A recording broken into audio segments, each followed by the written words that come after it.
Hello, and thank you for choosing this clean historical Western romance by Emma Ashwood. Before we begin, don't forget to hit that subscribe button. Your support allows us to keep sharing more wonderful stories for free. So grab a cozy spot, kick back, and let this story whisk you away to a different time and place. Enjoy. Copyright Emma Ashwood. The Ranch of Broken Dreams by Emma Ashwood, Chapter 1. The pine coffin sat crooked in the hole. The gravedigger had hit rock 3 feet down and given up trying to level it off.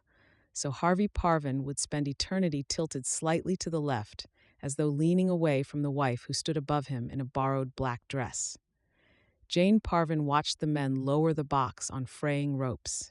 The dress belonged to the undertaker's wife, a woman she had met once at the general store. And it pulled tight across the shoulders and hung too long at the hem.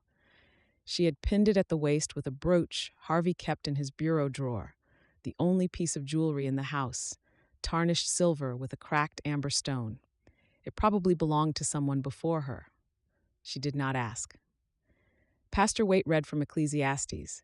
His voice carried thin in the wind that swept down off the hills, bending the dry grass flat and tugging at the pages of his Bible. A handful of townspeople stood at the edge of the churchyard in a loose half-circle, hats in hands, faces arranged in expressions that fell somewhere between sympathy and curiosity. They kept their distance. 3 months Jane had lived in Whitehorn, and she could count on one hand the people who had spoken to her beyond a nod.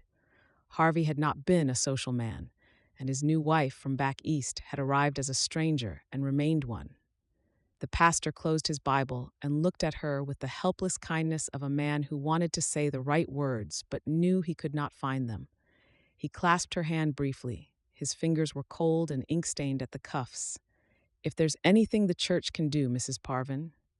"Thank you, Pastor."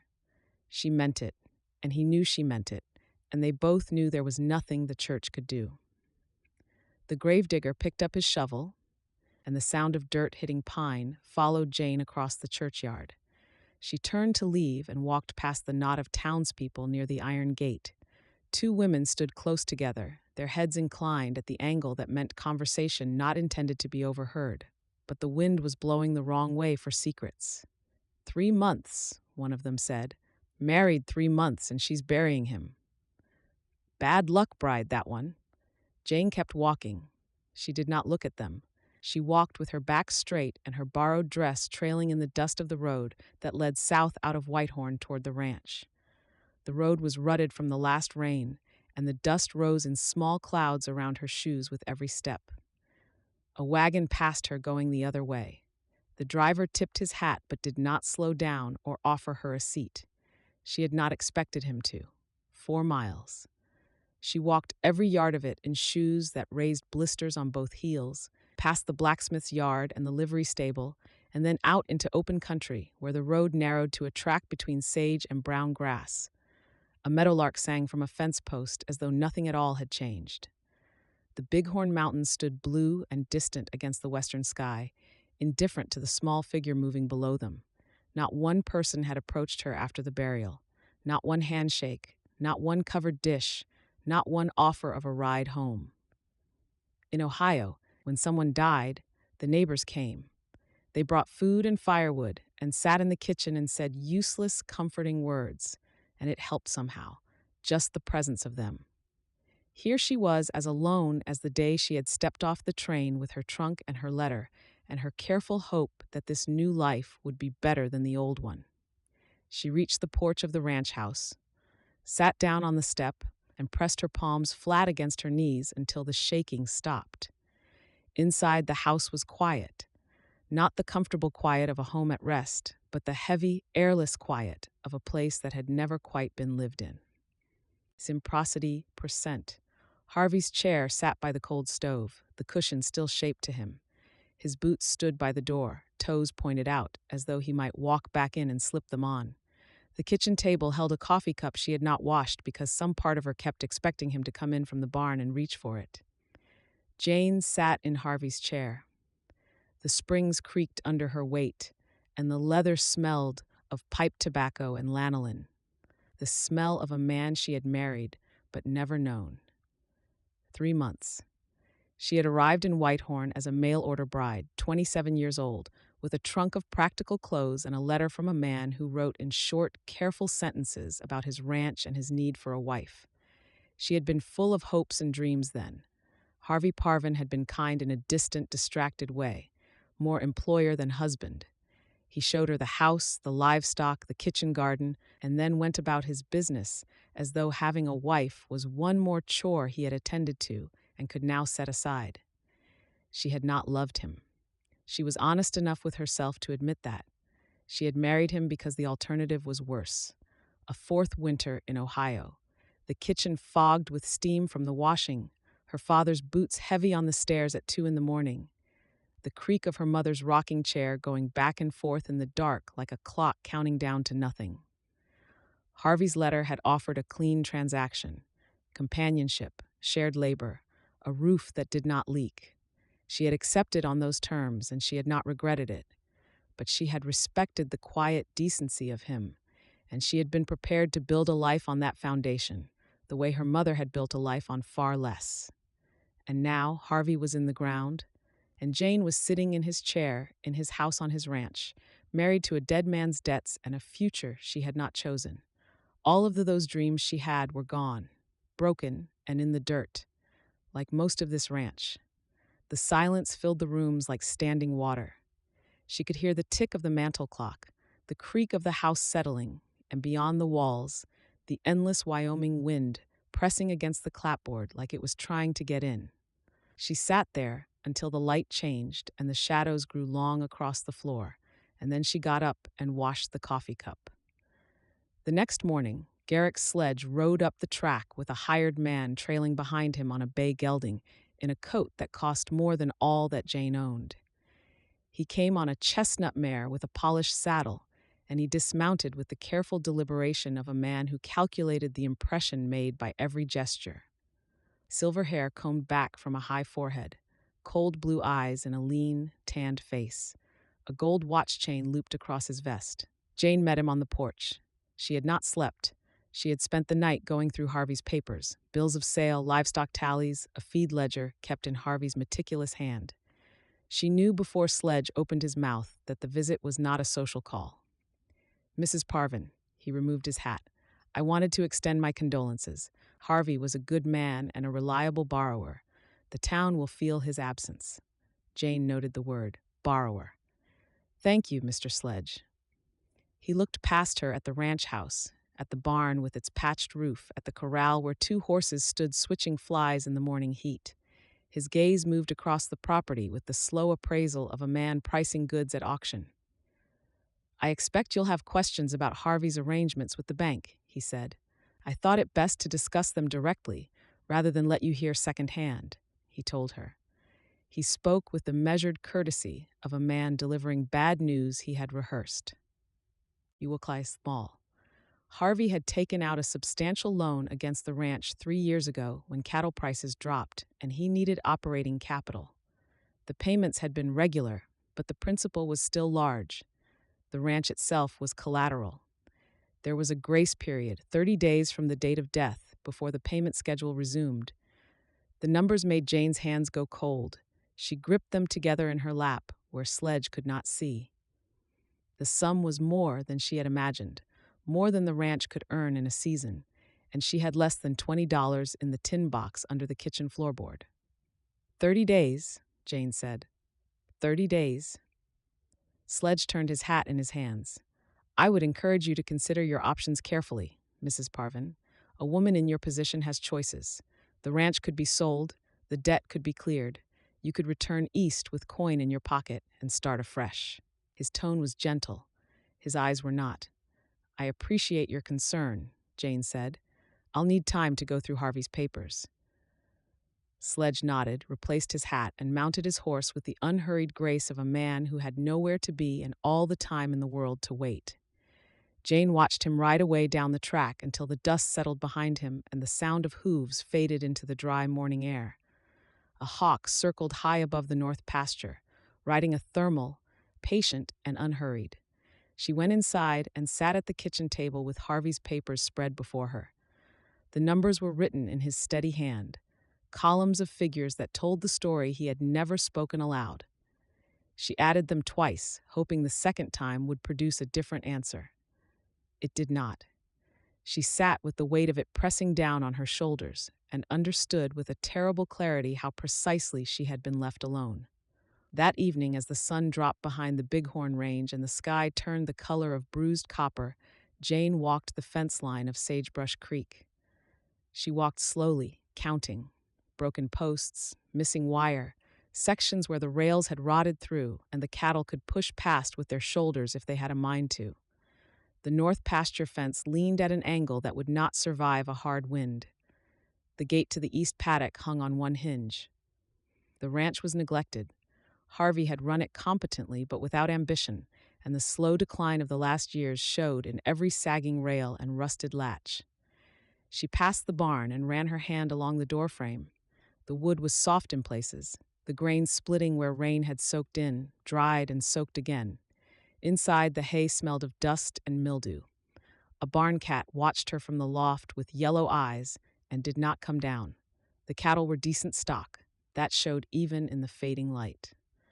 Solid, well-bred animals with good weight, grazing the bottomland near the creek where the grass stayed green longer.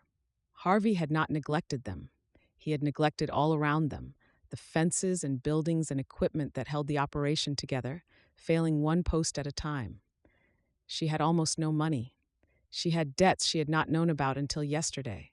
She had a town that had already decided she would not last, and a banker who was counting the days until she proved them right. But the land was hers. The deed was in her name, signed over in the marriage contract Harvey had drawn up with the same careful precision he applied to his feed ledger. Sagebrush Creek, 400 acres of grazing land with a year-round creek and a view of the mountains that would have made her weep if she were the weeping kind. Jane stood at the far corner of the property where the fence met the creek, and the water ran cold and clear over smooth stones. The wind had dropped.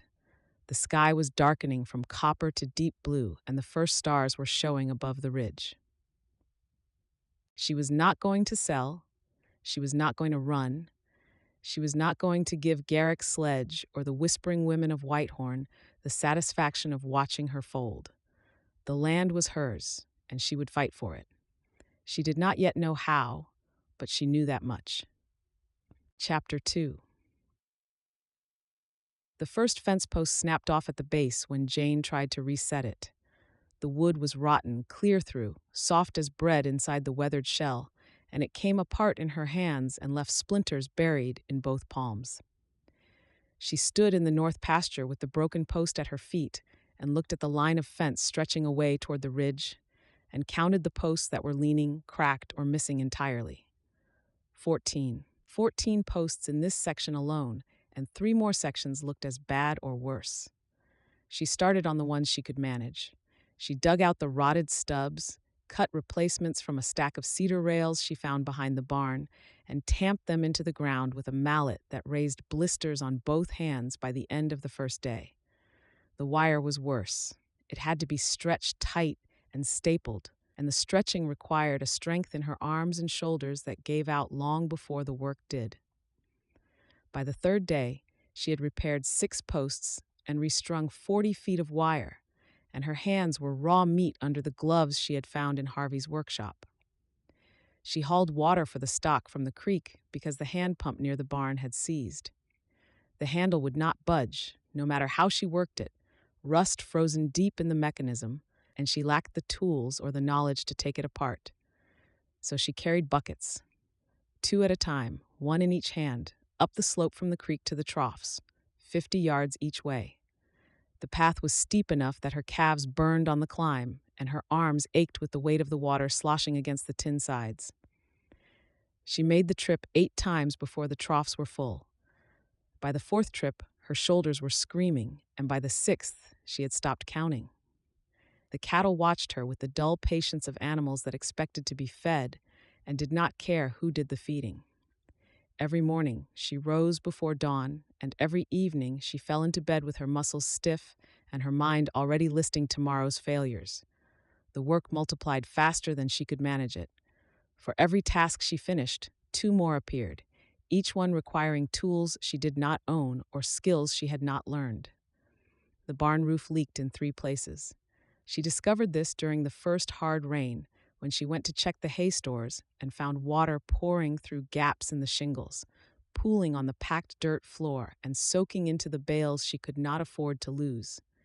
She dragged the dry bales to the far end and covered them with a tarp she found folded under the workbench. The tarp smelled of mildew and had a hole in one corner. It was better than none at all. At the end of the first week, Jane sat on the porch step at dusk and looked at her hands. They were cracked and swollen, the blisters broken and weeping, the nails split from pulling wire. She had mended 6 fence posts out of 60 that needed mending. She had lost ground on every other task while she worked on the fence. The kitchen garden was going to seed. The chicken coop needed a new latch. One of the horses had thrown a shoe, and she did not have a forge or the skill to reset it. She was losing. Slowly, steadily, with the relentless patience of water wearing down stone, the ranch was winning, and she was losing. The next morning, she saddled the horse that still had 4 shoes and rode into Whitehorn to hire help. The first man she spoke to was at the livery stable. He was tall and young, still with the rangy look of someone who had not finished growing into his frame. She told him what she needed: a hand willing to work for fair wages, room and board included, honest labor on a working ranch. He looked at her and then grinned and nudged the man beside him. "Lady wants to hire us, Bill." Bill laughed. It was not a kind sound. They looked at each other with the shared amusement of men who found the idea of working for a woman entertaining rather than plausible, and Jane turned away before either of them could come up with worse words to speak. She tried the feed store, where an older man in a leather apron listened to her with more courtesy. He leaned against the counter and let her finish, and then glanced almost involuntarily toward the window.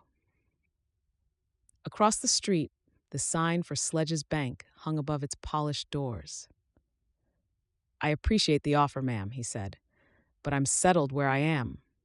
She asked at the saloon, where a man cleaning glasses told her he didn't know anyone looking for work. She asked at the blacksmith's, where the smith shook his head without meeting her eyes. She stood on the main street of Whitehorn, with the sun high overhead and the dust settling on her boots, and understood that the town had received its instructions.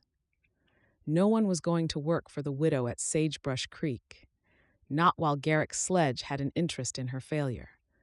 Hetty Broker's boarding house sat at the end of the main street, a 2-story clapboard building with a wide porch and a sign that read "Rooms and Board and Paint" that had once been red and was now the color of dried blood.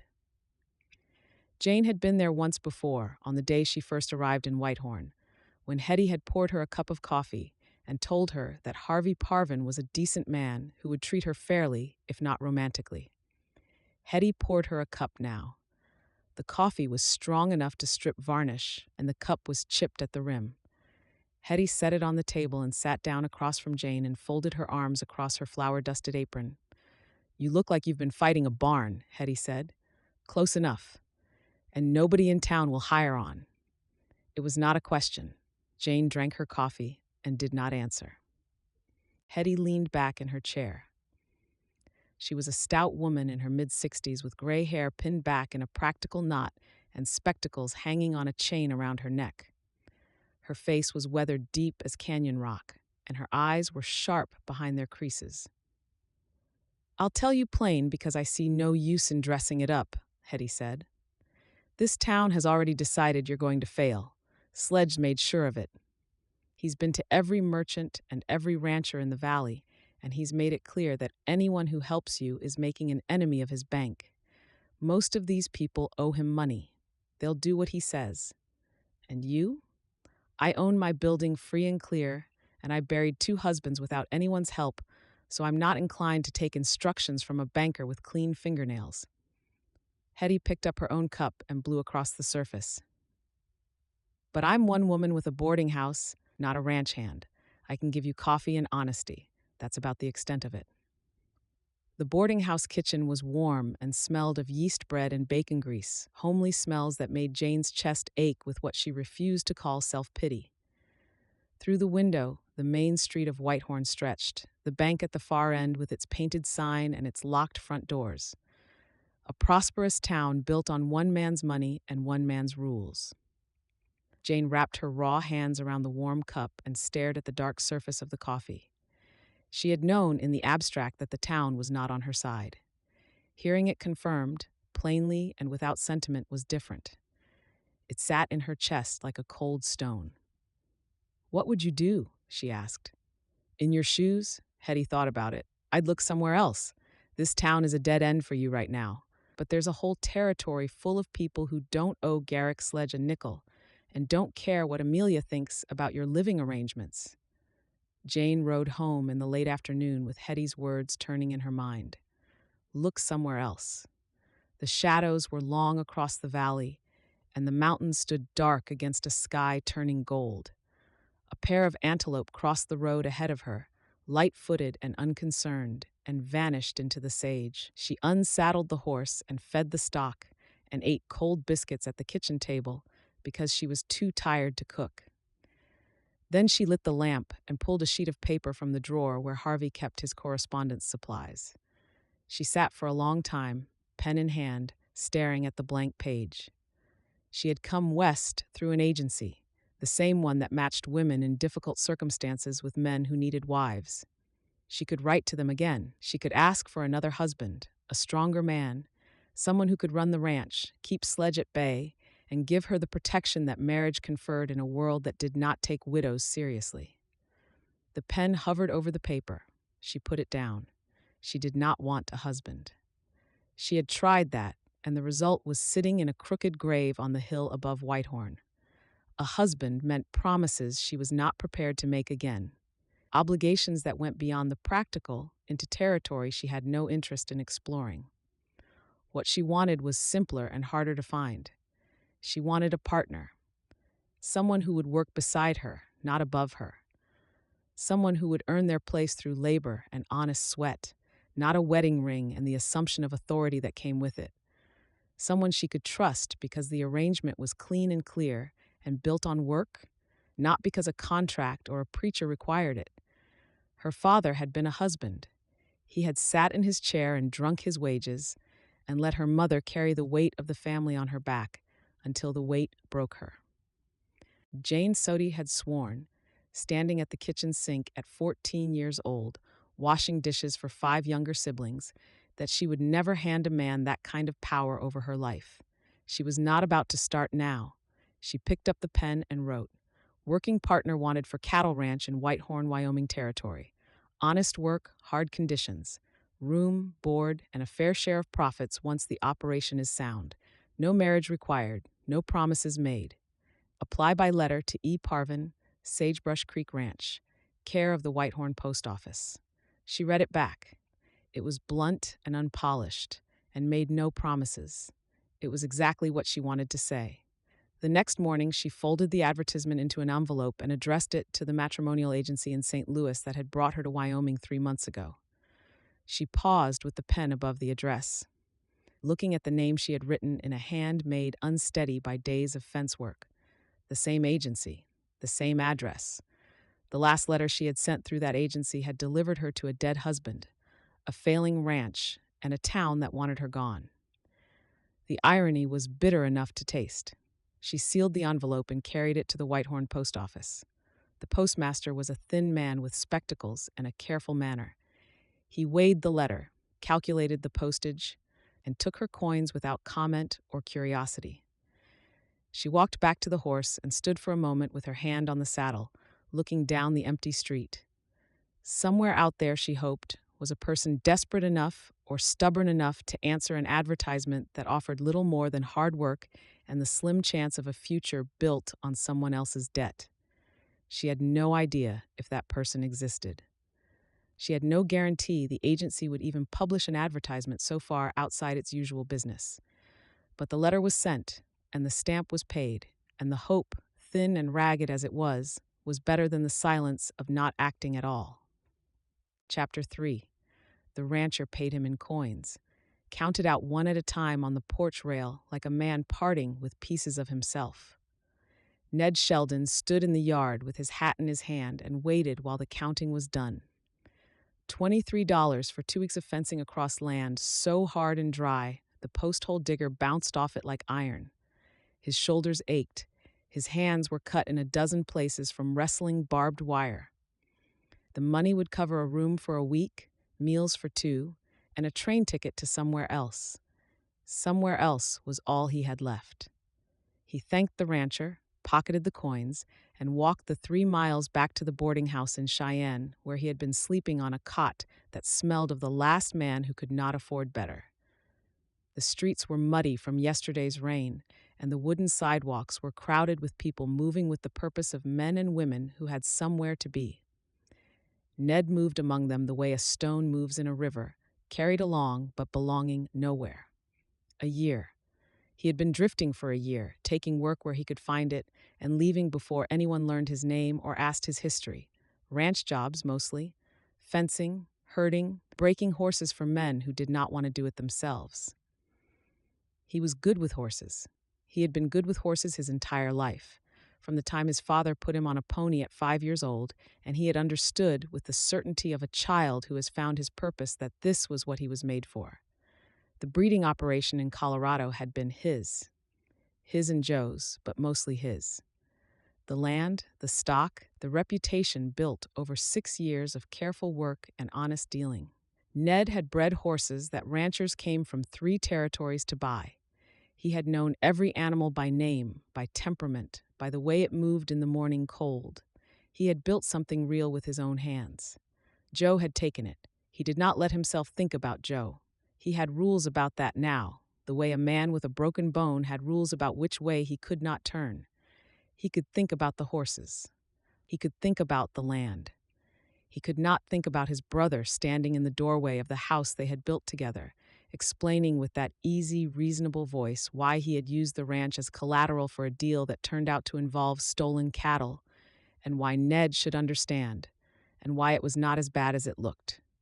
It was worse than it looked. The investigation took 6 months. Ned was cleared. The ranch was gone. Joe had vanished before the marshals came, leaving Ned to answer every question alone. The boarding house common room was empty when Ned came in. The building was a narrow 2-story frame house on a side street, paint peeling from the clapboard, and a sign in the window that read, "Rooms 50 cents."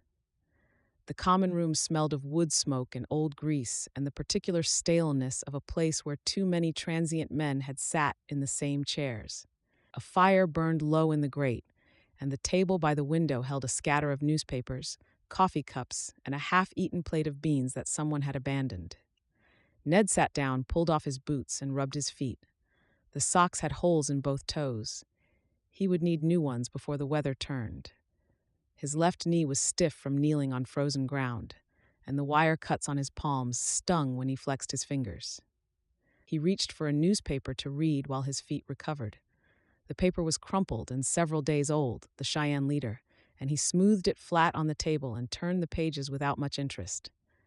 Territorial politics, a murder trial in Laramie, an advertisement for a patent medicine that claimed to cure every ailment from rheumatism to poor character.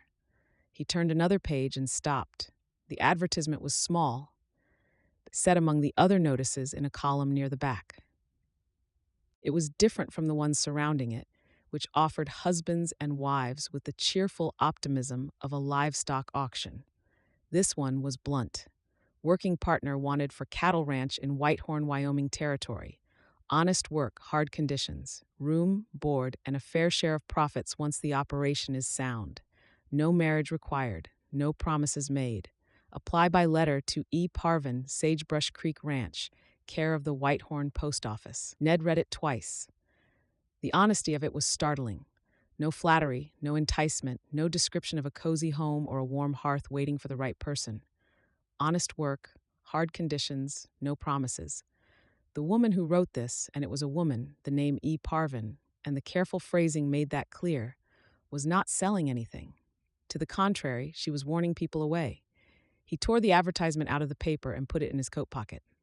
That evening, he sat on the edge of his cot and wrote a reply on a sheet of paper gleaned from the boarding house owner. The cot was shoved against the wall in a room he shared with two other men. A drummer for a tool company who spread his sample cases across the floor like an obstacle course, and a cowhand between jobs who kept a bottle under his pillow and talked in his sleep about a woman named Ruth. The lamp on the windowsill gave enough light to write by if he held the paper at an angle. He kept it short. He could work cattle. He knew horses better than he knew people. He was willing to work hard and expected no returns beyond what was offered. He gave his name and his current location and said he could leave on short notice. He did not mention Colorado.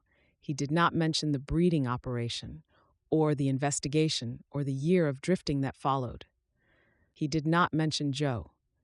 He started to write about his father's ranch in Missouri, where he had first learned to gentle a horse and then crossed it out. The letter was 14 lines long and contained no personal details and no falsehoods. He sealed it and posted it the next morning on his way to look for work. He expected to forget about it within a week.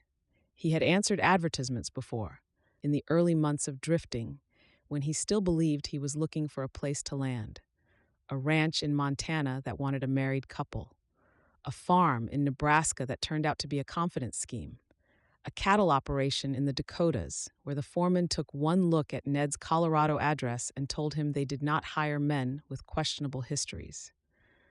The replies, when they came at all, were either suspicious or insulting, and he had learned to stop having expectations of strangers. He found 3 days of work hauling freight for a warehouse near the rail yards.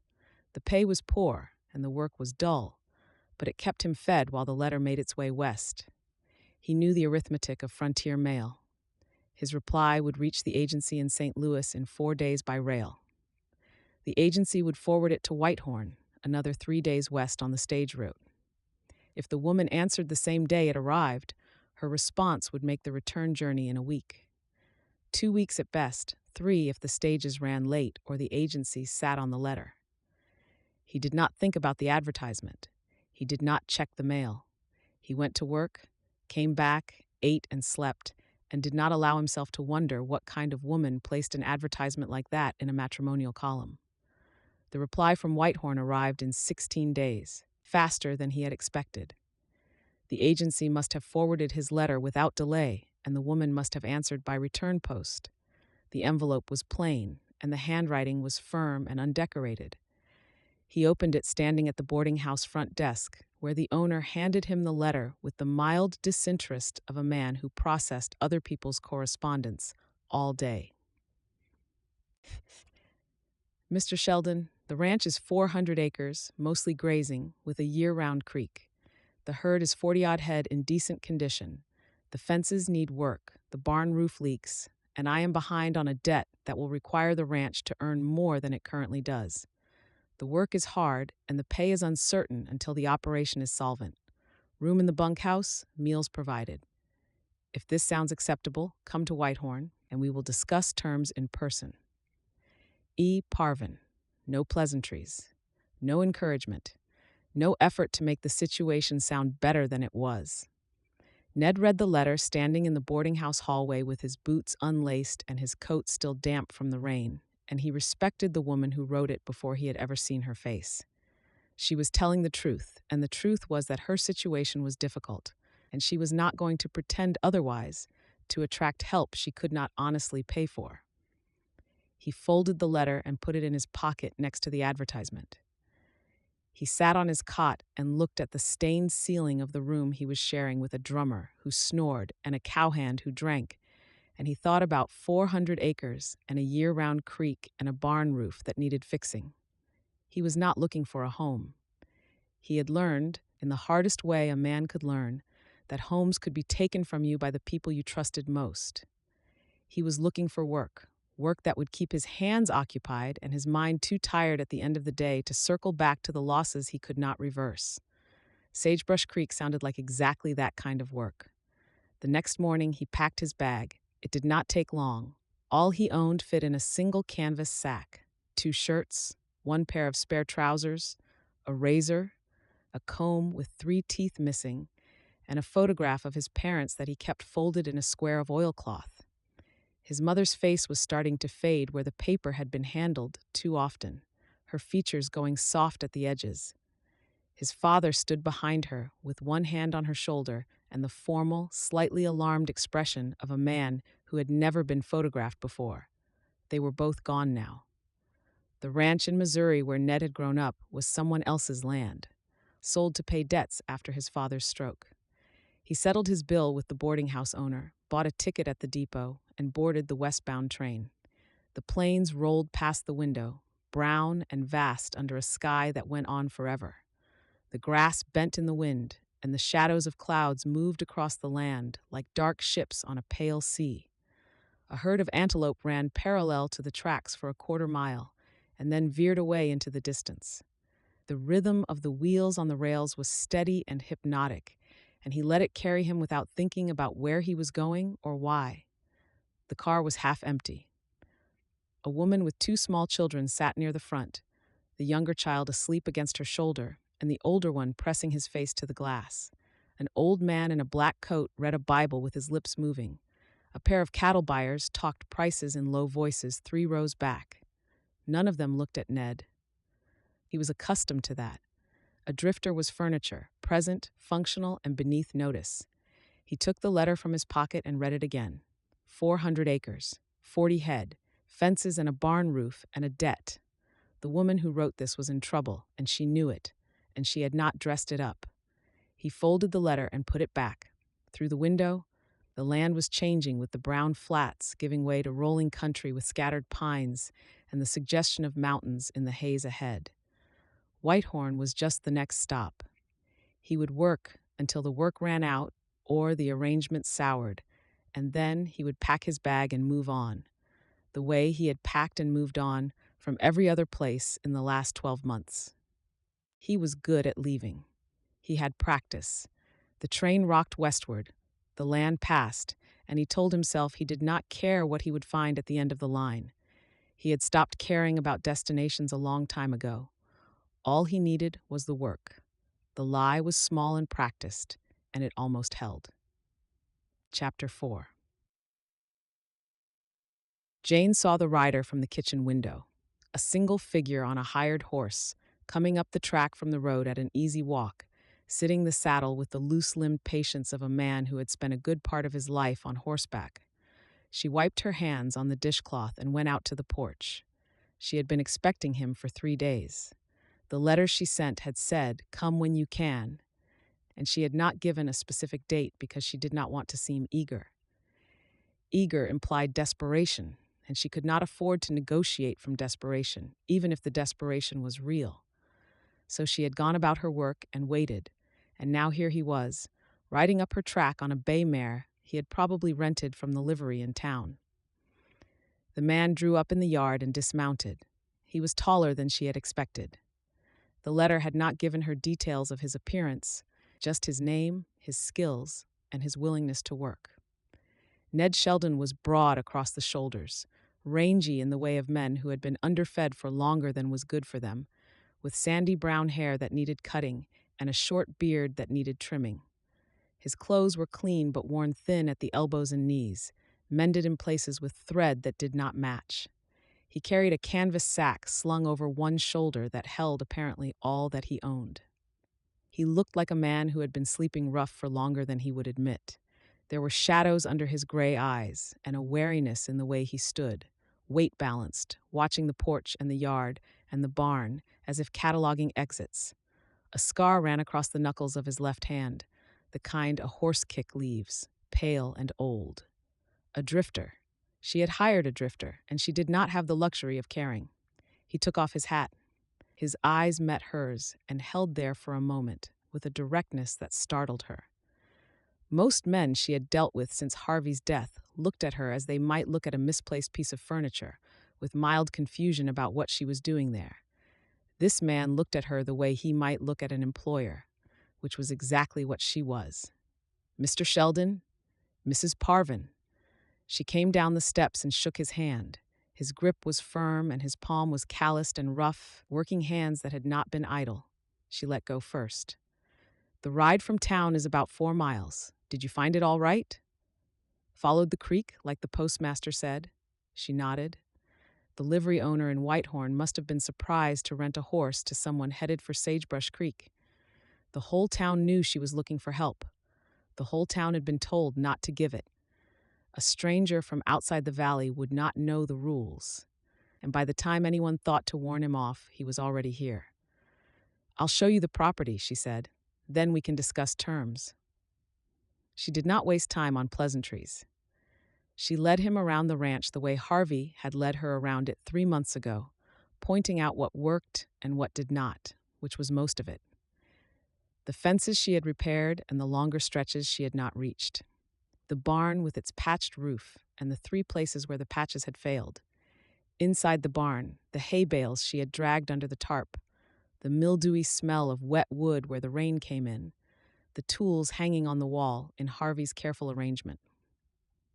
A barn cat watched them from the loft with suspicious yellow eyes. She showed him the corral where the 2 riding horses and the half-broken bay stallion stood in the afternoon sun. The stallion tossed his head and moved to the far side of the enclosure when they approached. Ned paused at the fence and watched the animal with an expression she could not read, still and intent, like a man hearing a piece of music he recognized. She filed that away for later. The cattle were scattered across the bottomland near the creek, solid animals on decent grass, the one part of the operation that did not need apology. She did not apologize for any of it.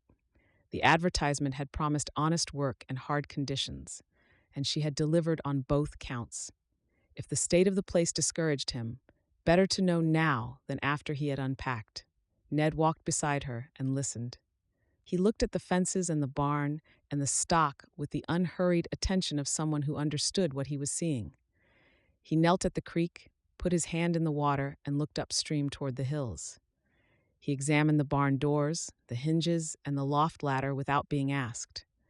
He moved through the property as a horse trader moved through a sale barn, noting condition, calculating cost, measuring what was there against what ought to be. He asked questions. Good ones. How many head total?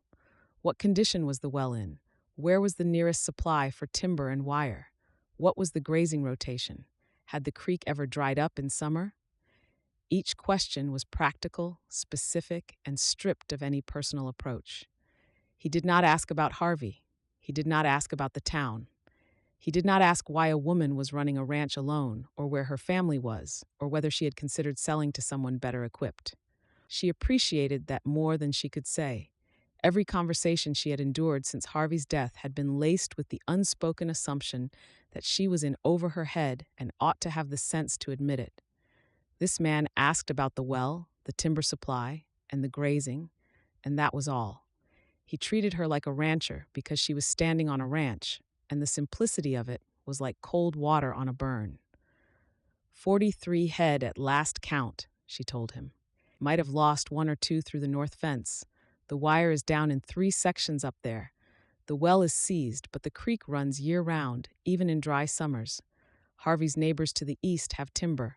I haven't asked because they haven't offered, but I expect it's for sale. The grazing looks strong, he said. He pointed toward the south pasture where the grass grew thick along the creek bank. You could winter twice that number if the hay stores hold. She had thought the same, but had not trusted her own judgment on it. Hearing it from someone who clearly knew livestock was a relief, she kept off her face. He looked at the mountains to the west, at the long sweep of grassland running down to the creek, at the barn and the house and the sagging fence line. His face remained neutral, but she had the sense of a man doing sums in his head. Whatever total he reached, he kept it to himself. She led him to the bunkhouse. It was a small building set 30 yards from the main house, 1 room with 2 bunks, a pop-Jane stove, a washstand, and a window that faced east. She had swept it out and put clean blankets on the lower bunk and set a lamp on the shelf by the door. The room smelled of cedar and dust. Meals at dawn and dusk, she said. I cook plain, but there's enough. The work starts at first light and goes until it's done. I won't ask you to do what I wouldn't do myself, and I expect the same. She paused. She had rehearsed this part. I expect honesty above all else, Mr. Sheldon. If the arrangement doesn't suit you, say so. 30 days notice from either side. He set his bag on the lower bunk. The canvas settled with the soft thud of a bag that held very little. He straightened and looked at her. That's fair. The pay is uncertain. I won't dress that up. The ranch owes more than it earns right now. If we can get it solvent, you'll have a fair share. If we can't, you'll have room and meals and not much else. I understood that from your letter. 10%. They stood in the bunkhouse with the afternoon light slanting through the window and the sound of the creek coming through the open door. Two strangers who had agreed to share a piece of land and a great deal of hard work on the strength of 2 letters and a handshake. She should have felt uneasy about it. She did not. The way that he stood, quiet and watchful and utterly without pretense, was somehow recognizable. He was a person who had been knocked down hard enough to strip away whatever was not essential. She knew what that looked like because she saw it in her own mirror every morning. "Supper is at 6, she said. I'll leave you to settle in." She walked back to the house and did not look behind her. The kitchen needed tending, and there was bread to make, and she had a man to feed now, which meant the meal could not be the cold biscuits and dried meat she had been surviving on. She built up the fire in the stove and set the kettle on and stood with her hands braced on the counter, looking out the window at the bunkhouse, where a thin line of smoke was already rising from the stovepipe. She had done it. She had found help. Whether the help would last or prove reliable or be worth the cost of feeding him, she could not know. But the silence of the ranch, the crushing solitary weight of it, was broken. There were 2 people on Sagebrush Creek now instead of 1. Supper was salt pork, beans, and cornbread. She set 2 places at the kitchen table with the good plates Harvey had bought. Plain white china, not in any way fancy, but solid enough to eat off without shame. She filled 2 cups with coffee from the pot on the stove and set out butter and a jar of preserves Hetty had given her the last time she rode into town. Ned came in at 6 exactly, his boots cleaned and his hands washed. He hung his hat by the door on the peg next to Harvey's hat, which Jane had not moved, and sat where she indicated. He waited for her to sit before he picked up his fork. Manners learned somewhere that still held. They ate in near silence. The fire popped in the stove, and the wind pressed against the windows, and the clock on the mantel ticked away the minutes of a meal shared by 2 people who had not yet learned how to talk to each other. Jane passed the cornbread, and Ned took a piece and said, "Thank you," and she said, "You're welcome," and that was the extent of the conversation for 10 minutes. He ate steadily and without complaint. When he finished, he set his fork down and wrapped his hands around the coffee cup. "That was a good meal, Mrs. Parvin. Thank you." It was the most personal remark either of them had made all day. She nodded and began to clear the plates, and he rose to help, and for a moment they both reached for the same dish, and their hands brushed, and they pulled back with the quick, embarrassed courtesy of people who were not yet sure where the boundaries were. "I can manage," she said. "Yes, ma'am." He put on his hat and went out into the evening. The door closed behind him with a quiet click, and the kitchen was silent again, except for the tick of the clock and the settling of the fire. She stood at the kitchen window and watched him cross the yard to the bunkhouse, a tall figure moving through the blue dusk with his collar turned up against the wind. He walked, as he did all else, unhurried, deliberate, taking in the darkness and the land around him as he went. The lamp came on in the bunkhouse window, a small square of gold against the darkening hills. For the first time since Harvey died, the ranch did not feel empty. Chapter 5. Ned woke to the sound of a bucket hitting the side of the barn. He lay still for a moment in the bunkhouse dark, listening. The sound came again, metal on wood, and then the creak of a door and the low murmur of a woman talking to livestock. He pulled on his boots and went outside. The sky was gray in the east, but the sun was not up. The air was cold and smelled of sage and frost and the particular damp earth scent of a Wyoming morning before the heat. Jane was already in the barn. The lamplight glowed through the open door, and he could hear her moving among the animals, forking hay, checking water, talking to the horses in a quiet, steady voice that had nothing to do with affection, and everything to do with routine. She did not look up when he came in. She had been at this for at least an hour. The hay was already forked into the stalls, and the water troughs were full. She was running her hands along the flank of the older mare, checking for heat or swelling with the practiced touch of someone who had been doing this work since before he arrived and did not intend to stop just because help had come. "Morning," he said. She turned and looked at him over the mare's back. In the lamplight, her face was all sharp angles, the strong jaw, the straight set of her mouth, and the hazel eyes that gave nothing away. Her hair was braided back in a thick rope that hung between her shoulder blades, and she wore a man's wool shirt with the sleeves rolled to the elbow. She looked like she had been awake for hours, which she probably had. "Coffee's on the stove. The north fence lost another post in the wind last night. We need to start there." No pleasantries. No easing into the day. She handed him a pair of leather gloves from the hook by the door and walked past him into the yard with the long, measured stride of a woman who had a list in her head and no patience for delay. He poured a cup of coffee from the pot on the stove in the main house, strong enough to strip paint the way she made it, and followed her out. That first week broke open whatever it was inside of him that had gone stiff and unused during the year of drifting. He had spent 12 months doing other men's work on other men's land, taking orders, collecting pay, and moving on before the roots could take hold. Sagebrush Creek was different. The ranch needed every task done at once, and none of it could wait. The north fence was down in 3 places, and the cattle had pushed through overnight, scattering into the brush beyond the property line. They spent the first morning rounding up strays, riding the ridge in a cold wind with Jane on one side of the draw and Ned on the other, working the animals back through the gap with the silent coordination of people who understood stock. She was good at it. He had not expected that, and it bothered him that he had not expected it. She rode well, she read the cattle, and she knew enough about fencing to have done the repairs she had managed alone. Competent work, solidly done, with none of the shortcuts that would have been tempting for someone working without help. She handled the tools the way she handled everything else, with a grim practicality that left no room for doubt or complaint. He noticed the blisters on her hands the second day. She wore gloves, but the leather was old and the seams had split at the fingers, and when she pulled them off to eat at midday, he saw the raw patches across both palms, some freshly broken and some scabbed over from weeks of work. She caught him looking and put the gloves back on without a word. He did not mention it. He understood the kind of pride that refused to acknowledge pain in front of a stranger, because he carried the same kind. They mended fence for 3 days running. The work was repetitive and punishing. Digging out rotted posts, cutting replacements, tamping them into ground that resisted every blow.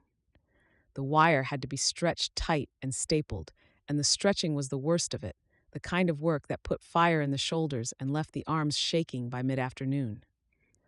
On the second day, a wire snapped under tension and whipped back across Ned's forearm, opening a cut that bled freely into his sleeve. He wrapped it with a strip torn from an old shirt and kept working. Jane glanced at the bandage once and remained quiet. She had her own cuts. They developed a rhythm without discussing it. Ned dug and set the posts. Jane handled the wire, feeding it out from the spool while he stretched and stapled. They communicated with nods and gestures, the shorthand of physical labor shared among people who did not yet have enough history to talk. By the 3rd day, they could replace a post and restring a section of fence in half the time it had taken alone. Jane matched his hours. She rose before he did, and she was still working when he quit. And if she was tired, she gave no sign of it beyond the way she dropped into her chair at supper and sat without moving for a long time before picking up her fork. Once, he caught her flexing her hands under the table, opening and closing her fingers against the stiffness, and the small private gesture told him more about her than whatever she had said out loud. On the 4th day, Ned walked the entire property alone while Jane rode into town for something she did not explain. He wanted to see the place with his own eyes, without conversation, to take the measure of what he was working with. He started at the creek and moved north, counting cattle, checking fences, examining the grass, the soil, and the lay of the land. The ranch was in better shape than it looked. The cattle were good animals, well-bred stock that someone, Harvey, he assumed, had chosen with care and fed properly. The grazing land was strong, with deep-rooted grass that would hold through a dry summer if managed right. The creek ran steadily and clear, even this far into the season, fed by snowmelt from the mountains to the west. The problems were all on the surface. Broken fences, a leaking barn, a seized pump, a workforce that, until last week, consisted of one woman. The bones of this place were sound. With enough labor and time, Sagebrush Creek could run twice the herd it carried now. He stood by the creek at the far edge of the property and looked south toward the house and the barn. The mountains rose behind him, blue and solid, and the valley stretched away in a long sweep of grass and sage. A red-tailed hawk hunted the meadow to the east, circling in slow, patient arcs. The creek ran over stones, and the sound of it was steady and clean.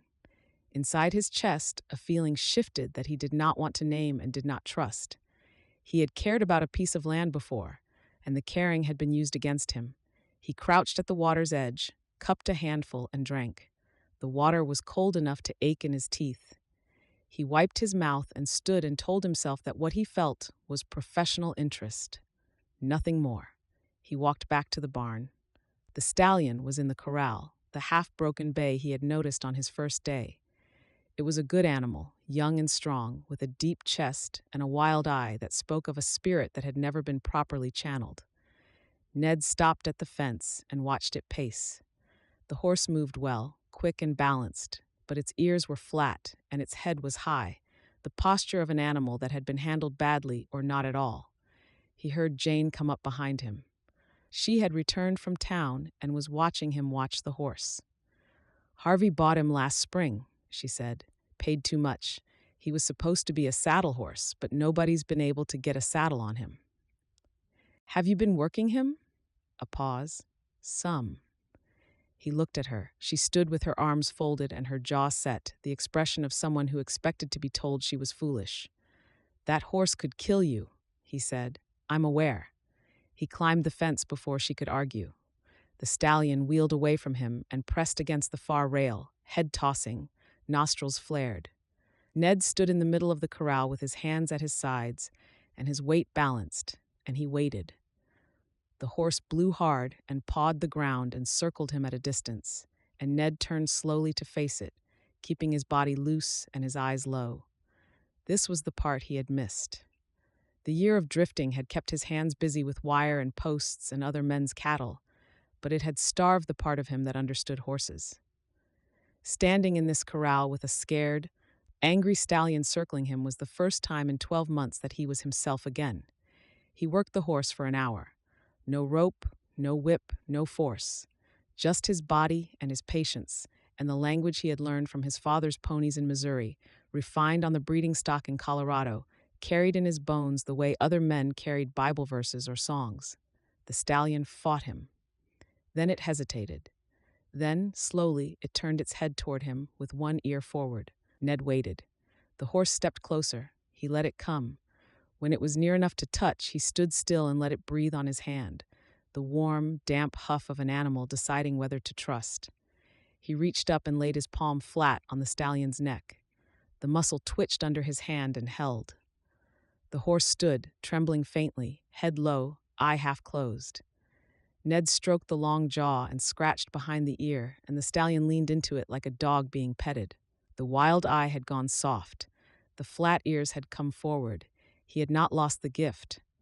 A year of fencing and hauling and sleeping in boarding houses had not taken this from him. His brother had taken the ranch and the stock and the reputation and the 6 years of work, but he had not taken this. Jane was leaning on the fence with both arms folded on the top rail. She had not moved the entire time. Her face was unreadable, but somehow the set of her shoulders had changed. She was looking at him with an expression he had not seen before. Not gratitude, not admiration, but the careful reassessment of a woman who had just learned an important detail about a person on whom she was depending. That evening at supper, she asked the question he had been waiting for. "Where did you learn that?" He looked at his plate.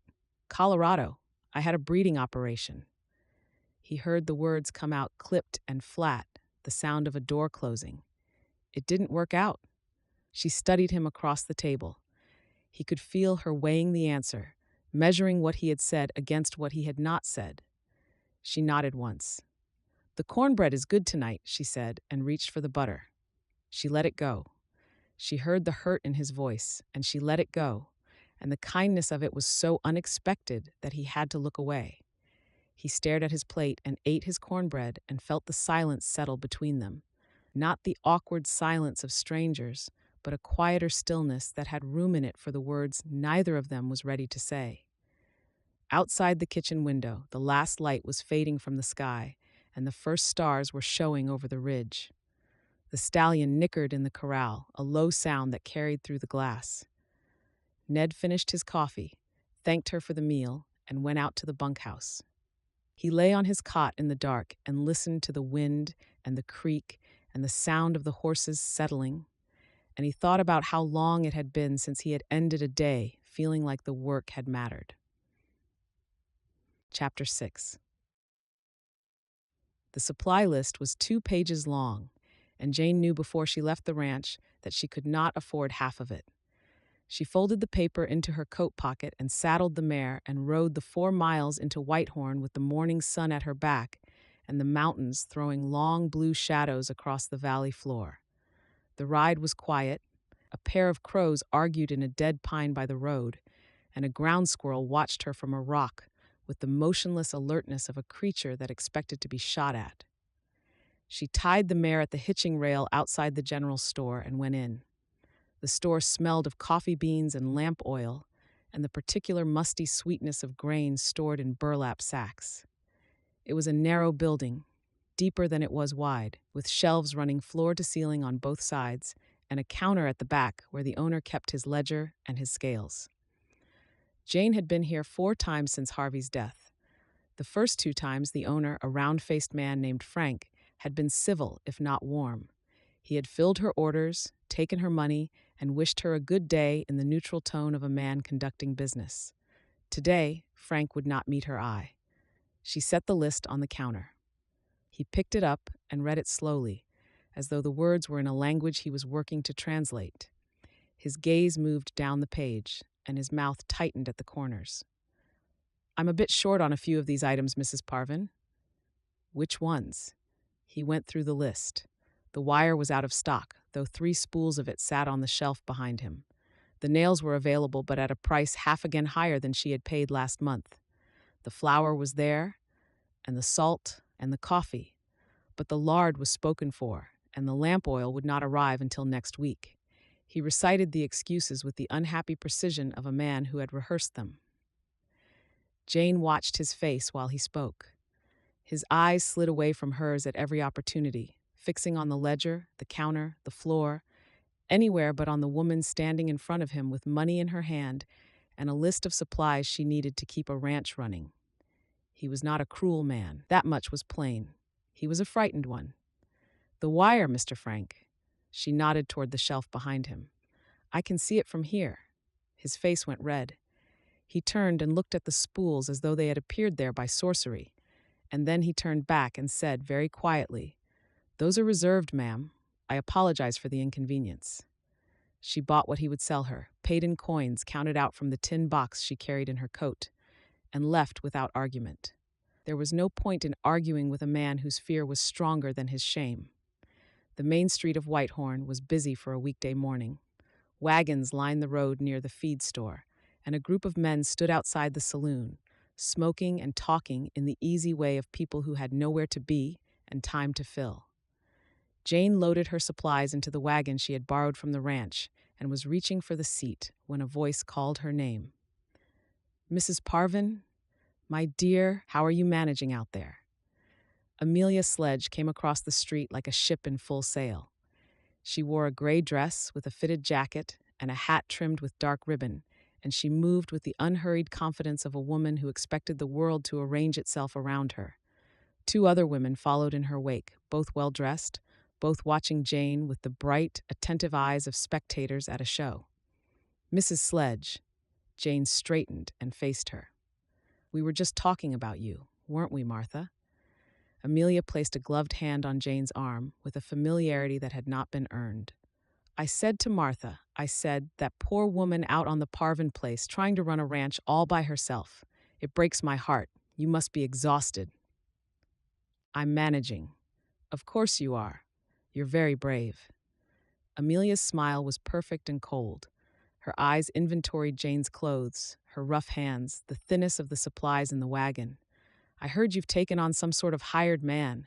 A drifter, is that right?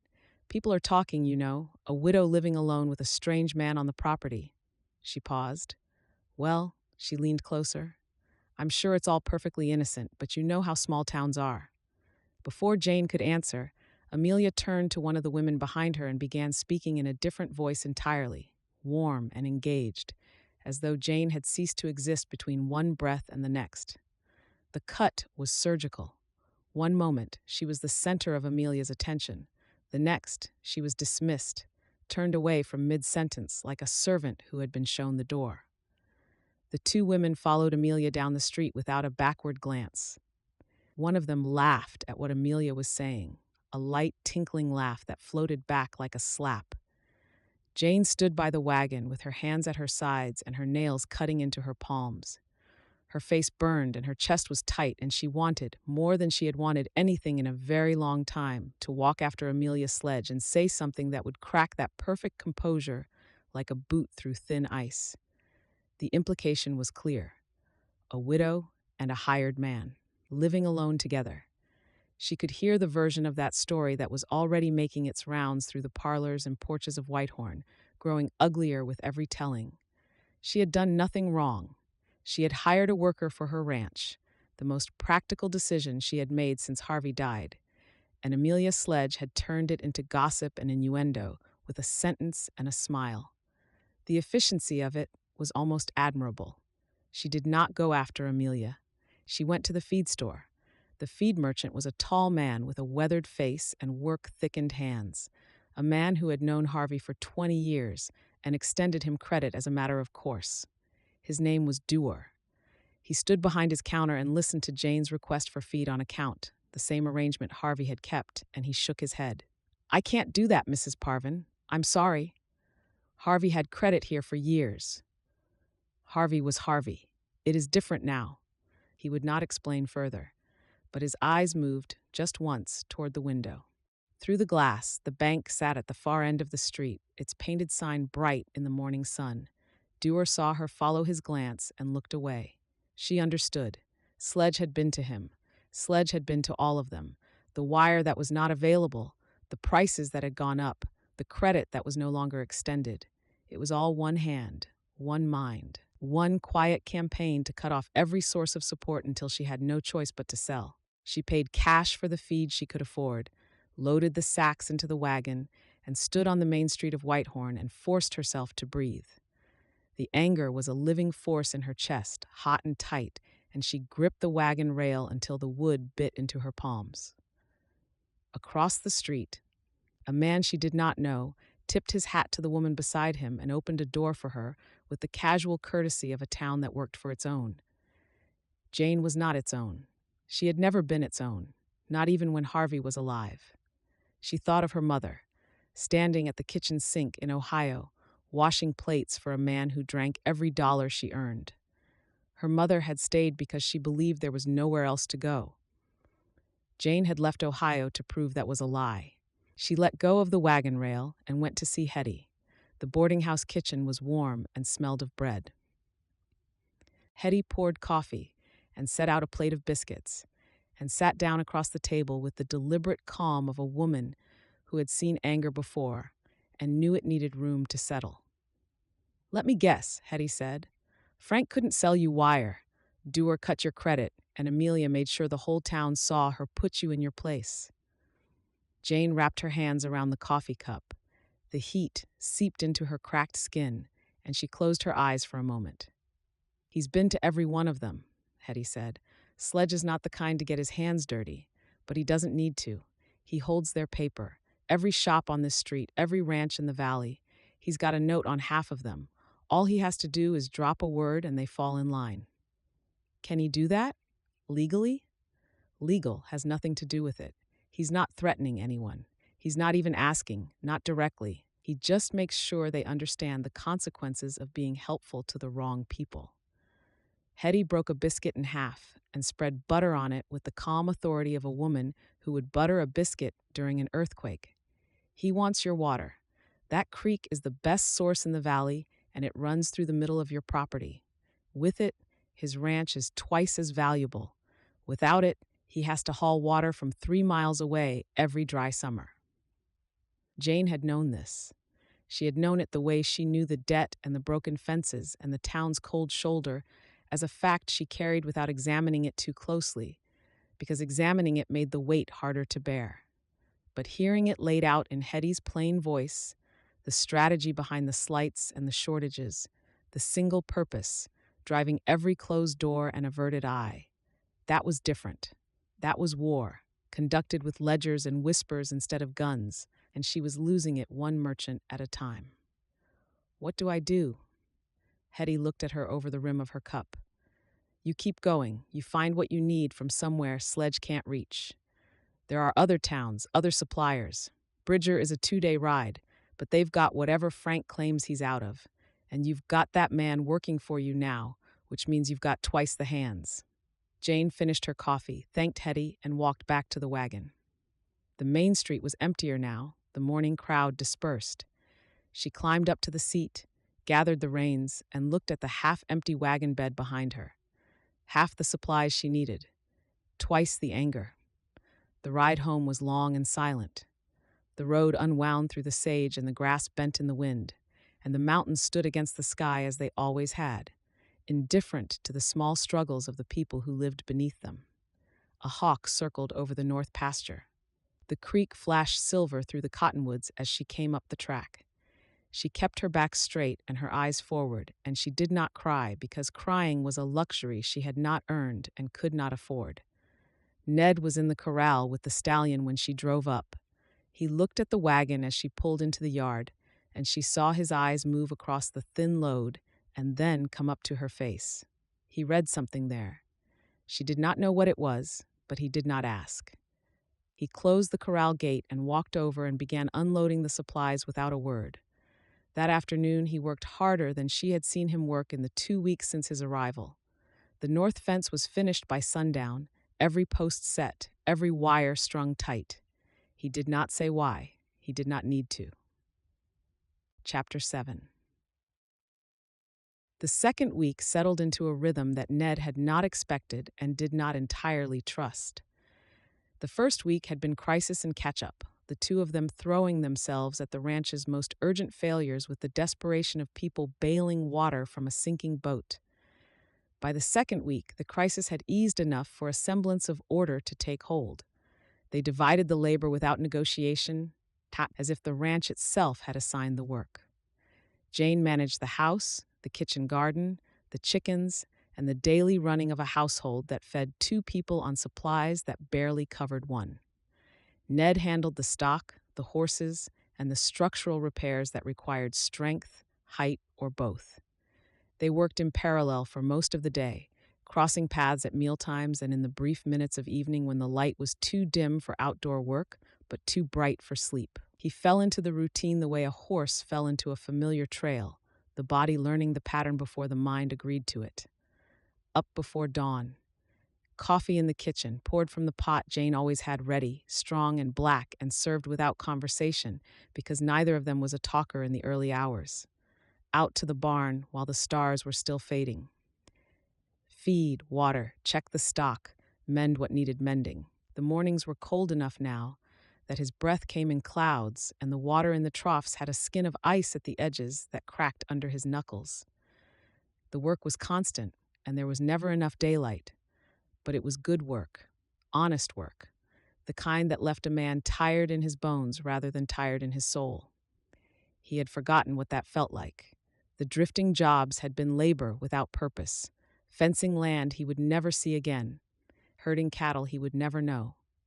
Here every post he set and every wire he stretched was an investment in a place that improved under his hands. The barn roof was the worst of it. 3 sections of shingle had rotted through, and the rain came in like it owned the place. Ned spent 2 days on a ladder, pulling off the old wood and replacing it with cedar shakes he split from a fallen tree at the edge of the property. The axe work was straightforward, but the climbing was treacherous. The barn was tall for its size, and the pitch of the roof was steep enough that he had to nail footholds to keep from sliding. He worked with one hand on the hammer and one braced against the ridge beam, his boots finding purchase on the weathered boards. On the second afternoon, he miscounted the shakes and came up short. He climbed down and found the stack depleted and the splitting log waiting.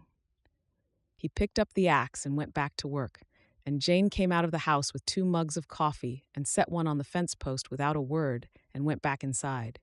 He drank the coffee standing in the yard with sawdust on his arms and sweat in his eyes, and the taste of it was better than any drink he'd had in a year. That night, the rain came. It swept across the valley from the west, hard and steady, drumming on the bunkhouse roof and turning the yard to mud. Ned lay on his cot and listened to it and thought about the barn. In the morning, he went out before first light and checked the hay. The barn was dry. Every bale was dry.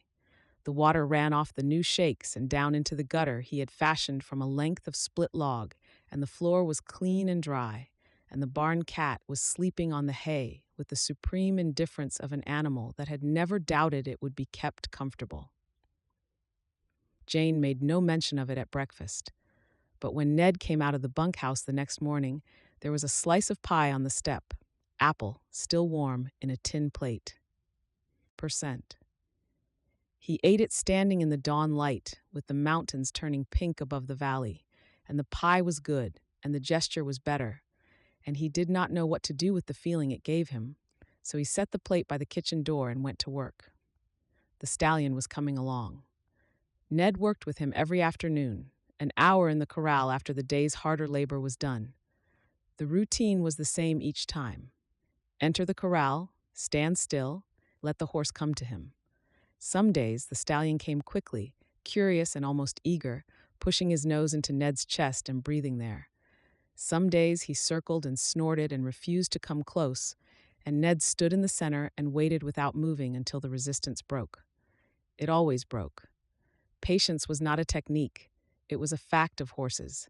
They needed to trust on their own schedule, not yours. He had a halter on the animal by the end of the second week. The stallion accepted it with a shudder and then stood, head low, one ear turned toward Ned as if listening for a trick.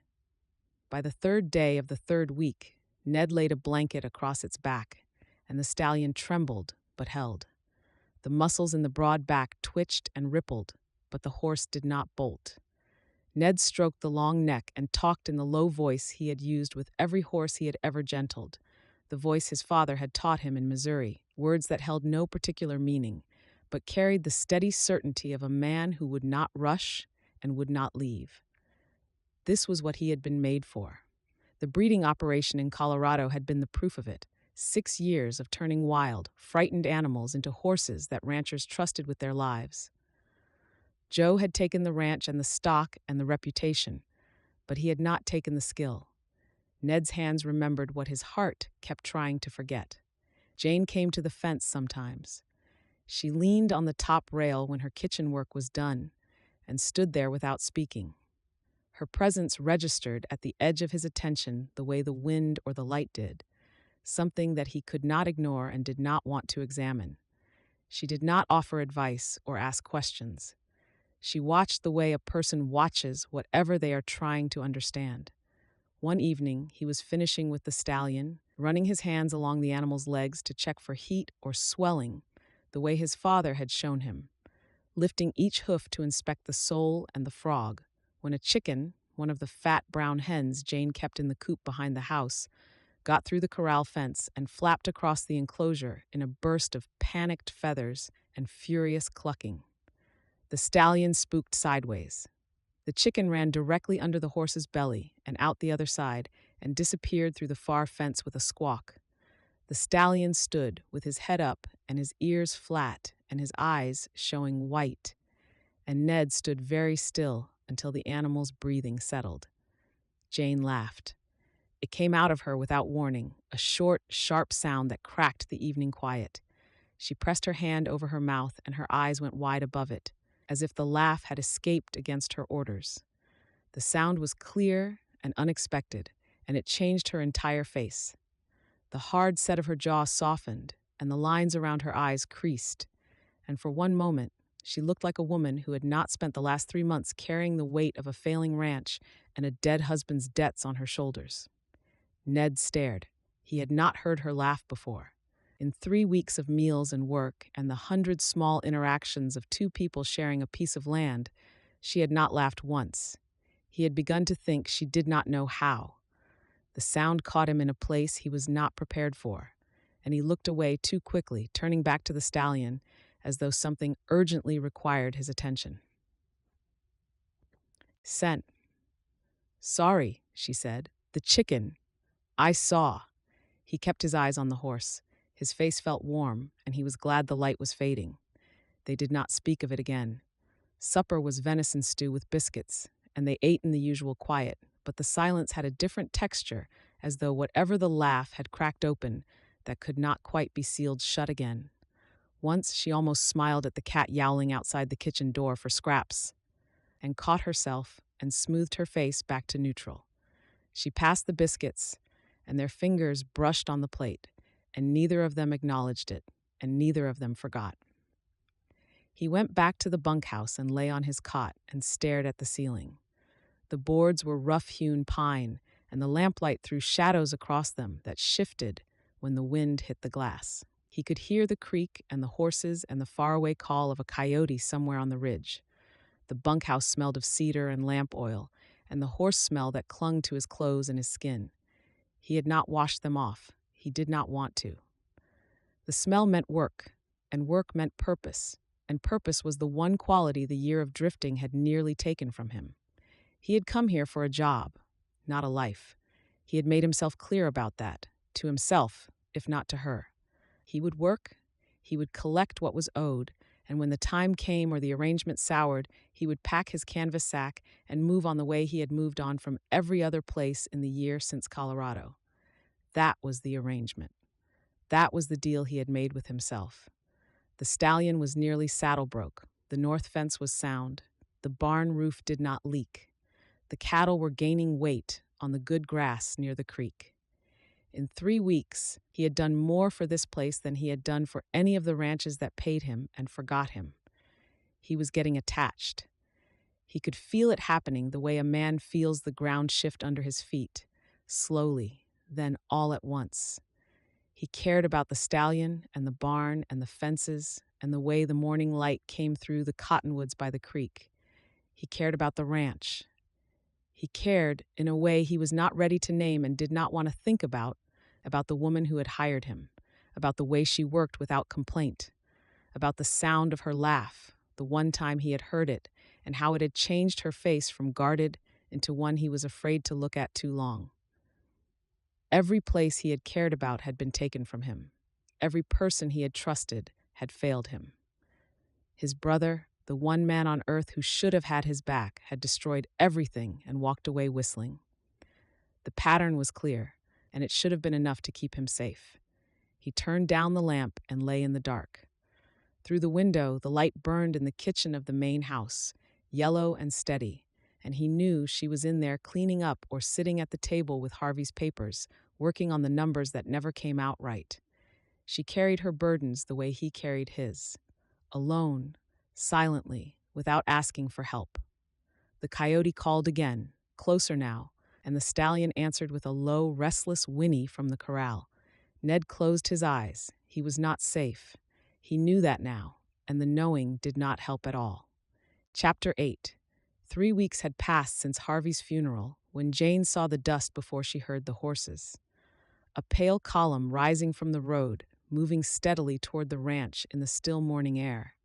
She had been working in the small kitchen garden since dawn, pulling weeds and turning soil around the tomato starts that were just beginning to show green above the dirt. The garden was small, but it was hers. One of the few pursuits she could tend without money or tools or anyone's permission. She set down the hoe, wiped her hands on her apron, and walked to the porch. Two riders. The first on a tall chestnut with a polished saddle, the second on a solid working horse, riding a length behind in the way of a man employed to follow. Garrick Sledge. He came up the track and dismounted in the yard with the unhurried precision she remembered from his first visit. The same fine coat, though this one was lighter, suited the warming weather. The same gold watch chain.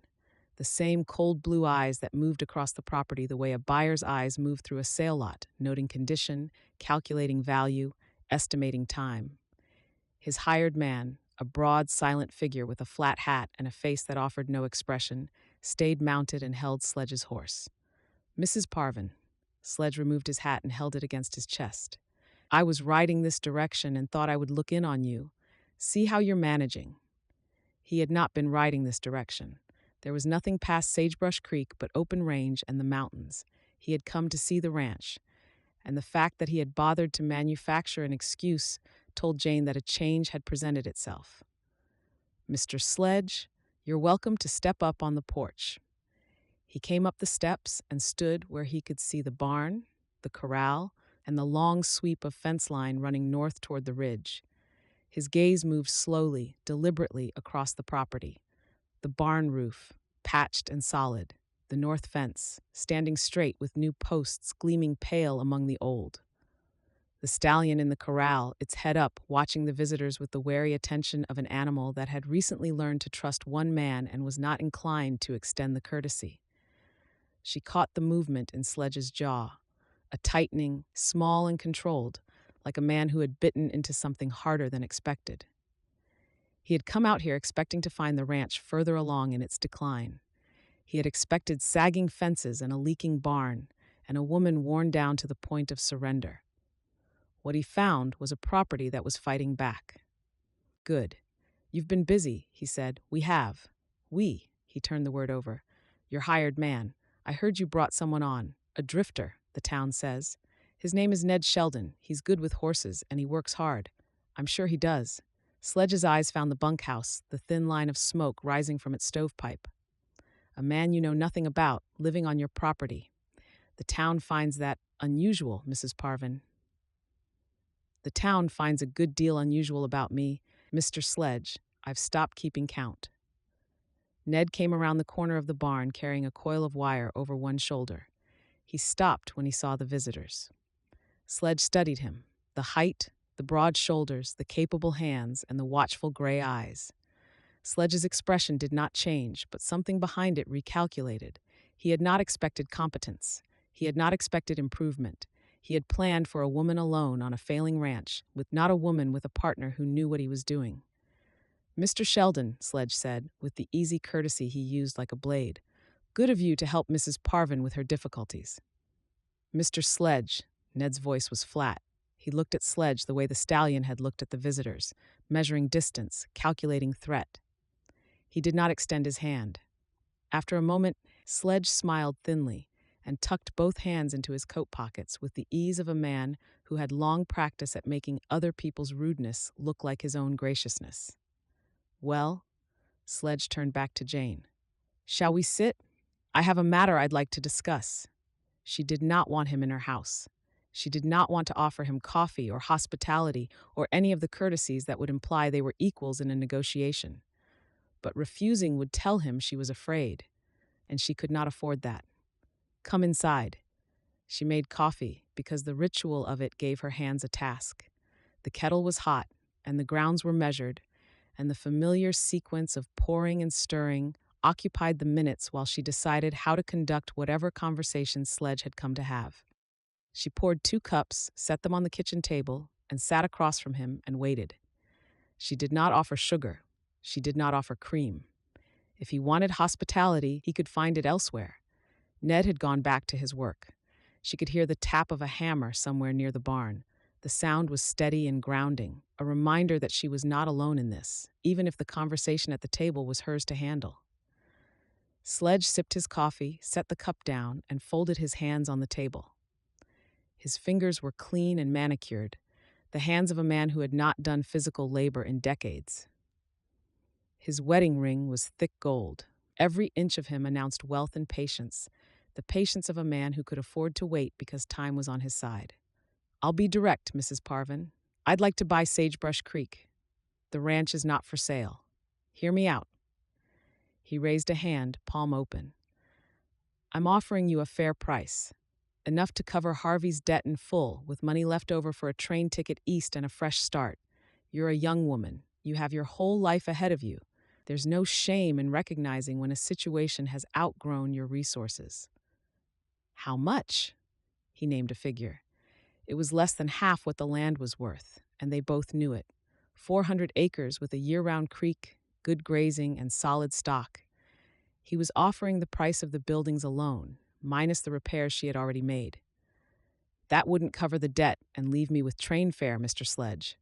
The land alone is worth 3 times what you're offering, and we both know it. Land is worth what someone will pay for it, Mrs. Parvin. In your current situation, with the debts and the condition of the property and the, forgive me, limited resources at your disposal, I believe my offer is generous. Generous." She let the words sit between them. It tasted like copper. "It would cover the debt entirely, with a modest remainder." He paused. "I've run the numbers. So have I." Sledge studied her across the table. The kitchen was quiet except for the tick of the mantel clock and the distant sound of Ned's hammer. The afternoon light came through the window and fell across Sledge's hands and the steam rising from his untouched coffee. "Mrs. Parvin, I admire your determination, truly. But this ranch requires capital you do not have, labor you cannot sustain, and a relationship with this town that you have not been able to build. These are not opinions, they are facts. The bank has been patient, but patience is not unlimited. The bank has been patient because the bank has an interest in my failure." Sledge's mouth thinned. For the first time since she had known him, his composure flickered. The accusation sat between them on the kitchen table, plain and undeniable, and she watched him decide how to handle it. "That is a serious accusation." "It is an accurate one." She folded her hands in her lap where he could not see them shake. "Every merchant in town has been told not to deal with me. Every rancher has been warned against helping me. My credit has been cut. My supplies have been shorted. You did not ride out here to make a fair offer, Mr. Sledge. You rode out here to collect on a strategy." The clock ticked. Sledge picked up his cup and drank, and set it down with the deliberate care of a man who was controlling every gesture. "I hope you won't regret this decision, Mrs. Parvin." He stood and placed his hat on his head. "The bank will expect its first payment in 10 days. I trust you'll be prepared." He walked to the door and paused. He looked back at her. Pity or contempt? The line between them was thin. A word of advice from one neighbor to another. He turned his hat in his hands, the gesture deliberate and unhurried, a man savoring his exit. "Be careful who you trust. Not every man who shows up at your door with a canvas bag and a willingness to work has your best interests at heart. You might ask Mr. Sheldon where he came from and why he left. You might find the answers instructive." He left. The hired man handed him his reins, and they rode away down the track, the dust rising behind them in a pale cloud that hung in the air long after the sound of hooves had faded. The chestnut mare moved at a collected walk, unhurried, the pace of a man who wanted her to watch him leave and remember that he could come back whenever he chose. Jane stood on the porch and watched until they were out of sight. The hammer from the barn had stopped. She turned and found Ned standing by the corral gate, his eyes following Sledge's departing dust. He looked at her. She shook her head once, a small, tight motion, and went inside. She sat at the kitchen table. Her hands were trembling. She pressed them flat against the wood and held them there until the shaking stopped. 10 days. 20 of the 30-day grace period had already slipped past, and with the remaining 10, the grace would expire, and the first real payment would fall due. Not a courtesy extension, a real payment, the kind the bank would use as grounds for seizure if she missed it. She pulled Harvey's papers from the drawer and spread them on the table, but her eyes kept drifting to the window where she could see Ned's silhouette moving against the barn, hammer rising and falling in the steady rhythm she had come to depend on. The irony sat in her chest like a stone. The ranch was improving. The fences were mended. The barn was sound. The The stock was gaining weight. And none of it mattered, because the payment due was more than she had, more than the ranch had earned, and Sledge had timed his visit with the precision of a man who gave you 3 weeks of hope before reminding you that hope did not pay debts. She thought about the cattle on the bottomland. 43 head. Good stock, well fed, gaining weight on the rich grass by the creek. Cattle were cash on the hoof. Every rancher in the territory knew that. The question was where to sell them when every buyer in Whitehorn answered to Garrick Sledge. She put her head in her hands, just for a moment. Then she straightened and pulled a map of the territory from Harvey's drawer and spread it flat beside the numbers. There had to be another way. There was always another way. She just had to find it before 10 days ran out. Chapter 9. Jane told him over supper. She set down her fork and said it plainly, the way she said everything, without preamble, without softening, as though the facts were hard enough on their own and did not need decoration. The payment is due in 10 days. I don't have the money. If we sell 30 head to the railhead buyer in Bridger, we can cover it. Ned looked at her across the table. Bridger was 2 days east through open range. 30 head was more than half her herd. A 2-person cattle drive across rough country in late summer, with no extra hands, no supply wagon, and no margin for error. That's a terrible idea, he said. Do you have a better one? He did not. He spent the evening at the kitchen table with her, the first time they had sat together after the meal was cleared. She spread Harvey's map of the territory on the table, and they traced the route to Bridger with a stub of pencil, marking water crossings and likely campsites. The route followed Sagebrush Creek east for the first 10 miles, then crossed open range to a shallow ford on the Powder River, and then another day's drive to the railhead. Good grass most of the way, 2 river crossings. If the weather held, they could make it in 2 days. If the weather held. We move fast, keep the herd tight, and push them hard the first day to clear the open ground before dark, Ned said. We'll need to spell the horses at the creek and let the cattle water before the ford. I've already written to the buyer. He'll take 30 head at market price if we deliver by Friday. She had already written. She had made the plan, found the buyer, and calculated the numbers before she ever brought it to him. He was not surprised. She was the most practical woman he had ever met, and the fact that she was also the most stubborn only made the combination more effective. They cut the 30 head from the main herd at dawn. The morning was cool and clear, the sky a deep blue that promised heat later. The cattle were reluctant to leave the familiar grazing ground, and 2 heifers broke away 3 times before Ned got them moving in the right direction. Jane worked the left flank on the older mare, steady and competent, keeping the stragglers from drifting south toward the creek. The stallion was still too green for drive work, so Ned rode a stocky roan that Harvey had used for cattle, a solid animal with no imagination and an iron mouth. By mid-morning, they had the herd strung out along the creek bottom, moving east at a walk. 30 head was a manageable number for 2 riders if nothing went wrong. The cattle settled into the rhythm of the drive, heads down, moving with the dull patience of animals that had been pushed into motion and were content to keep going as long as the grass held and the water was close. The first day was long and hot. They ate cold biscuits and jerky in the saddle at midday because stopping meant the herd would scatter. The sun climbed to its peak, and the heat shimmered off the grassland, and the cattle moved in a column of dust that coated everything, skin and clothes, and the inside of their mouths. Ned's lips cracked, and his eyes stung, and the sweat running down his back turned to mud where it met the dust. Jane did not complain. She rode and worked and drank from her canteen and kept the left flank tight and did not say a word that was not about the cattle. Once, when a steer tried to bolt toward a stand of cottonwoods, she cut it off with a sharp turn that nearly unseated her and brought it back to the herd without slowing. She was a better rider than she gave herself credit for. They made camp that night on a flat bench above the creek, where the grass was thick and the cattle could graze and water within sight.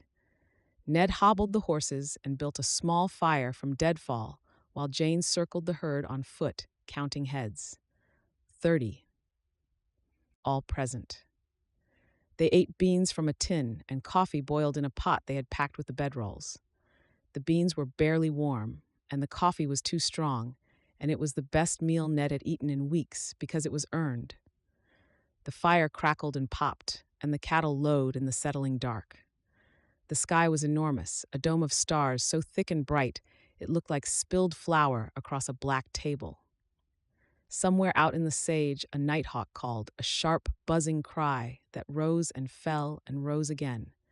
They sat on opposite sides of the fire, and the firelight lit their faces, and neither of them spoke for a long time. In the firelight, Jane's face was softer than it looked in daylight. The hard line of her jaw eased. The tension around her eyes loosened. She sat with her arms wrapped around her knees and stared into the flames and looked, for the first time since he had known her, like a woman who was not bracing for the next blow. "You've done drives before," Jane said. "Not this small." He drank his coffee. "In Colorado, we ran 60, 70 head with a crew of 4. This is different." "Different how?" He thought about it. "Quieter." She almost smiled. He caught the flicker at the corner of her mouth before she looked away. The fire shifted and sent sparks spiraling upward into the dark. "We should sleep in shifts," she said. "I'll take the first watch." "I'll take it. You rode harder today." "I rode the same as you." She had. He did not argue.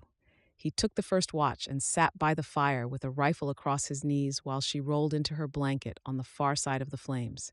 She fell asleep in minutes, her breathing going deep and even, the exhaustion of a full day's ride pulling her under before she could fight it. He had never seen her sleep before. The guardedness left her face, and she looked younger, the hard lines easing into something almost peaceful. He looked away. That was not his to see. The cattle settled, and the horses stood quiet, and the creek murmured in the dark, and he sat in the enormous silence of the Wyoming night and listened for trouble. The storm came at 3 in the morning. He heard the thunder first, a low rumble rolling across the plains from the west, then the wind, and the temperature plummeted. And the first rain hit the camp in fat, cold drops that hissed in the fire. He woke Jane with a hand on her shoulder.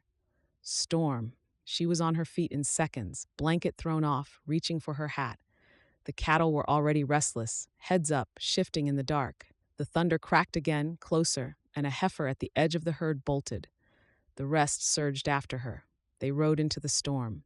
The rain came down in sheets, blinding and cold, and the wind drove it sideways into their faces. Lightning split the sky, and for one blue-white instant, the cattle were visible, scattering across the flat, dark shapes running in every direction. He kicked the roan into a gallop and tried to get ahead of the leaders, turning them, circling, shouting into the wind. They lost 6 head in the darkness. The rest they held, fighting the wind and the rain and the blind panic of animals that wanted to run. They bunched them in a low draw where a cut bank broke the worst of the wind. The rain hammered down for an hour and then slacked to a steady drizzle, and they sat on their horses in the gray pre-dawn, soaked and shivering, counting cattle. 24, Jane said. Her voice was hoarse. Her hat was gone, blown away in the storm, and her braid had come loose and hung in a dark rope down her back. They spent half the next day finding the missing 6. The cattle had scattered across a mile of sodden ground, hiding in brush and draws and behind every rise. They found 5 before midday. The 6th, a young steer, had gotten itself tangled in a thicket of wild plum and stood bawling until Ned cut it free with his knife and drove it back to the herd with language that would have made a mule driver blush. 30 head. They had them all. The Powder River crossing was the worst of it. The storm had raised the water, and the ford Ned had planned on was running fast and brown, chest deep on the cattle and belly deep on the horses. They pushed the herd in, and the animals went reluctantly, bawling and fighting the current. Ned crossed first to hold the far bank, and Jane pushed the stragglers from behind. Her mare stumbled. The old horse lost her footing on the slick river bottom and went sideways, and Jane went into the water. Ned heard the splash, turned, and saw her head go under, her arms flailing against the brown current. He spurred the roan downstream and reached her as she surfaced, gasping, her hand grasping at the empty air. He grabbed her arm. His fingers closed around her wrist, and he hauled, leaning back in the saddle, pulling her against the current. She came up coughing, water streaming from her face and clothes. He dragged her across the saddle like a sack of grain and held her there until the roan found solid ground on the far bank. She slid down and stood in the mud, bent over, coughing creek water. He dismounted and stood beside her. His hand was still on her arm. For a moment, they were close enough that the water beaded on her eyelashes and her breathing pressed against his chest, fast and ragged. Her fingers gripped his sleeve. Neither of them spoke. The moment lasted 3 seconds or 3 hours, he could not tell. Then she straightened and wiped her face and said, in a voice that shook only slightly, "My hat is gone." "We'll find it." "No, we won't. It's in Nebraska by now." She walked back to catch her mare, which had found its own way across and was standing on the bank, shaking.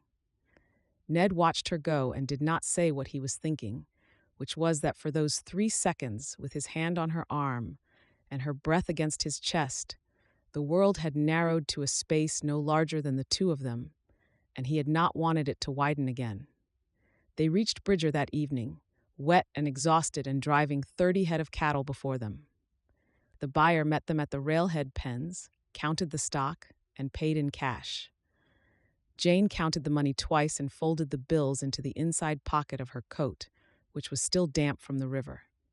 They camped outside Bridger that night in a grove of cottonwoods by a slow creek.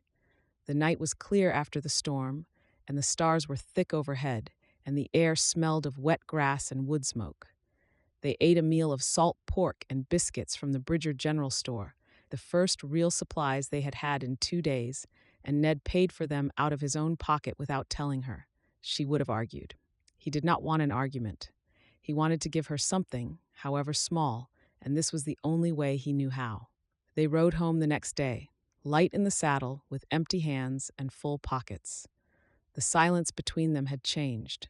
It was warmer now, less guarded, the silence of two people who had survived an experience together and did not need to talk about it to know what it meant. Once, on a long straight stretch of road with the mountains rising blue ahead of them, Jane turned to him and said, simply, "Thank you." It was the first time she had said it about anything beyond supper. He nodded, and they rode on. Chapter 10. Jane wore the best dress she owned, which was still not good enough for a bank. It was the dark cotton she had brought from Ohio, plain and clean, pressed with a flat iron heated on the stove. She braided her hair, pinned it up, and put on the boots she had blacked the night before. The envelope sat on the kitchen table, thick with bills counted 3 times and sealed with a drop of wax from a candle stub. She picked it up and held it in both hands. The weight of it was absurd. A few ounces of paper that represented 30 head of cattle, a 2-day drive through a thunderstorm, and the closest she had come to drowning.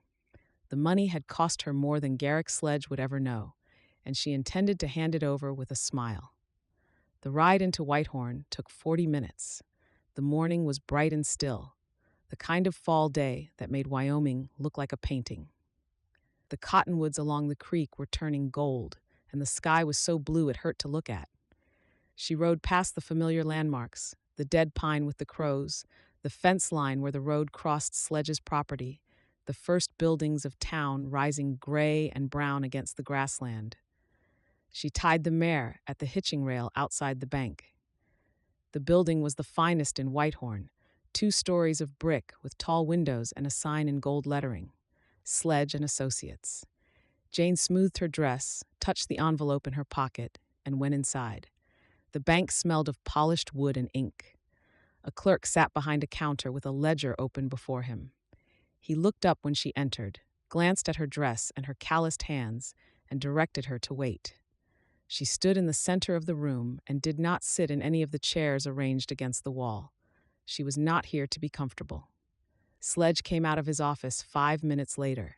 He wore a dark suit and his silver hair was combed back. His expression was the same measured courtesy he brought to every encounter, the face of a man who believed manners were a form of control. "Mrs. Parvin, what a pleasant surprise. Please come in." His office was paneled in dark wood. A desk the size of a dining table sat in the center, polished to a gleam with a lamp, an inkstand, and a leather blotter arranged with the precision of a man who valued order above all else. A painting of cattle on an open range hung behind the desk, the kind of painting rich men hung in their offices to remind visitors that their money came from the land. Jane sat in the chair opposite his desk. She took the envelope from her pocket and set it on the blotter between them. "The first installment," she said, "in full." Sledge looked at the envelope. He picked it up with 2 fingers, as though it might be unclean, and opened it. He counted the bills slowly, laying each one flat on the desk in a neat row. His face did not change. His hands did not hurry, but his eyes narrowed, just slightly, a recalculation, the look of a chess player who had lost a piece he expected to keep. "This appears to be in order." He gathered the bills and placed them in a drawer. He wrote a receipt in his careful hand and pushed it across the desk. "The next installment is due in 60 days, with interest recalculated, of course." "Of course. The amount will be somewhat higher than this one. The terms of Harvey's loan include a compounding provision." He folded his hands on the desk. "I want to be transparent about that." Transparent. The word sat between them like a joke neither of them was laughing at. Jane picked up the receipt and folded it into her pocket. "I appreciate your transparency, Mr. Sledge. Mrs. Parvin." He leaned forward. "I hope you understand that I take no pleasure in this. Harvey was a friend, and his debts are a burden I wish you did not have to carry. If at any point the situation becomes untenable, my offer to purchase the ranch remains on the table. The price would be fair." "The price you offered was not fair, and we both know it." She stood. "Good morning, Mr. Sledge." She walked out of the bank and down the steps into the sunlight. The door closed behind her with the solid thud of expensive hardware, and the morning air hit her face, clean and sharp with the smell of dust and sage and horse. She stood on the sidewalk and let herself breathe. Her hands were steady, her back was straight. She had walked into Garrick Sledge's bank, paid his money, and looked him in the eye and told him his offer was not fair, and the satisfaction of it ran through her like cold water. She had not raised her voice. She had not trembled. She had sat in his leather chair in his polished office, and she had matched him word for word, and when she had left standing. Her mother would not have believed it. Her mother, who had spent 30 years standing at a kitchen sink, absorbing her husband's failures like water into wood, would not have believed that her eldest daughter could walk into a rich man's office and say no and mean it. Jane pressed her fingers against the receipt in her pocket and felt the paper crinkle. Proof. The debt was not gone, but it was smaller, and that would do for today. Hetty Broker caught her arm before she reached the horse. "Did you do it?" "I did." Hetty's face split into a grin that took 10 years off her age. "Lord, have mercy. I would have paid money to see his face." She gripped Jane's hand and squeezed it hard. "Word's already out, if you can believe it. The clerk must have told someone. There are a few people in this town who are quietly delighted to see Sledge lose a hand. It's only one payment. It's a start, and starts matter." Hetty released her hand. "Come by for coffee before you go. I've got a rhubarb pie that needs eating." Jane went to the general store. Frank was behind his counter, the same round face and the same evasive eyes. But a shift was evident. He served her without the exaggerated slowness of her last visit. The wire was available. The prices were closer to fair. He did not meet her eye with any warmth, but the hostility had cooled to a grudging neutrality, the kind of half-thaw that came when a merchant realized the woman he had been told to freeze out was not freezing. On the main street, a rancher she did not know tipped his hat to her from the porch of the saloon. A woman outside the dry goods store nodded with what approached civility. The blacksmith, who had turned her away months ago, raised a hand from his forge door. Small gestures, barely noticeable, the kind of courtesies that the rest of Whitehorn took for granted, and Jane had been denied since the day she arrived. She did not mistake them for friendship. They were not invitations to tea or offers of help. They were the first tentative acknowledgments that she might still be here tomorrow, and the day after, and the day after that. In the West, survival earned a grudging respect.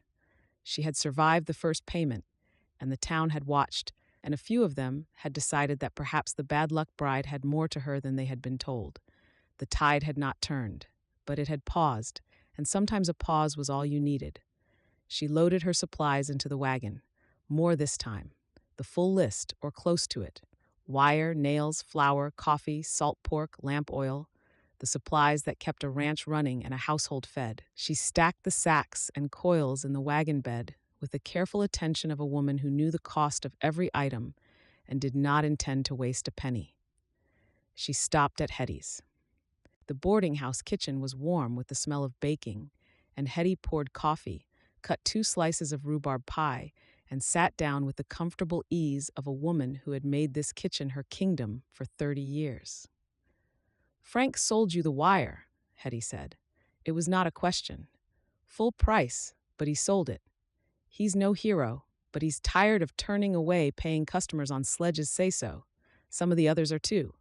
The feed merchant, Dewar, told his wife he felt like a fool refusing good business. Hetty ate a forkful of pie. "You opened a crack today, a small crack, but it's there.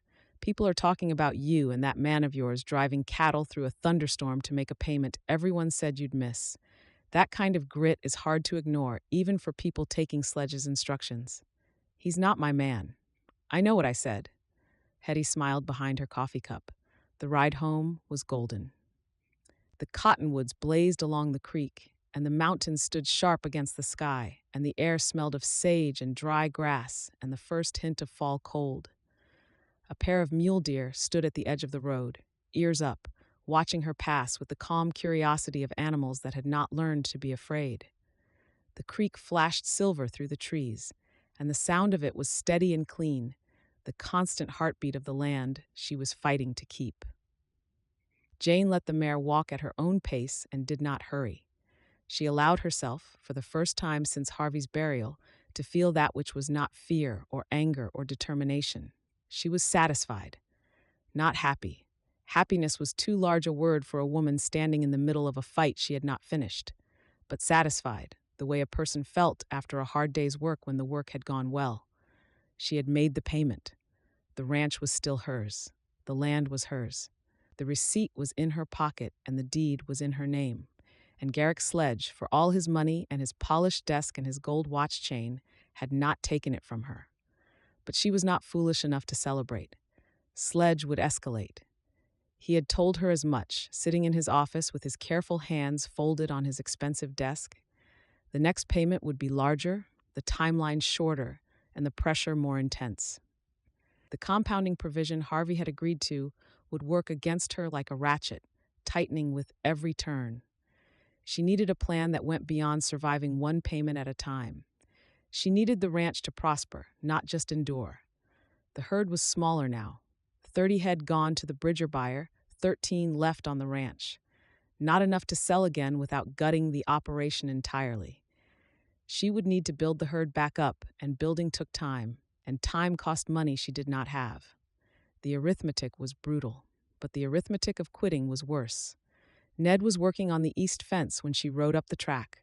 He straightened and watched her come in, the way he always did, that quiet, watchful attention that noticed everything and said nothing. She swung down from the saddle and walked over to him. "It's done," she said, "paid in full." He nodded, a small gesture, that nod, but the corner of his mouth turned up just slightly, and his gray eyes held hers for a moment longer than they usually did.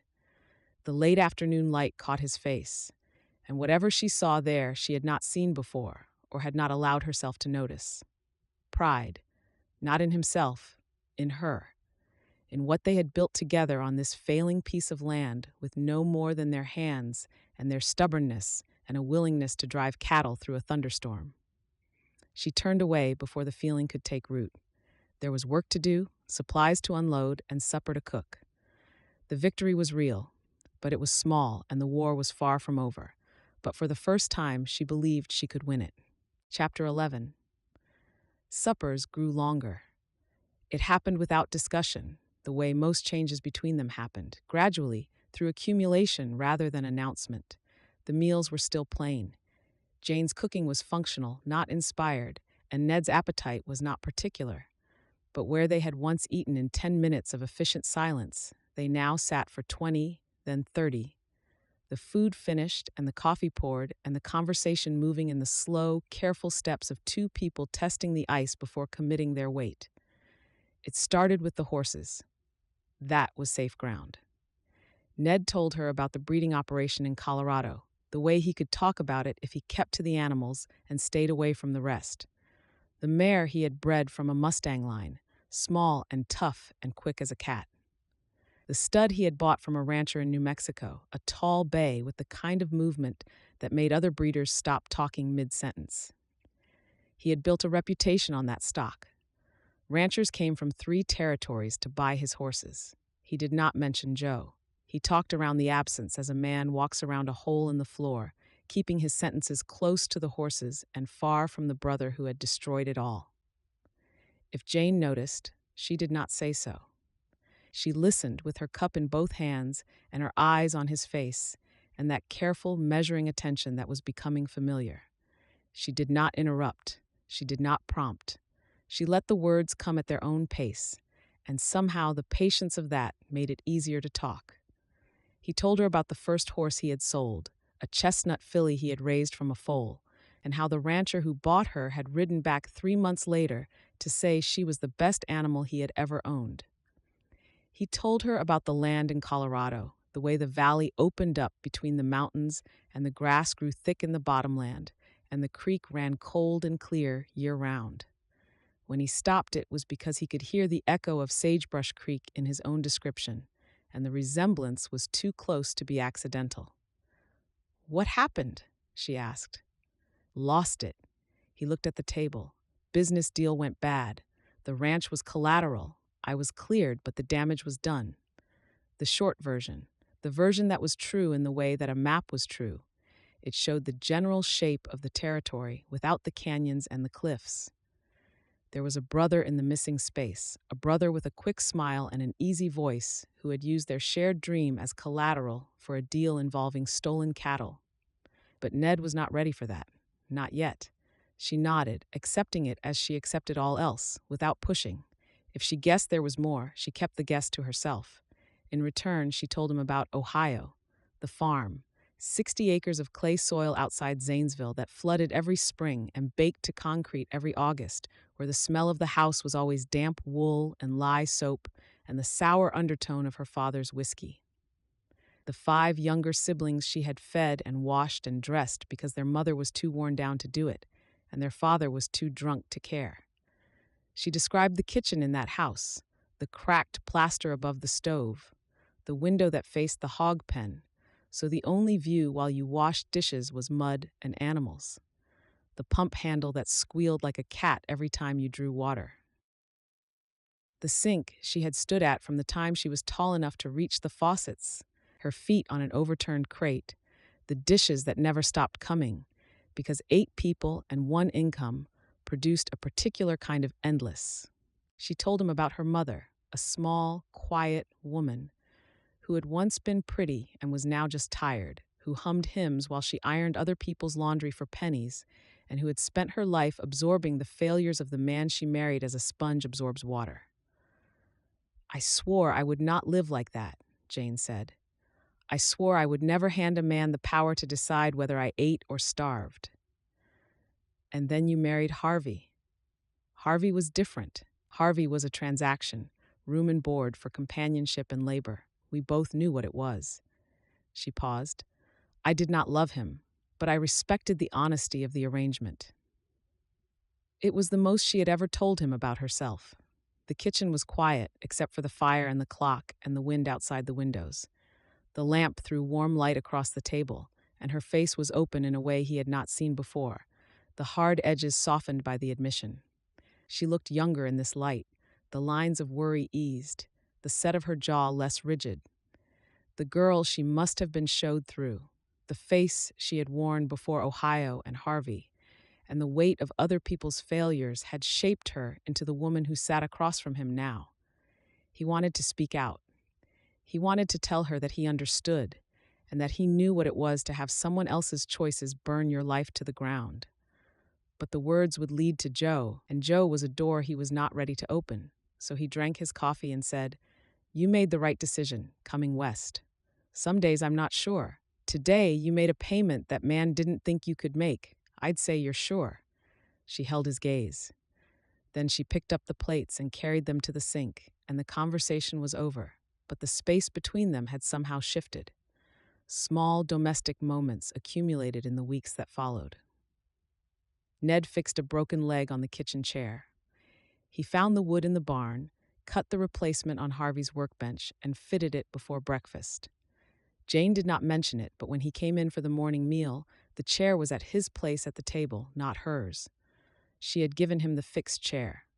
The gesture was so small that it should not have mattered. It mattered. She mended a tear in his coat. He had caught it on a nail in the barn, a sharp edge he should have hammered flat but had not gotten to, and the rip ran 6 inches along the shoulder seam. He came back to the bunkhouse one evening and found the coat folded on the step, the tear closed with neat stitches in dark thread.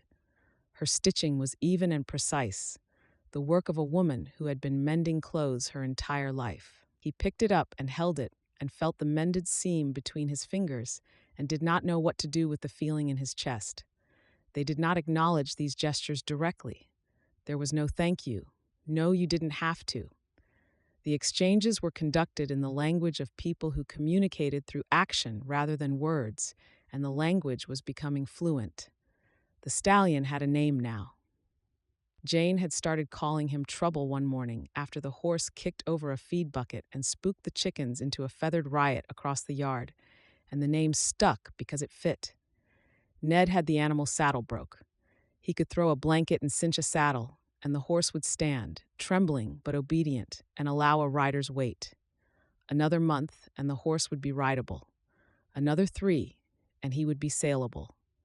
A horse this good, properly trained, could fetch $50 from the right buyer, maybe more. He was not yet fully reliable. He still spooked at shadows and shied at rabbits, and once threw Ned into the corral fence hard enough to leave a bruise across his hip that lasted a week. But he was coming along.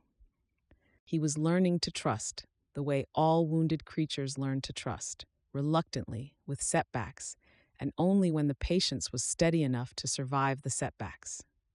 One evening, trouble got out. Ned had not latched the corral gate properly, a carelessness born of tiredness and the kind of easy familiarity with routine that makes a man sloppy. The stallion pushed through the gap and disappeared into the dusk at a run, tail streaming behind him like a banner. Ned swore and grabbed a halter and rope and went after him. Jane heard the commotion from the kitchen and came out at a run, wiping her hands on her apron. They chased the horse through the sage and the dry grass in the failing light, Ned circling left and Jane circling right, trying to corner the animal against the creek bank. Trouble was fast and gleeful and treated the entire exercise as the best game he had played in months. They ran. They shouted instructions to each other across the pasture, voices carrying in the still evening air. Ned tripped on a root and went down hard on one knee in the sage, and came up with prickles in both hands and dirt on his chin. Jane tried to cut the stallion off at the gate, and the horse veered around her like she was a fence post, tossing his head with what looked like pure delight. They chased him back and forth across the near pasture for the better part of an hour, while the sky went from gold to purple to the deep blue of a Wyoming evening. They finally cornered him in the angle where the creek bank met the north fence. The stallion stood with his head up and his ears pricked, breathing hard, looking at the two of them as though wondering why they had stopped playing. Ned got the halter on him and led him back to the corral and latched the gate twice and checked it 3 times. They stood in the yard, both of them breathing hard, both covered in dust and sage prickles. The last light was fading from the sky and the first stars were showing above the mountains. Jane's braid had come loose and her apron was torn, and there was a smear of dirt across her forehead. She looked at him, he looked at her, and they both started laughing. It was real laughter, helpless and unguarded, the kind that comes from exhaustion and absurdity, and the simple relief of having caught a 1,000-pound animal with nothing but 2 pairs of legs and a halter.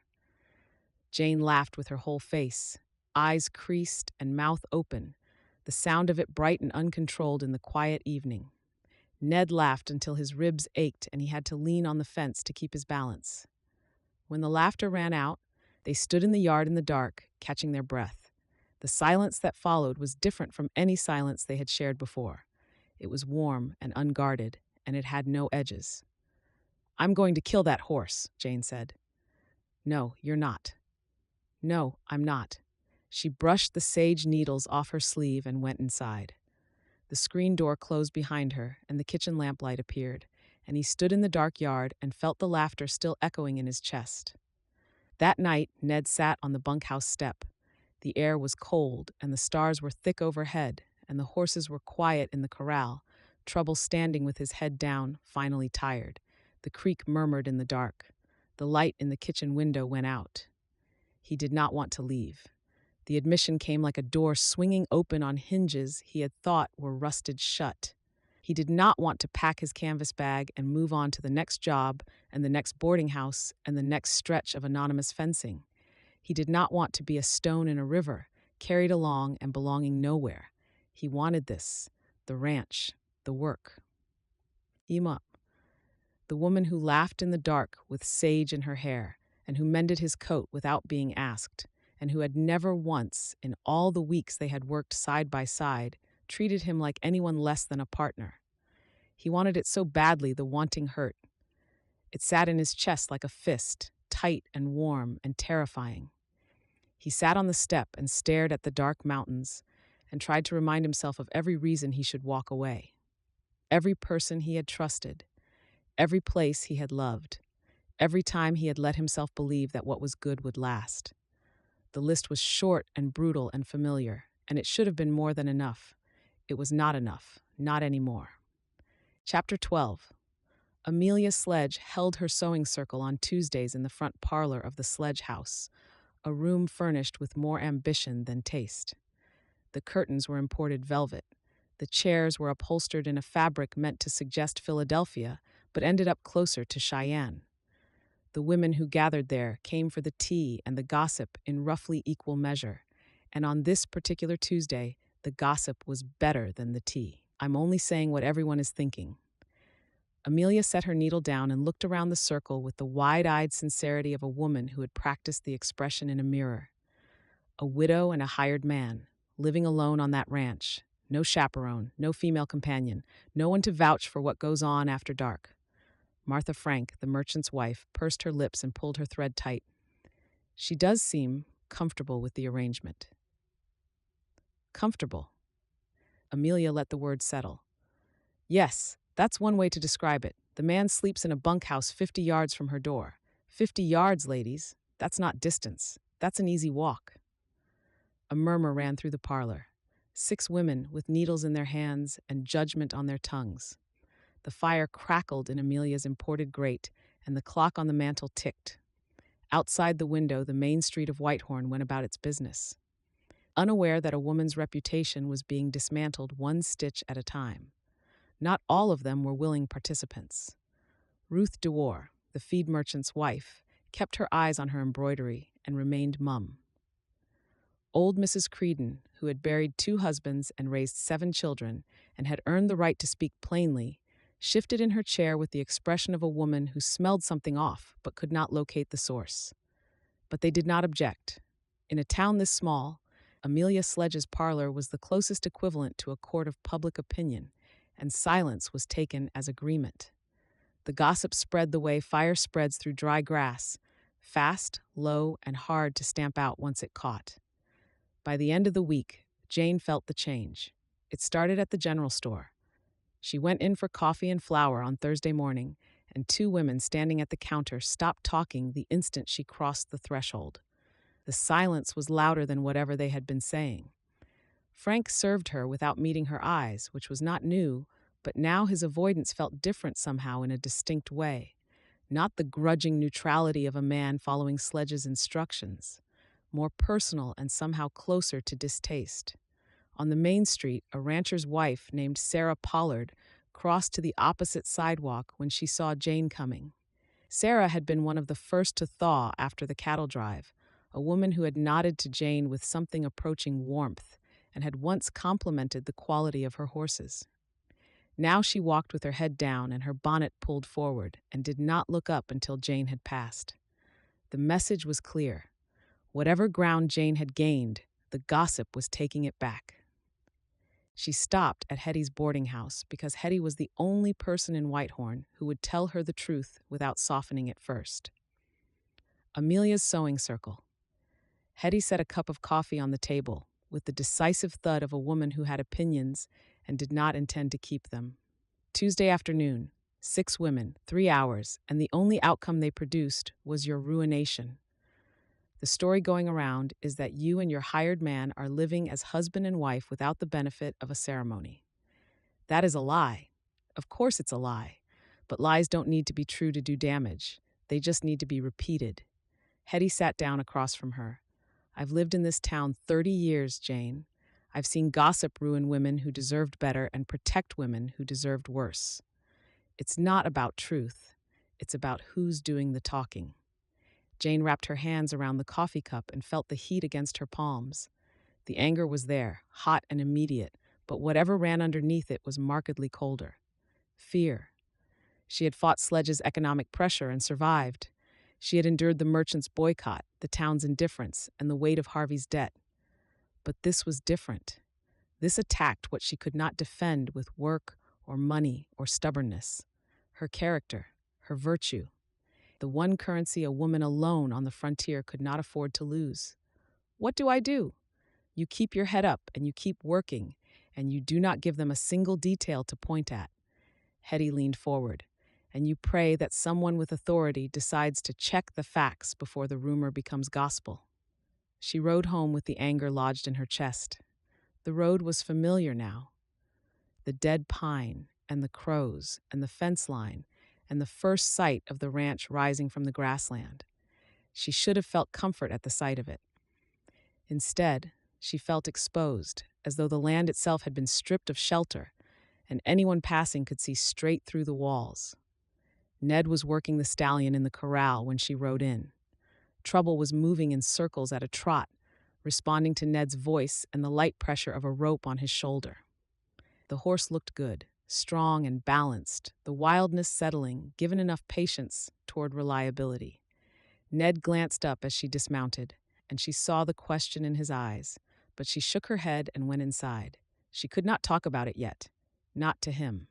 Especially not to him. Pastor Daniel Waite arrived 3 days later on a Saturday afternoon when the light was golden, and the wind was still, and the ranch looked as peaceful as a painting. He rode a brown gelding and wore his dark coat, and his expression was the careful neutrality of a man who had been given a task he did not want and could not refuse. Jane saw him coming and knew. She knew from the set of his shoulders and the way he held his reins and the fact that a pastor did not ride 40 minutes out of town on a Saturday afternoon to discuss the weather. She wiped her hands on her apron and met him on the porch. Mrs. Parvin. He dismounted and removed his hat. I hope I'm not intruding. Pastor Waite, you're welcome. Coffee? Thank you, no. He stood at the bottom of the porch steps and held his hat in both hands and looked at her with the miserable earnestness of a man who was about to say whatever it was he had rehearsed on the ride over and still had not gotten right. I've come to, that is, there's been some concern. I wanted to speak with you about a matter that has been raised with me. The gossip, he flinched. I wouldn't call it that. What would you call it? Concern. Some of the women in the congregation have expressed concern about the appearance of your living arrangements. A single woman and an unmarried man sharing a property without supervision. He turned his hat in his hands. I don't pretend to know the details. I'm not here to judge, but I have a responsibility to my congregation, and when concerns are raised, I must at least come out here and repeat them to my face. Jane's voice was steady. Her hands were not. She pressed them against the porch railing. Tell me, Pastor, did these concerns come from the congregation in general or from one woman in particular?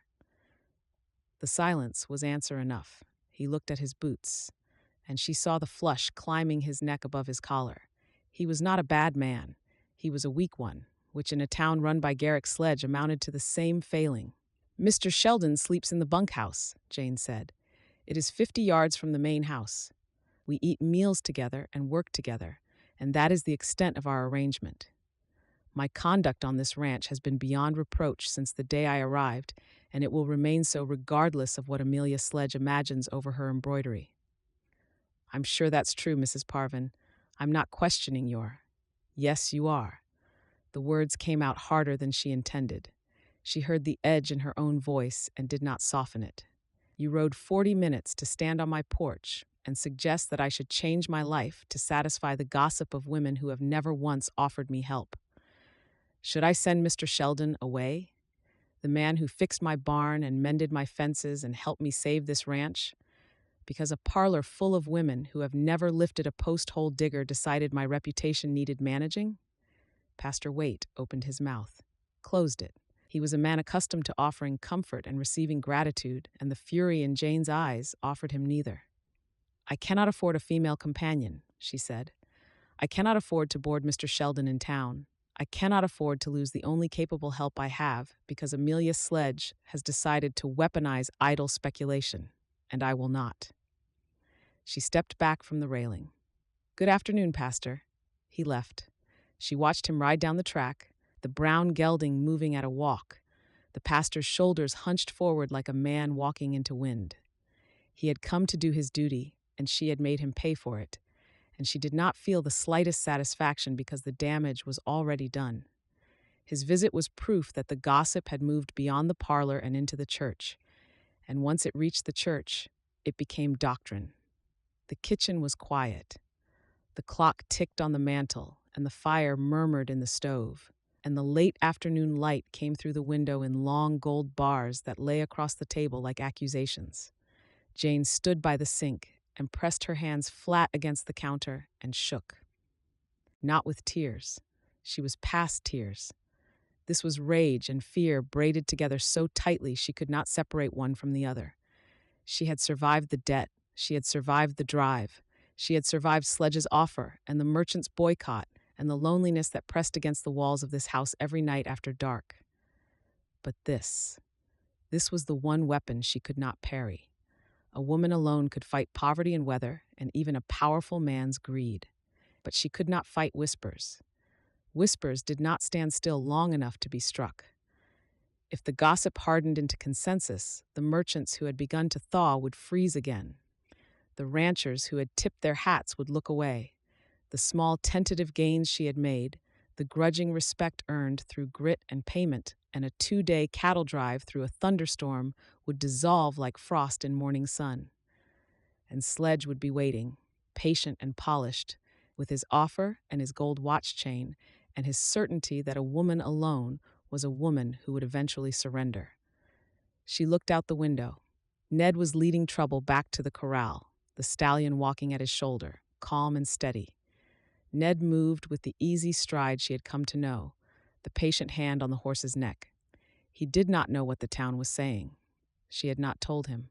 She was not sure she could tell him without the telling becoming something else entirely, because the truth underneath the gossip was simpler and more dangerous than Amelia Sledge could ever know. She cared about him. She cared about the man who fixed her chair without being asked and told her about Colorado in the language of someone who had lost a possession he loved and was afraid to love again. She cared about his quiet competence and his gray eyes and the way he had pulled her from a river and held her arm and looked at her as though she were the only solid presence in a world made of water. And caring in a town that was watching was the most dangerous choice she could make. She turned from the window, sat at the table, pulled Harvey's ledger toward her, and opened it to the debt page. The numbers were there, precise and indifferent, the same numbers that had been there yesterday and would be there tomorrow. She stared at them until her hands stopped shaking and the fear hardened into a form she could carry. Then she picked up a pencil and began to plan. Chapter 13. Ned heard the horse before he saw it. A steady trot coming up the track from the road, the sound of a well-shod animal moving at a pace that was neither hurried nor hesitant. He was replacing a broken hinge on the corral gate, a job that required both hands and a level of attention he was not giving it, because the sound of that horse had pulled something loose in his chest. a sound he recognized without knowing why, the way a man recognizes a particular knock on a door even after years of silence. He straightened and looked down the track and saw the rider. The horse was good, a tall sorrel with clean legs and a collected stride, the kind of animal that cost real money and was kept by men who wanted you to know it. The rider sat the saddle with the easy posture of someone who had been born on a horse and had never had reason to doubt his seat. He wore a dark coat that was too clean for the road and a hat that was too new for a man who had been traveling long. His face, as he drew closer, was tanned and smiling. Ned's hands went still on the hinge. The wrench hung forgotten at his side. His body knew before his mind caught up, the way a horse knows the scent of a predator before it sees the shape in the grass. The smile, the angle of the jaw, the way the rider held his reins loose and low, one hand resting on his thigh, relaxed and confident, as though the world was a party he had been personally invited to attend. Joe. His brother swung down from the saddle in the yard with the same fluid movement Ned remembered from 100 dismounts in 100 corrals across Colorado. Joe was 37 now and looked 30. He had always looked younger than he was. It was part of his equipment, like the smile and the voice, and the particular way he had of looking at a person as though they were the most important person in the room. Ned. Joe pulled off his hat and held it against his chest. His hair was darker than Ned's, almost black, and his eyes were the same gray but warmer, the kind of gray that people called blue in certain light. "Lord, it's good to see you." Ned did not move. He stood by the gate with the broken hinge in one hand and a wrench in the other and looked at his brother and felt the world tilt sideways, like a horse stepping on loose ground. 1 year and 3 months. That was how long it had been since he had watched Joe ride away from the ruins of their ranch in Colorado with the quick urgency of a man who had set a fire and wanted to be gone before the smoke rose. "What are you doing here, Joe?" The wind came across the yard and brought the smell of sage and horse and dust. The stallion in the corral stamped once and blew through his nostrils. Even the animal sensed something. "Looking for you." Joe came forward with his hands open, palms up, the gesture of a man approaching a spooked animal. He had always been good with spooked animals. He had always been good with everything. "Took me a while. You're not easy to find when you don't want to be found. There's a reason for that." Joe stopped. The smile did not leave his face, but it changed, shifting from greeting to acknowledgement, the way a man adjusts his footing on uneven ground.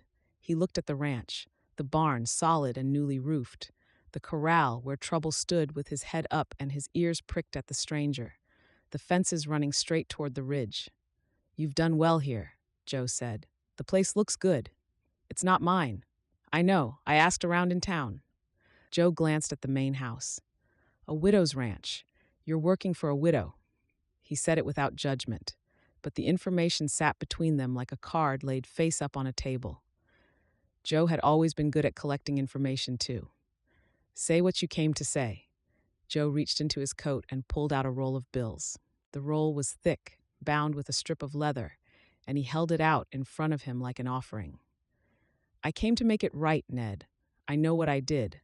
I know what it cost you. I've been carrying that, and it's time I put it down."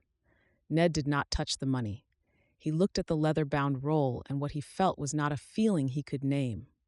Not gratitude, not relief. Closer to nausea, the physical refusal of a man who has been offered food by the person who burned his house down. You can't make it right with money. "I know that, but it's a start." Joe lowered the roll but did not put it away. "I was in trouble, Ned. Real trouble. The men I was dealing with, they were not the kind who accepted excuses. I panicked, and I ran, and I took what I could, and I left you holding the ruin. I have thought about it every day since." Every day. Ned heard the words and tested them against what he knew of his brother. Joe thought about problems the same as a river thought about rocks. He flowed around them and moved on. The idea that Joe had spent 1 year and 3 months weighted with guilt was about as likely as the idea that Trouble would learn to waltz. Leave Joe? He set the wrench down on the fence post. His hands needed to be free. He did not know why they needed to be free, but the feeling was old and instinctive, and he did not question it. Just hear me out. That's all I'm asking. 5 minutes. 5 minutes. Joe had always dealt in small denominations. 5 minutes of your time. One small favor. Just this once. The requests were always modest, always reasonable, and they always led somewhere Ned had not intended to go. The Colorado ranch had started with 5 minutes. Joe had walked into the barn one evening and said, "I've met some men who want to buy horses," and from that 5-minute conversation had grown a deal that had consumed all that Ned had built. But Joe did not leave. He leaned against the corral fence and talked. He talked about their parents, dead these 6 years, buried in the small cemetery outside Trinidad. He talked about their father's hands, big and rough and gentle with foals, and the way their mother had sung hymns while she cooked, and the kitchen had smelled of biscuits and sage. He talked about the horses they had raised together, the first foals from the Mustang line, the stud that threw only quality, the morning they had stood on the ridge above the ranch and looked down at 60 head of their own horses grazing in the valley. And Joe had said, "This is ours." It was a targeted and deliberate attack on the fortifications Ned had spent 14 months building. Every word was chosen for the door it opened. Every memory was selected for the feeling it unlocked. Joe had always known the combination to every lock Ned owned, and the fact that Ned knew this did not make it less effective. His anger fractured, not into forgiveness. Forgiveness was too clean a word for what happened inside him. It fractured into what was more complicated and less useful. The anger was still there, but it had company now, crowded by the memories Joe had summoned like a man calling horses in from a field. Their father, their mother, the ranch in Colorado, the life they had built together before Joe burned it down. "I'm not leaving," Ned said. "Whatever you're selling, I'm not buying. I'm not selling anything. I'm here to help." Joe's voice was quiet, sincere. He was very good at sincerity. "I've done well this past year, Ned. Cattle business up in Montana. Legitimate this time. I've got money, and I've got connections, and I can see this place needs both. This place is not yours to fix.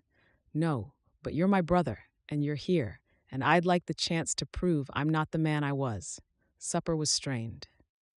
Jane cooked for 3 without comment, adding another plate to the table and another portion to the pot with the efficiency of a woman who dealt with surprises by ignoring them. She set the food down and sat in her usual chair and regarded Joe across the table with the expression of a woman who was being polite because the alternative was worse. Joe was charming. Of course he was charming. Charm was not something Joe deployed. It was something he was, the way water was wet, without effort or choice. He complimented the food. He asked about the ranch. He told a story about a horse he had bought in Montana that turned out to be afraid of chickens, and the story was funny and well told and designed to make people like him. Jane did not laugh. She ate and listened, and her eyes moved between the brothers with the steady attention of a woman who was reading a room the way other people read a book. Ned watched her watch Joe and saw her measure his brother in the space of a single meal. The quick smile that came too easily. The charm that covered ground like a blanket over a lumpy mattress, smoothing without fixing. The way Joe filled silence with talk compulsively, as though quiet were a threat he had to neutralize. She had known men like this. The recognition showed in her face, the careful distance she maintained, even while passing the butter and refilling the coffee. Her father had been a version of Joe. The handsome voice, the easy promises, the trail of wreckage left behind. She did not need to be told. She had learned it young and hard, and the lessons were written in the set of her jaw and the way she kept her hands close to her own plate. Joe bedded down in the barn. Ned made the offer without warmth, pointing to the hayloft as he would point a stranger to a water trough. There was no room in the bunkhouse, and Ned would not have offered it if there had been. He gave his brother a blanket and offered no discussion. Joe accepted it with the good grace of a man who knew he was being tested and was willing to endure discomfort as proof of his intentions. After the barn door closed, Jane found Ned on the porch. "Do you trust him?" she asked. The night was cold, and the stars were thick, and the air smelled of wood smoke and sage and the frost that was coming. Somewhere in the barn, a horse shifted and the hay rustled. Ned stood with his hands in his pockets and looked at the mountains, dark shapes against a sky so deep it made his chest ache. "No," Jane nodded. She went inside, and he heard the click of the strongbox lock, the sound of metal turning against metal, solid and deliberate. She came back to the doorway. "The cash box is locked. The key is on my person." She said it plainly, the way she said everything, without apology or accusation. It was not a judgment of Joe. It was a statement of alliance with Ned. She was saying, "I am with you," and she was saying it in the language they had always spoken, the language of action and precaution and trust built through doing rather than declaring. "Thank you," he said. The words were inadequate for what he meant. He meant, "I do not deserve the faith you are showing me."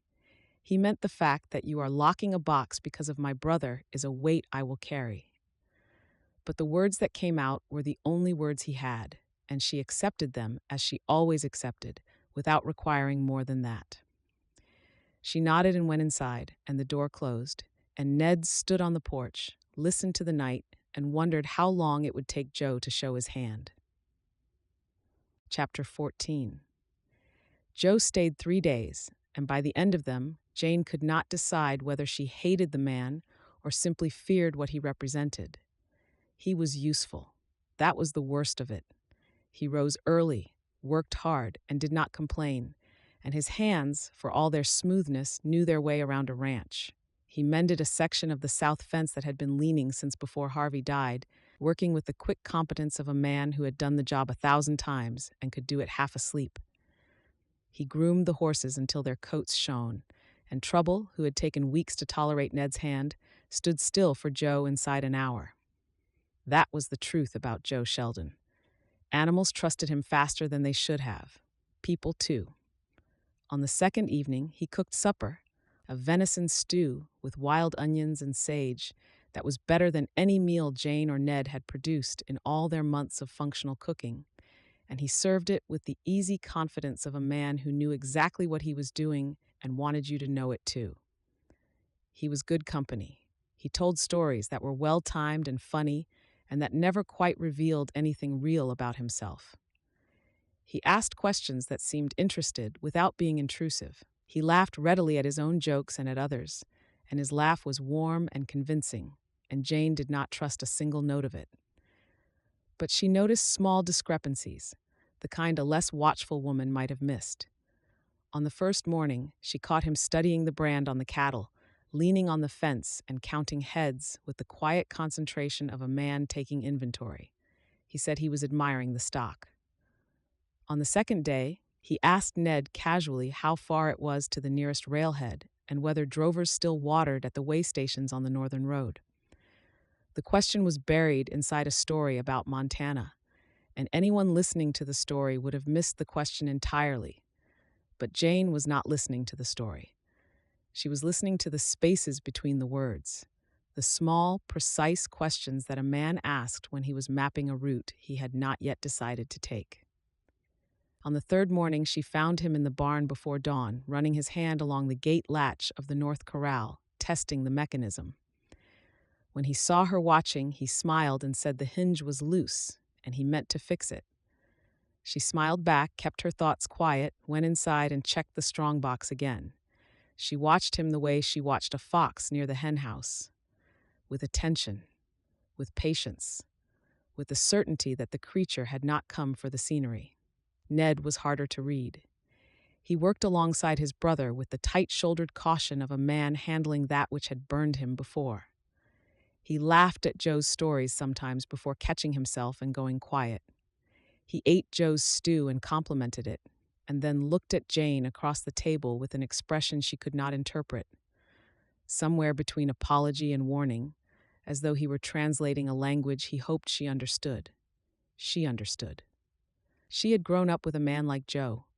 Her father had been handsome and funny and useless, and her mother had spent 30 years feeding on the scraps of his charm while the farm rotted around them, and the children went to bed hungry, and the debts piled up like snow against a door that would not close. Jane knew the breed.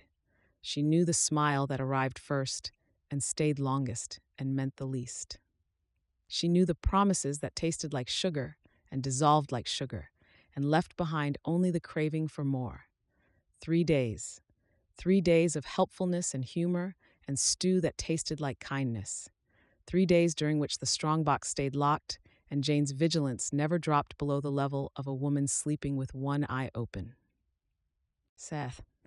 On the fourth evening, over the last of the venison stew, Joe laid his cards on the table.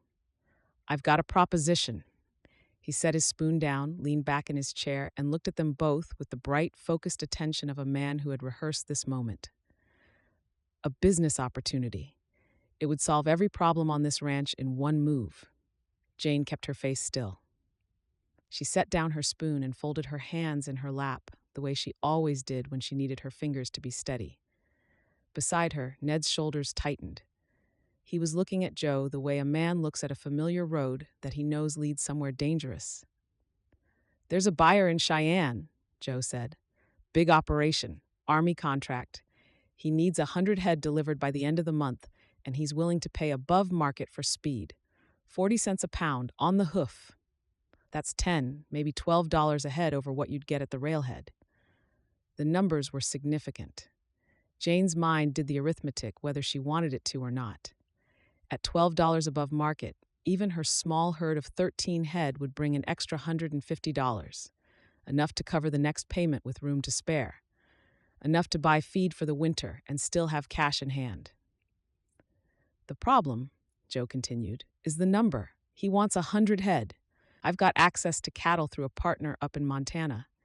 We combine my stock with yours, make the delivery together, and split the profit 3 ways.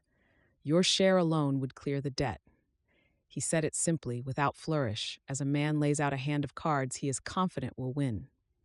The numbers sat on the table between the empty bowls and the coffee cups, and they were beautiful numbers, clean and persuasive, and large enough to change their lives. Jane looked at Ned. His face was careful. The war behind his eyes was plain, the pull of the money against the weight of all that he knew about his brother. He wanted to believe it. That showed too, and it frightened her more than the proposal itself. "Who is the buyer?" she asked. "Name's Holbrook, runs a supply operation out of Cheyenne, government contracts mostly, Army forts along the Platte." Joe recited it with the fluency of a man who had memorized a pamphlet. The details were crisp, but they floated on nothing.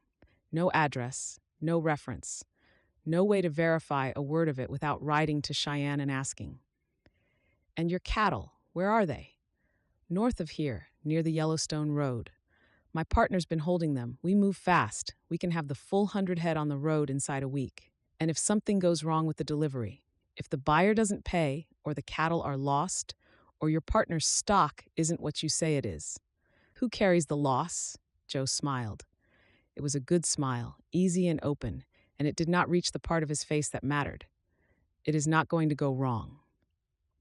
"That wasn't my question." The kitchen was quiet. The fire murmured in the stove, and the clock ticked on the mantel, and outside the window, the evening was turning the mountains blue. Joe looked at her across the table, and she held his gaze and did not blink. She had spent her life being looked through by men who assumed that a woman in an apron could not follow the arithmetic. She could follow it fine. The arithmetic was the easy part. The hard part was what the arithmetic concealed. His cattle were vague. His buyer was a name without verification. The profit was enormous, which meant the risk was enormous, and the risk was hers because the cattle were hers. And if the deal collapsed, she would be left empty-handed while Joe rode north on his good horse with his clean hands and his carefully practiced regret. "No," Jane said. The word was flat and final, and she did not soften it with explanation or apology. It landed in the kitchen, and the silence spread out from it.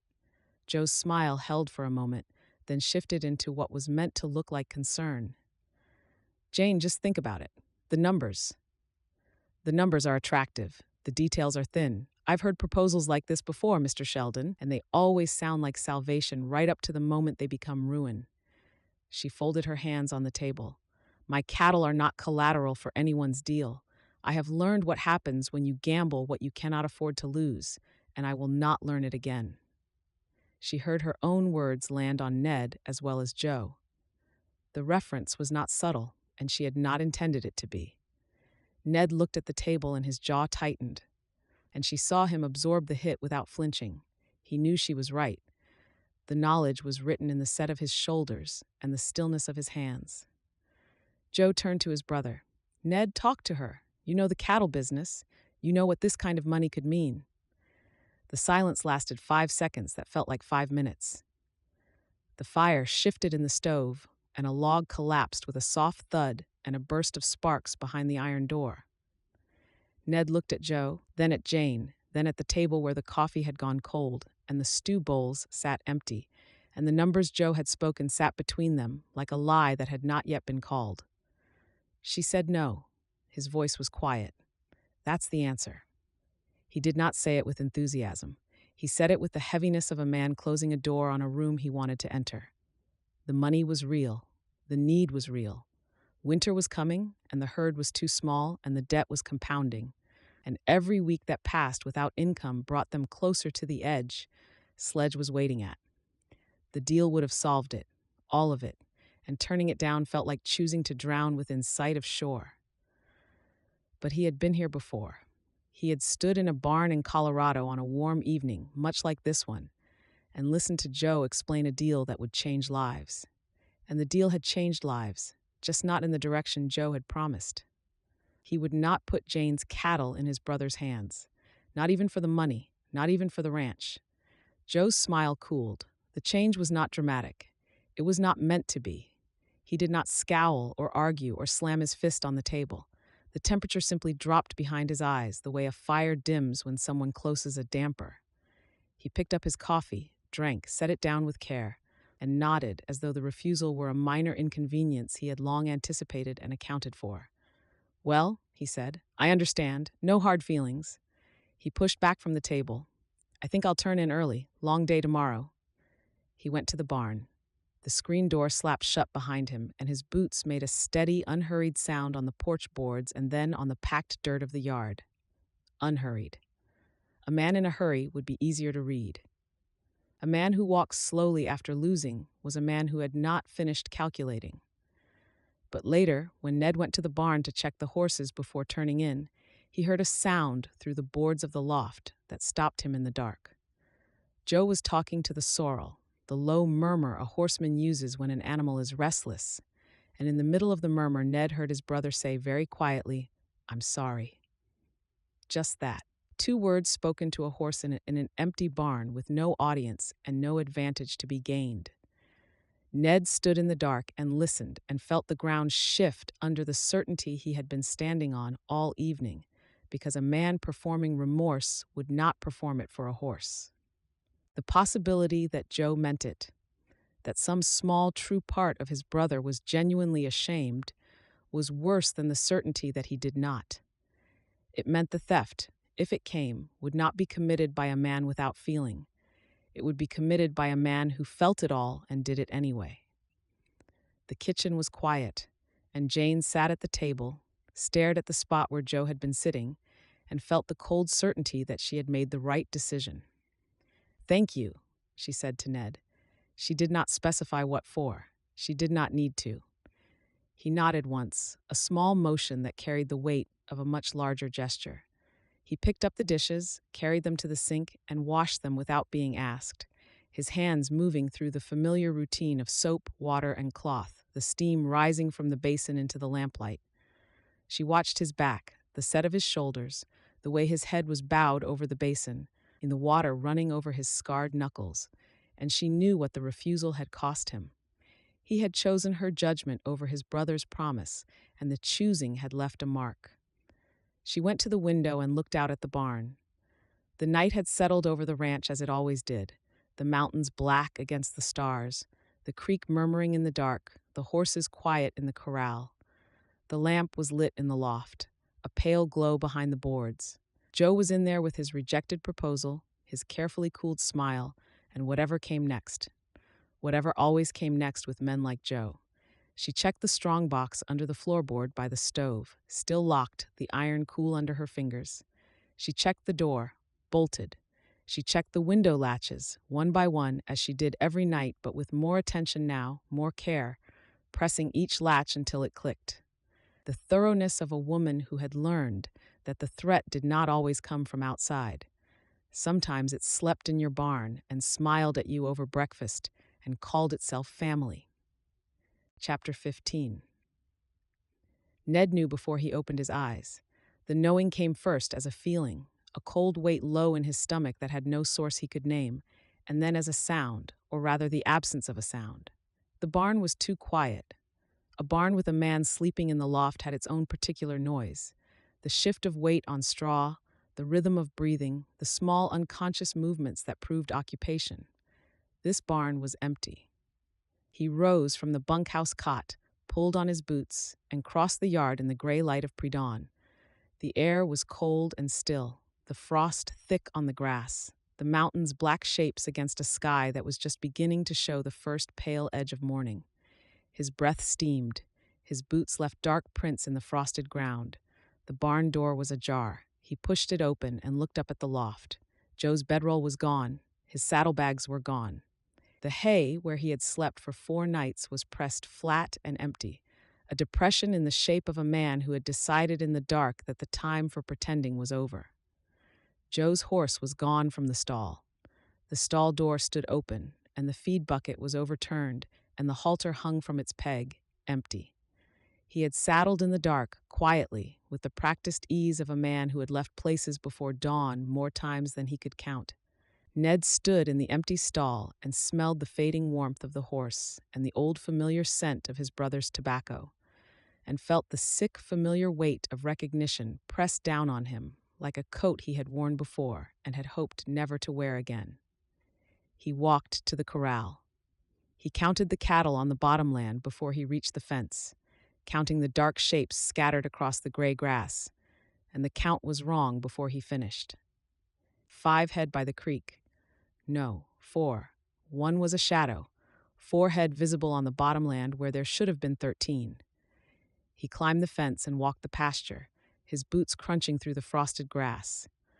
The morning light was growing, but it was still gray, still uncertain, the kind of light that made shapes unreliable and distances deceptive. He walked the bottomland from the creek to the south fence and back again, counting and recounting, and the number did not change. 5 head. 5 out of 13. 8 were gone. The 5 remaining stood in a loose group near the creek bank, their breath steaming in the cold air, undisturbed. They had not been run. They had not been spooked. Joe had cut the ones he wanted from the herd with the quiet skill of a man who knew exactly what he was taking. The best 8. That was plain even in the half-light. The 3-year-old steers were gone, the ones with the best weight, the ones that would bring the highest price at any railhead or buyer's pen between here and Cheyenne. The 2 good heifers were gone. Joe had not taken randomly. He had taken with the eye of a cattleman who knew which animals were worth driving and which were not worth the trouble. The north fence told the rest of the story. A clean cut, 3 strands of wire severed with a tool, the posts standing but the wire hanging slack. The cut was neat and precise, the work of a man who had done this before, and beyond it, the ground was churned with hoof prints leading north toward the main road. 8 head, driven through the gap in the dark, pushed hard toward the road, and whatever buyer or partner or scheme Joe had arranged before his proposal at the supper table had even left his mouth. The proposal had never been real. The supper table pitch, the Cheyenne buyer, the split profit, none of it.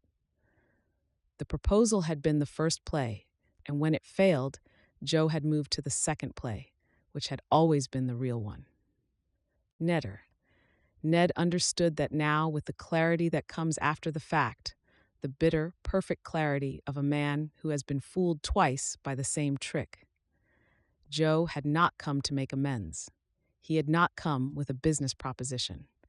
He had come to take what he could get, and when the proposition failed, he had taken it anyway in the dark, while the brother who should have known better slept 50 yards away. Ned stood at the cut fence and pressed his hands against the nearest post and felt the rough wood bite into his palms. The cold air burned in his lungs. The first light was touching the mountains, turning the peaks from black to gray to the pale gold of early morning, and the beauty of it was obscene. The land did not care. The mountains did not care. The creek went on murmuring, and the frost went on glittering, and the world continued in its indifferent turning while his brother's betrayal sat in his chest, a weight he could not cough up and could not swallow. The first time had cost him his ranch, his horses, his reputation. All that he had built in 10 years of work reduced to a legal proceeding, a foreclosure notice, and a name on a document that proved he had once had ownership and no longer did. He had survived that. He had walked away with a canvas bag and a ruined name, and he had rebuilt, slowly, carefully, the way a man rebuilds who knows the cost of building. And now Joe had done it again. Not to Ned's ranch this time, to Jane's, to the woman who had taken him in on faith and given him work and trusted him enough to share her supper table and her plans and the quiet admission that she cared about what they were building together. He had brought his brother's poison into her life, and the poison had done what poison always does. He repaired the fence. The work was automatic, his hands finding wire and pliers in the toolbox by the gate without his mind being involved. He spliced the 3 cut strands and pulled them taut, twisted the ends, and tested the tension, and the fence held. It was a small, useless repair. The cattle were already gone, but his hands needed to do something or they would shake, and shaking was a luxury he could not afford. He walked back to the house. The kitchen light was on. Jane was awake, standing at the stove with the coffee pot in her hand, and she turned when he came through the door, saw his face, and set the pot down without pouring. "How many?" she asked. She already knew. It showed in the set of her jaw, the stillness of her hands, and the way she looked at him without surprise. She had been waiting for this, or a similar outcome since the moment Joe rode up the track on his good horse with his easy smile. 8, the best of the herd. North fence is cut, tracks head toward the main road. She sat down at the table, not heavily, not with collapse or defeat. She sat down the way a general sits down at a map table, with purpose and attention, preparing to respond to an attack she had anticipated but could not prevent. "Tell me," she said. "Tell you what? Whatever there is to tell. Colorado, the breeding operation, your brother, all of it. I need to know what I am dealing with." So he told her. He pulled out the chair across from her and sat down because his legs were not reliable and he did not want to be standing for this. He sat in her kitchen in the gray morning light with the coffee going cold on the stove, and he told her all that he had kept locked behind the door he had been afraid to open. Colorado, the ranch in the valley between the mountains, the horses he had bred from the Mustang line, 60 head of stock that were the best in 3 territories. Joe's involvement, the brother who had handled the sales, the contacts, and the business side, while Ned did the work. The deal that Joe had made with men who dealt in stolen cattle, using the ranch as collateral, using Ned's name on papers Ned had never signed. The investigation, the clearing of his name, technically, legally, in the narrow sense that the law acknowledges innocence. And the ruin that followed anyway, because a cleared name is not the same as a clean one, and no buyer in Colorado would touch horses from a ranch that had been connected to cattle theft. Her face gave nothing away. She did not flinch. She did not look away.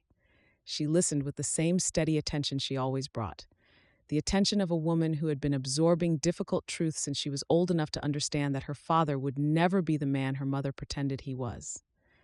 He told her about the night Joe left, the conversation in the barn, Joe's voice shaking with shame or fear or both, the excuses, the apologies that were not apologies, the promise to make it right that were the last words Joe spoke before he rode away in the dark and did not come back for 14 months.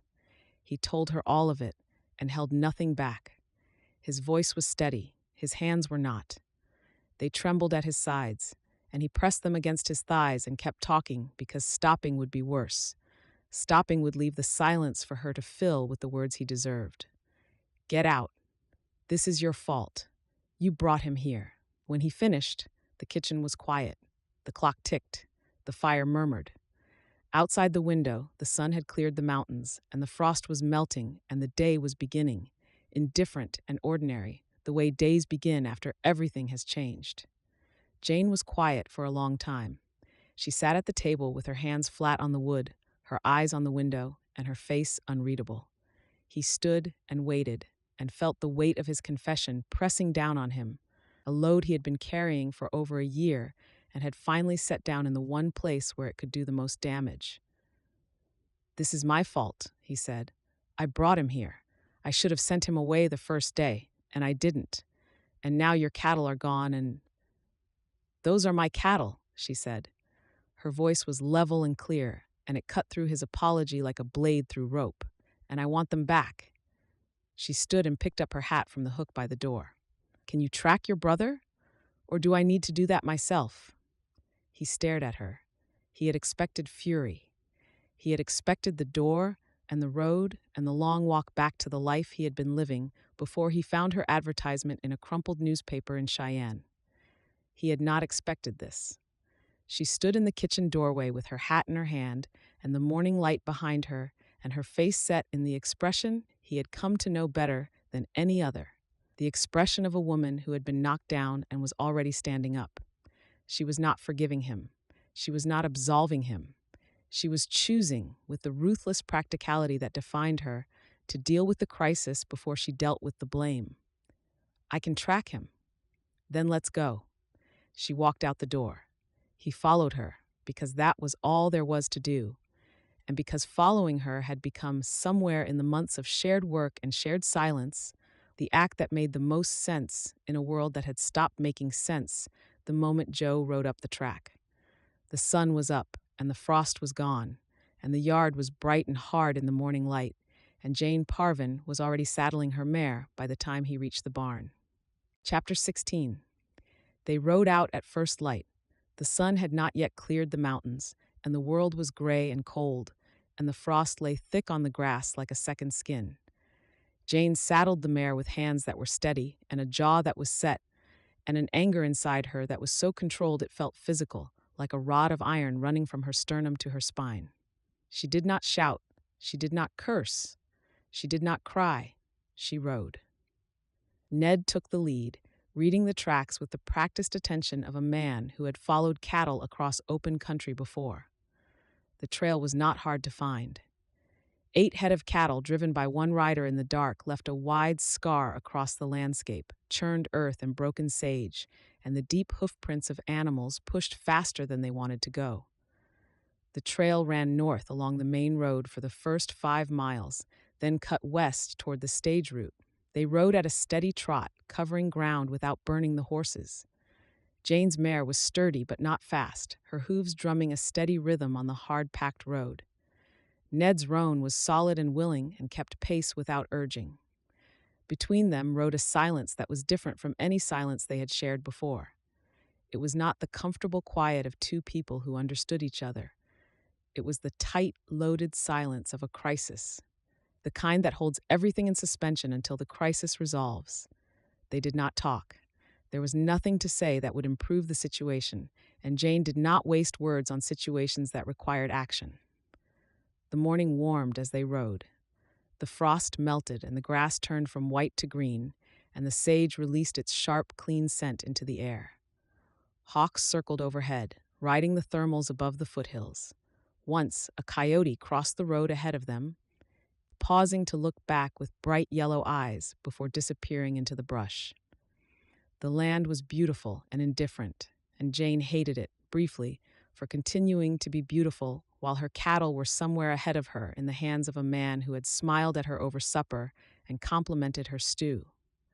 The tracks told a story. Joe had pushed the cattle hard for the first few miles, then slowed. The hoofprints spread out, the intervals between them longer, the gait easing from a run to a walk. He had put distance between himself and the ranch, then settled into a pace that would get the animals to wherever he was going without running the weight off them. A cattleman's instinct. Even in theft, Joe Sheldon handled stock with care. By mid-morning, they found the first sign of a stop, a wide area of churned ground near a creek crossing where the cattle had been allowed to drink. Horse droppings, still dark, less than 6 hours old. Ned dismounted and studied the ground and pointed north. Way station at Miller's Crossing. 10 miles. If he's selling, that's where he'd do it. Drovers stopped there to water stock before the push to the railhead. They rode on. The sun climbed to its peak, and the heat settled over the grassland, and Jane drank from her canteen and let the mare walk in the long stretches between rises. She thought about the numbers. 8 head. Her best stock. The steers alone were worth $40 each at market, the heifers more.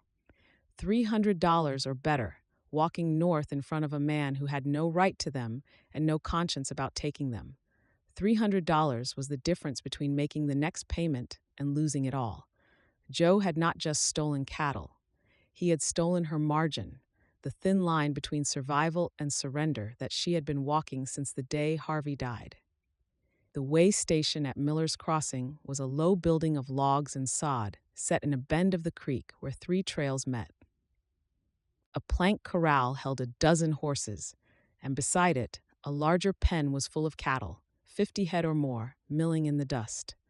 Smoke rose from the station chimney, and a dog lay on the porch in the sun, and the whole scene had the temporary transactional air of a place where goods changed hands. Jane saw the cattle first.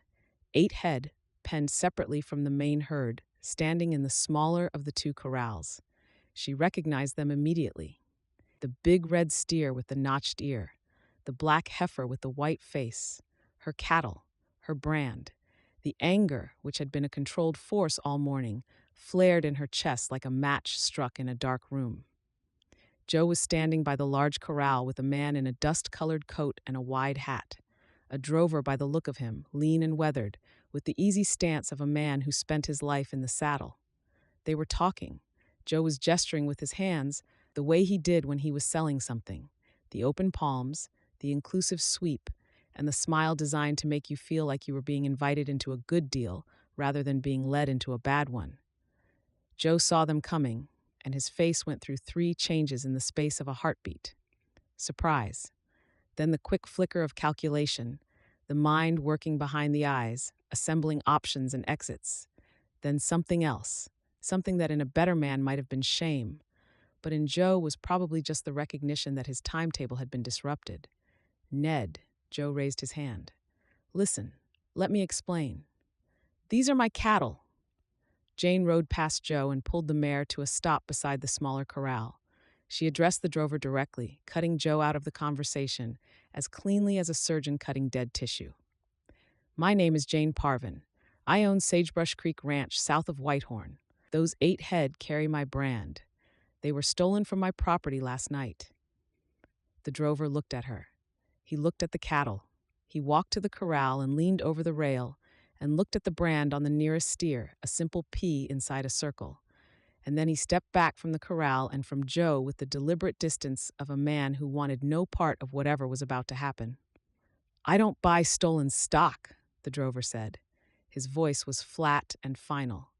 Every drover on the northern road knew that the territorial brand inspector at the Laramie railhead checked every hide that came through the pens, and any animal whose brand did not match the seller's registration meant a night in the stockade and a conversation with the territorial marshal that no honest cattleman wanted to have.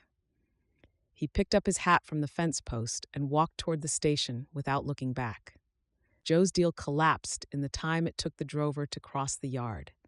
The calculation behind his eyes shifted again, from salvage to damage control, and his voice changed to the wounded, reasonable tone that Jane recognized from her father and from every man who had ever tried to explain away a betrayal with better words. Jane, this is a misunderstanding. I was going to sell them and bring the money back. I was trying to help. Stop talking. She dismounted and tied the mare to the corral rail and turned to face him. She did not raise her voice. She did not need to. The anger in her was beyond shouting. It was the cold anger of a woman who had been robbed by a man she had fed at her own table, and it was more frightening than any volume could have been. You are going to get on your horse, she said. You are going to ride away from this station, and you are going to keep riding. If I see you on my property again, the sheriff will be waiting, not because I will send for him. Because I will ride to Whitehorn and stand in his office and file a complaint for cattle theft, and I will bring the drover as my witness and the brand inspector as my proof. You will spend the next 2 years in the territorial prison, explaining to a judge how you were trying to help. She said it plainly, without decoration, without emphasis, without the tremor in her voice that would have told him she was afraid. She was not afraid. She was furious, and she was certain, and she was done with Joe Sheldon in a way that went deeper than anger and arrived at what was closer to finality. Joe looked at Ned. It was the reflex of a man who had always been able to count on his brother for one more chance, one more conversation, one more open door. But Ned's face was closed. He sat his horse with his hands on the saddle horn and his gray eyes fixed on a point somewhere past Joe's shoulder, and his expression was wholly vacant. No anger, no forgiveness, nothing at all. The blankness of a man who had spent his last coin of fraternal loyalty and was now simply watching the account close. "Ned," Joe said, "come on. You know me. You know I wouldn't." Ned remained still. The silence was worse than any words could have been. It was the silence of a man who had made his final decision about a person and did not intend to revisit it. Joe stood in the yard of the way station with the dust settling around his boots and the dog watching from the porch, and the sun beating down on his bare head. The drover had gone inside. The station master was leaning in his doorway, watching with the detached interest of a man who had seen 100 disputes play out in his yard and intended to stay clear of this one too. For the first time since he had arrived at Sagebrush Creek, the charm was gone. What remained was smaller and harder and less pleasant to look at. A man who had been caught and who knew it and who had exhausted every tool in his considerable kit. He walked to his horse. He mounted without speaking. He looked back once at the cattle he had not sold and the brother he had lost and the woman who had beaten him with no more than a straight back and a clear voice. And then he turned the sorrel north and rode away. The dust rose behind him and settled, and the sound of hooves faded, and the road was empty. Ned sat on his horse and watched until Joe was out of sight. His face did not change. His hands did not move on the reins. Jane stood by the corral and gave him the silence he needed, the way he had given her silence so many times in the months they had worked together, the understanding that some truths could not be spoken until the sharp edge had worn down enough to be held. They opened the gate on the smaller corral and cut the 8 head out. The cattle came willingly, recognizing Jane's voice and the familiar scent of home in her clothes. She spoke to them the way she always spoke, practically and without sentiment, but her hand on the lead steer's neck was gentle. They watered the horses at the station trough and ate cold biscuits from Jane's saddlebag and did not speak about Joe or the theft or the brother who was now a diminishing shape on a road headed north. Some conversations would come later. This one would keep. They drove the cattle home as the sun went down. 8 head moving at a walk through the golden evening light, the mountains turning purple ahead of them, and the sky going from blue to amber to the deep red of a Wyoming sunset. The cattle walked with the patient rhythm of animals heading toward familiar ground, and Jane rode behind them and felt the weight of the day settling into a form she could carry. She had her cattle back, all 8. She had her ranch waiting at the end of the road. She had the man riding beside her, quiet and wounded and present, a man who had watched his brother ride away for the last time and had not broken. She did not have the words for what she felt, so she let the silence speak for itself, the way they had always spoken, and the silence said enough. Chapter 17. The letter arrived on a Tuesday. Jane found it in the mailbox at the end of the track, a cream-colored envelope with her name written in the neat hand she recognized as Garrick Sledge's. She carried it back to the house and set it on the kitchen table and poured a cup of coffee before she opened it, because she knew what it was and she wanted to be sitting down. The language was formal, legal phrases stacked like bricks, each one placed with the deliberate care of a man who understood that words arranged correctly could accomplish what force could not. Pursuant to, notwithstanding, hereby invokes. She read through the formality to the heart of the letter, which was this. The bank was invoking an acceleration clause in Harvey's original loan agreement. The full remaining balance, Every penny of the debt, minus the one payment she had made, was now due in 60 days. She set the letter down and stared at the wall above the stove. The amount was written at the bottom of the page in Sledge's careful figures. It was more than the ranch could earn in a year. More than 10 cattle drives to Bridger. More than all the wire and nails and fence posts in Wyoming territory, multiplied by every hour of labor she and Ned could give. It was a number designed to end a fight, and looking at it, she could feel the fight draining out of her like water from a cracked barrel. She did not let it drain. She folded the letter and put it in the pocket of her apron and went back to work, because stopping even for an hour was a luxury she could not afford. She fed the chickens and collected the eggs and carried water to the trough and checked the cattle on the bottomland, all 13 of them back where they belonged. And by the time she had finished the morning chores, the cold had cooled to a level she could carry. She saddled the mare and rode to Whitehorn. The road was dry and the air was cold, and the cottonwoods had lost their gold and stood bare against the gray sky. Sledge's bank looked the same.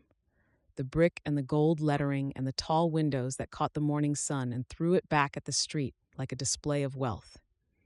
She tied the mare and went inside and told the clerk she wanted to see Mr. Sledge, and the clerk disappeared into the back office and returned to say that Mr. Sledge would be delighted.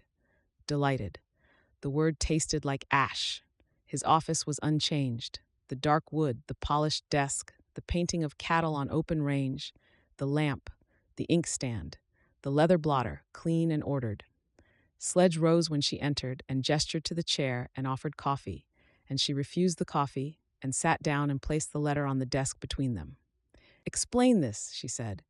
Sledge sat back in his chair and folded his hands, the same gesture he made every time they spoke, the gesture of a man who had all the time and all the power and wanted you to know it. "The clause is in the original loan document, Mrs. Parvin. Section 4, paragraph 3. Harvey signed it." He spoke with the calm patience of a teacher explaining arithmetic to a slow student. It provides for acceleration of the full balance in the event of a material change in the borrower's circumstances. Harvey's death, regrettably, constitutes such a change. Harvey has been dead for 5 months. Why invoke it now? The bank has been patient. We extended a grace period. We accepted a partial payment, but the bank's board has reviewed the situation and determined that the risk profile of the loan has changed sufficiently to warrant acceleration. He paused. I argued for a longer timeline. The board overruled me. The board. Garrick Sledge was the board. The bank was his, the board was his, the decision was his.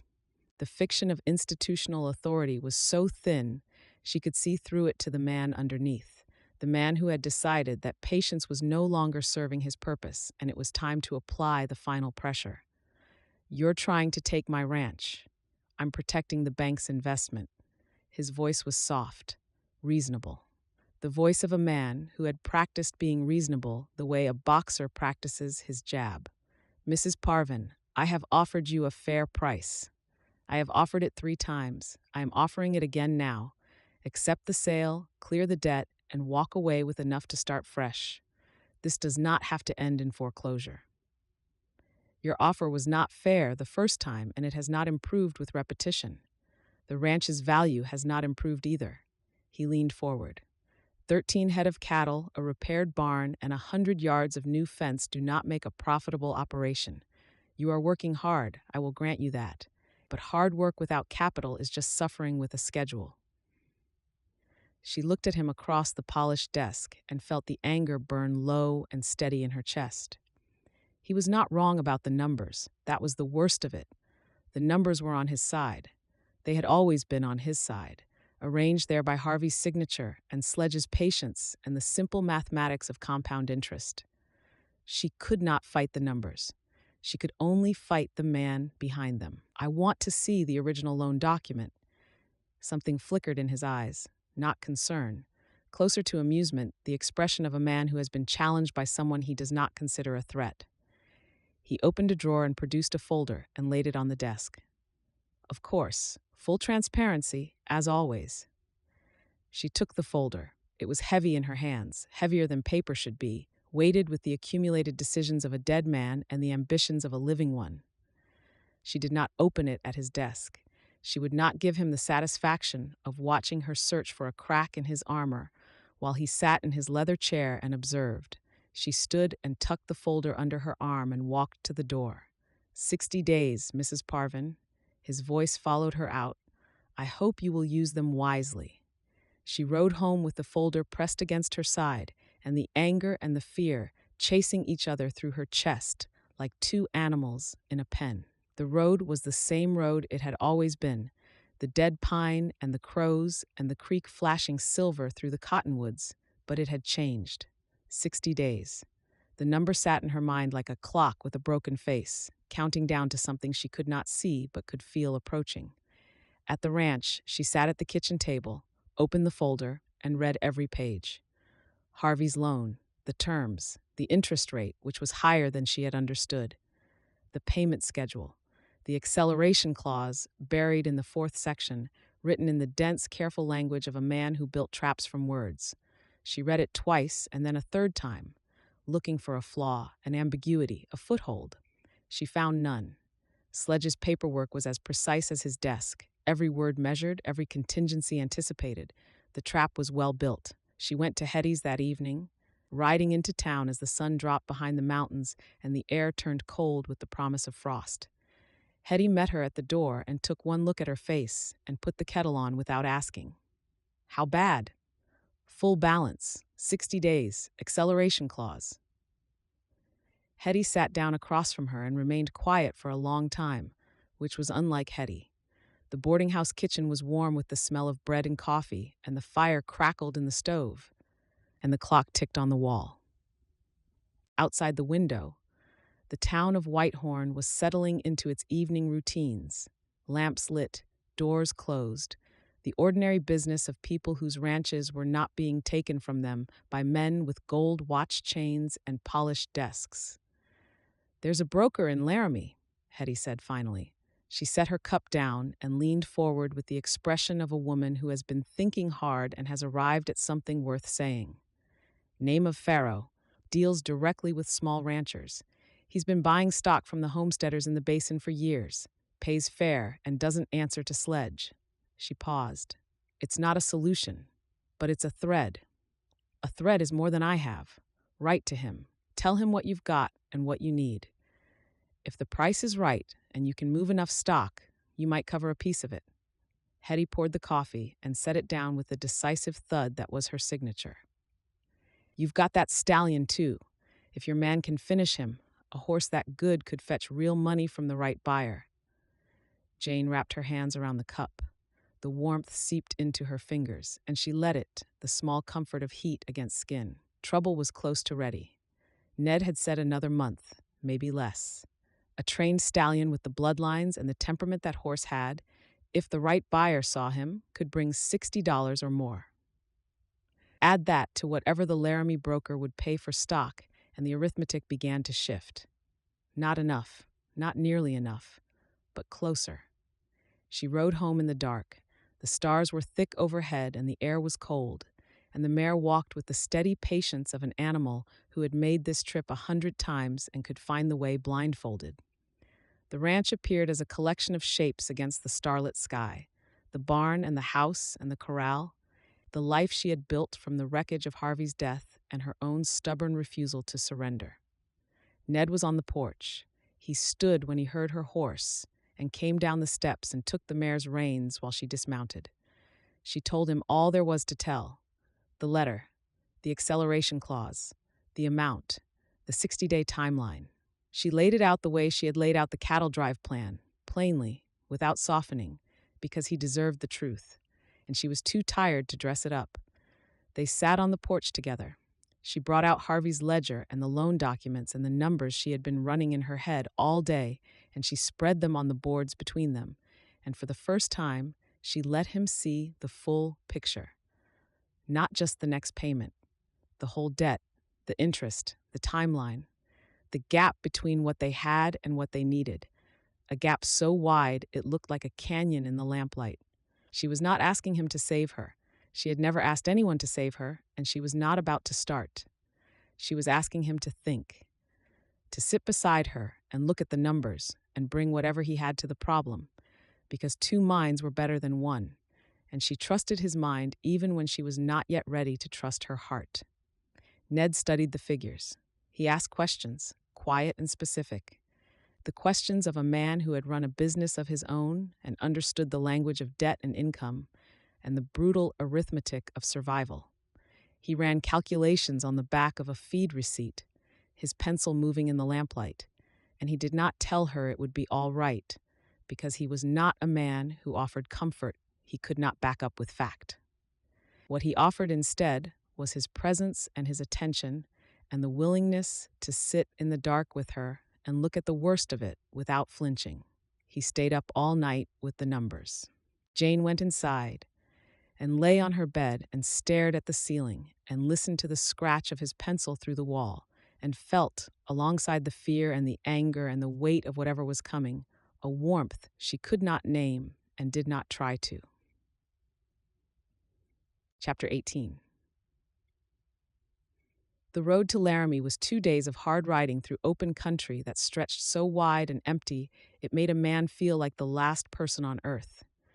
The wind blew steadily from the west, carrying the smell of sage and dry grass and the particular emptiness of a land that had been prairie since before anyone alive could remember. Ned rode alone, pushing the roan at a steady pace through the long hours of daylight, eating in the saddle and watering at creeks, and sleeping one night under a stand of cottonwoods with his coat for a blanket and the stars thick and cold above him. He carried a letter from Jane to the cattle broker named Pharaoh, and a set of figures he had worked out on the back of 3 feed receipts during his sleepless night at the kitchen table. The numbers were tight. The herd was 13 head, down from 43, and the ones that remained were not all of equal quality. The 8 Joe had stolen and they had recovered were the best stock, but even those would not bring top dollar from a man who dealt in volume. Ned needed Pharaoh to pay above market, and he needed to explain why, and he needed to do it without sounding desperate, because desperate men got poor prices. He reached Laramie on the second evening and found Pharaoh's office on a side street near the stockyards. A plain building with a hand-painted sign and a hitch rail worn smooth by years of horses. Pharaoh was a compact man with a sun-darkened face and gray eyes that moved like a stockman's, assessing weight and condition and value in a single glance. He read Jane's letter and looked at Ned's figures and asked questions that were sharp and specific, and told Ned this was a man who would not be talked into anything, but might be reasoned into it. They sat in Pharaoh's office with coffee and a map of the territory spread between them, and Ned laid out the situation plainly. 13 head, good stock, well fed on creek-bottom grass. He described the animals individually, as a horseman describes horses, with the particular attention to conformation and temperament that told a buyer the seller knew what he was selling. Pharaoh listened. He asked about weight, about age, about how far they would need to be driven and how soon. "I can offer 32 a head for the steers," Pharaoh said, 28 for the heifers. Delivery to my pens in 3 weeks. It was a fair price, but it was not enough.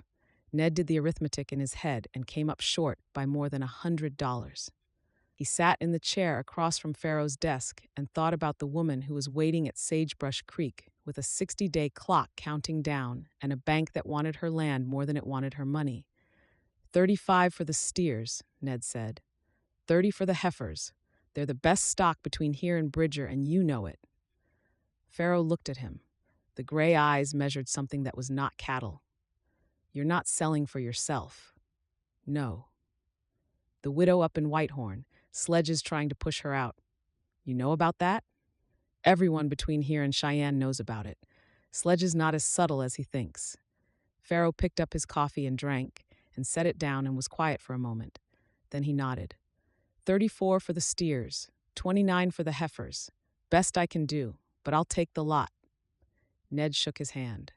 Pharaoh's grip was dry and firm, the handshake of a man who kept his word and expected the same. The deal was done, and it was not enough, not by itself, but it was the largest piece of a puzzle that was slowly assembling from scraps of decency and small acts of courage and the stubborn refusal of one woman to surrender. He spent the night in a boarding house in Laramie, the cheapest room available, a narrow bed, a basin of cold water, and a window that looked out on the stockyards. He lay in the dark and listened to the cattle lowing in the pens and thought about Jane on the porch with the ledger open between them and the lamplight catching the lines of worry around her eyes and the way she had looked at him when she laid the numbers bare. Not with weakness, with trust, the most dangerous gift she could have given him. He rode home with the contract in his pocket and the numbers running through his mind. The cattle sale would cover most of the gap, most. The rest would need to come from somewhere else, and he spent the long hours in the saddle, turning over every possibility like a man turns over rocks in a creek, looking for gold and finding mostly stones. Jane was fighting her own campaign. She told him about it over supper the night he returned, sitting across the kitchen table with her hands wrapped around her coffee cup, and her eyes tired but lit with a sentiment that was not defeat. She had visited every person in Whitehorn who had shown her even a moment of kindness over the months since Harvey's death. Not to beg. Jane Parvin did not beg. She had not begged her father to stop drinking, and she had not begged Harvey to live. And she would not beg the people of this town for what they should have offered freely. She had stood in their kitchens and their stores and their offices and laid out her situation as she laid out everything, plainly, with the facts and the numbers and the simple request for fair dealing. Hetty pledged credit at the boarding house for supplies, not charity. Credit, with terms and a repayment date, offered with the brisk efficiency of a woman who had been in business for 30 years and knew the difference between weakness and a bad run of luck. The feed merchant was the one who surprised him. Dewar, the same man who had refused Jane credit and turned her away from his counter with the evasive shame of a coward following orders, came to the ranch on a Wednesday morning. He stood in the yard with his hat in his hands and his face red and his voice halting, and he told Jane he was sorry. He said he had turned her away because Sledge held paper on his store, and he had been afraid, and the fear had made him smaller than he wanted to be. He offered supplies at cost for the next 6 months. Jane accepted the apology without comment, because acceptance was comment enough. The town was splitting. It showed in the way people moved on the main street, the glances and the greetings, and the careful distances maintained between those who stood with Sledge and those who were beginning to stand against him. It was not a dramatic rupture.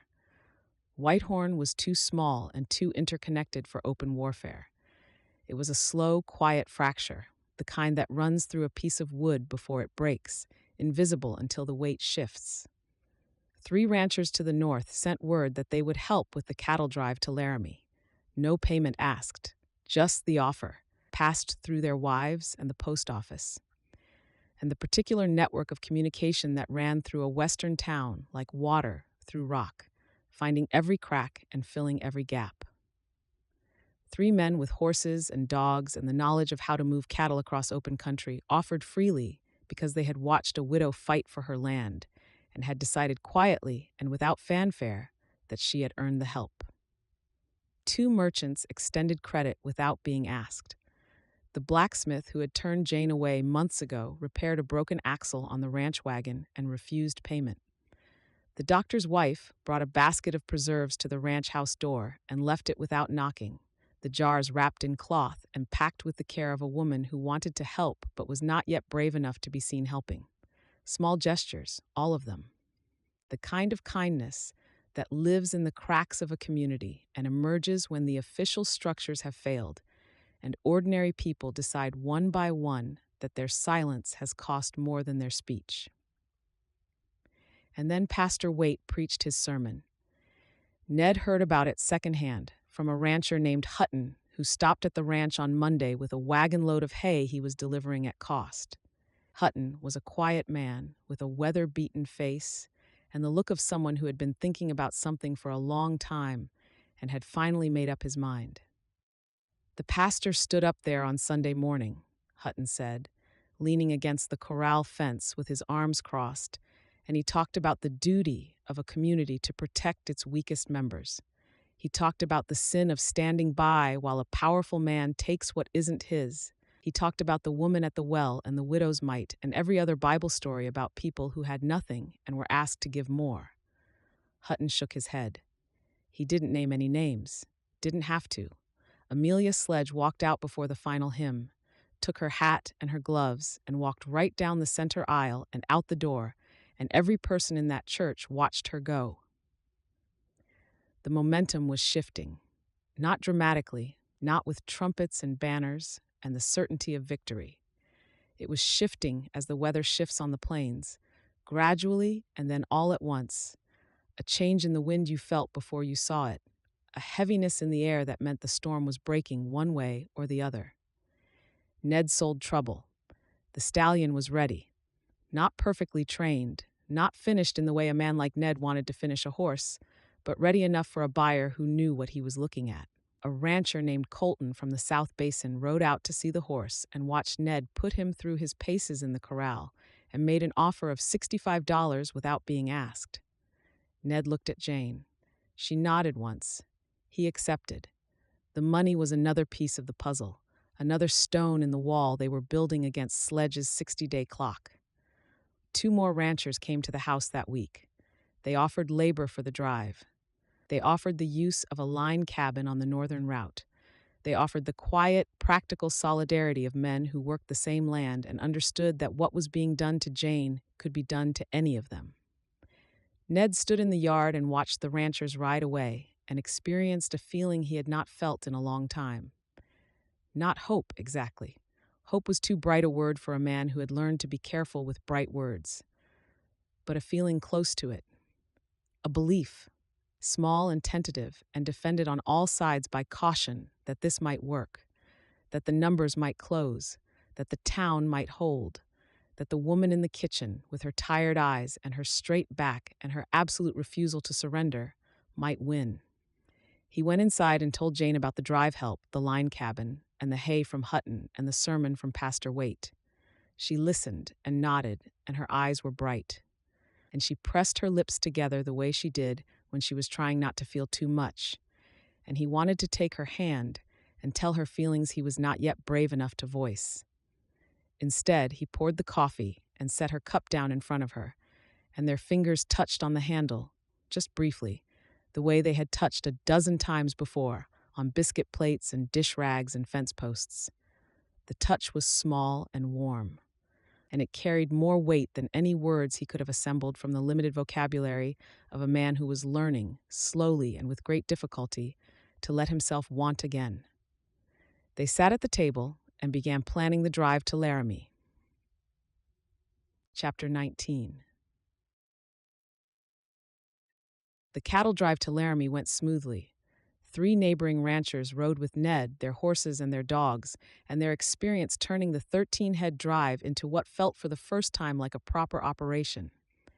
They moved the cattle north along the Basin Road, watering at the creek crossings and bedding down at the line cabin Hutton had offered. And on the 3rd day, they delivered the full herd to Pharaoh's Pens in Laramie. Ned shook the broker's hand and collected a bank draft that was worth more than the total sum Jane had earned since Harvey's burial. While Ned was gone, Jane did the other piece. Hetty's son-in-law had recommended a lawyer in Casper, a man named Whitfield who handled property disputes and was not afraid of bankers. Jane wrote to him, and he responded within the week. And what he told her was this: the acceleration clause in Harvey's loan was legal, but the timing of its invocation was questionable. Harvey had been dead for 5 months before Sledge invoked the clause. Under territorial statute, a lender who accepts scheduled payments after a triggering event without reserving his rights in writing is held to have elected to continue under the original terms. Sledge had accepted Jane's first payment without any written reservation, which meant a court could find he had waived acceleration. More than that, the clause itself required invocation within 90 days of the material change, and Sledge had let that window close by 2 months before sending his letter. It was not a guarantee. It was a strong argument on two separate grounds, and Whitfield was willing to make it for a modest fee. The argument reduced the debt, not dramatically, but enough. Whitfield also pointed out a procedural vulnerability. Under Wyoming territorial law, any foreclosure required a formal filing with the county recorder in Buffalo, followed by a 60-day public notice period before a sheriff's sale could proceed. The recorder's office was notoriously slow, backed up with mining claims and homestead disputes, and the notice had to be published in two territorial newspapers for 3 consecutive weeks. Even if Sledge's acceleration clause held, the foreclosure machinery would grind for months before he could touch the property, and every week of delay was a week Jane could use. Whitfield's letter to Sledge, written in the careful language of a man who knew how to make a banker uncomfortable, laid out both arguments and proposed a settlement at the original balance, minus the payment already made and the interest already accrued.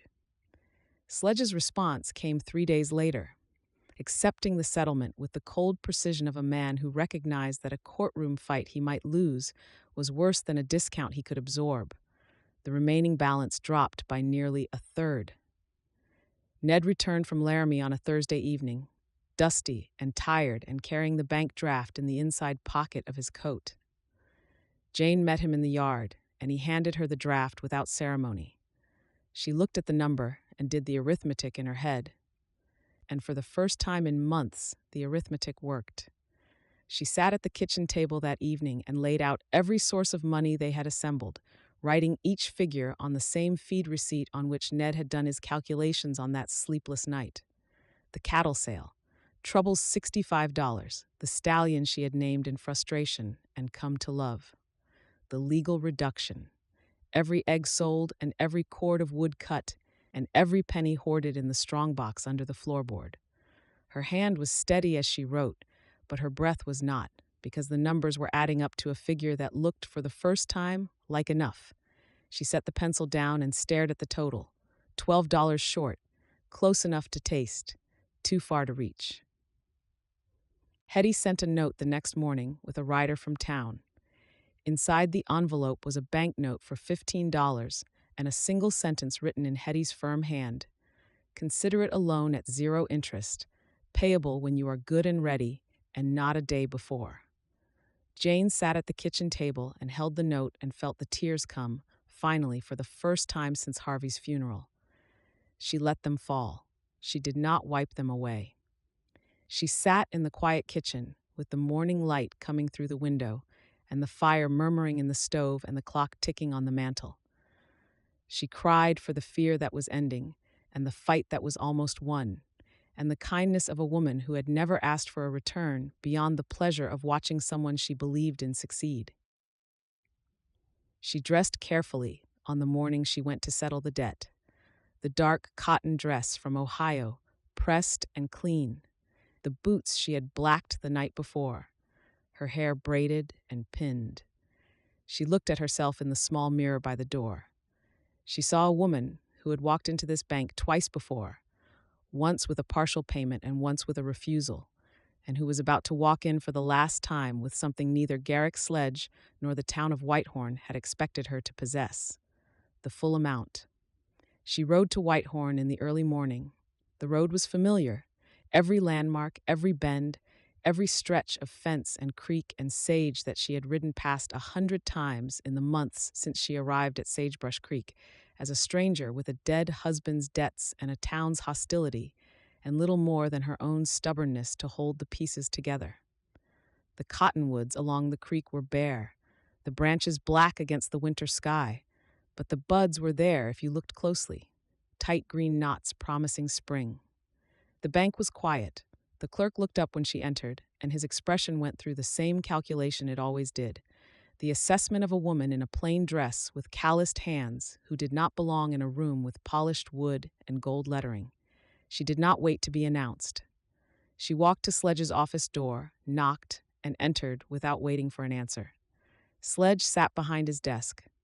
The same desk, the same lamp, the same painting of cattle on the open range hanging behind him like a trophy. He looked up, and his expression was composed, the practiced neutrality of a man who had been expecting this visit but was not certain of its purpose. Mrs. Parvin. She sat in the chair across from him. She took the envelope from her coat pocket and placed it on the blotter between them, in the same spot where she had placed the first payment months ago. "The remaining balance," she said, "in full." Sledge looked at the envelope. He picked it up and opened it and removed the bank draft and the cash and the banknote from Hetty, and he counted the lot with the slow, precise attention she remembered from the first payment. His fingers moved through the bills and the draft without hurry, laying each amount flat on the desk, adding as he went. His face did not change. His hands did not pause. But when the count was complete and the total matched the balance, and there was nothing left to add or subtract or argue, his eyes went flat. A closing. The final, quiet acceptance of a man who had played his best hand and lost to someone he had underestimated from the beginning. "This appears to be in order." He wrote a receipt. He opened a drawer and produced the deed to Sagebrush Creek and placed it on the desk. He signed the release with his gold pen, the nib scratching across the paper in the quiet office, and pushed the deed across the blotter toward her. "The property is free and clear. You will receive formal confirmation from the county recorder within 30 days. "Thank you, Mr. Sledge." She picked up the deed. It was a single sheet of paper, printed and signed and stamped, lighter than the envelope of bills she had carried in. It weighed nothing. It meant everything. 400 acres of Wyoming territory, with a year-round creek and good grazing, and a barn with a sound roof and fences that stood straight, belonging to Jane Parvin, free and clear, owed to no one. His courtesy never wavered. He stood when she stood. He offered his hand, and she shook it, briefly, the handshake of two people who had been adversaries and would not pretend to be friends. His eyes were cold, and his grip was firm, and she met both without flinching. She walked out of the bank and down the steps and onto the boardwalk. The door closed behind her with the solid thud of expensive hardware, the same sound it had made the first time she walked out of that building, but the sound was different now. Before, it had been a door closing behind her, trapping her inside the debt. Now it was a door she was leaving behind, and it could close as hard as it wanted. The morning air hit her face, sharp and clean, with the smell of winter and wood smoke and the particular dusty sweetness of a western town on a cold day. She stood on the boards, held the deed in both hands, and breathed. Across the street, in the window of the boarding house, Hetty Broker stood with a coffee cup in her hand. She raised it once, a small gesture, a salute from across the width of a dirt street and the depth of a friendship built on honesty and bluntness, and on the simple act of one woman believing in another when the rest of the town had turned away. Jane nodded. The gesture was small. It spoke volumes. That evening, Jane sat on the porch and watched the sun go down behind the mountains. The sky turned from blue to gold to the deep burning orange of a Wyoming winter sunset.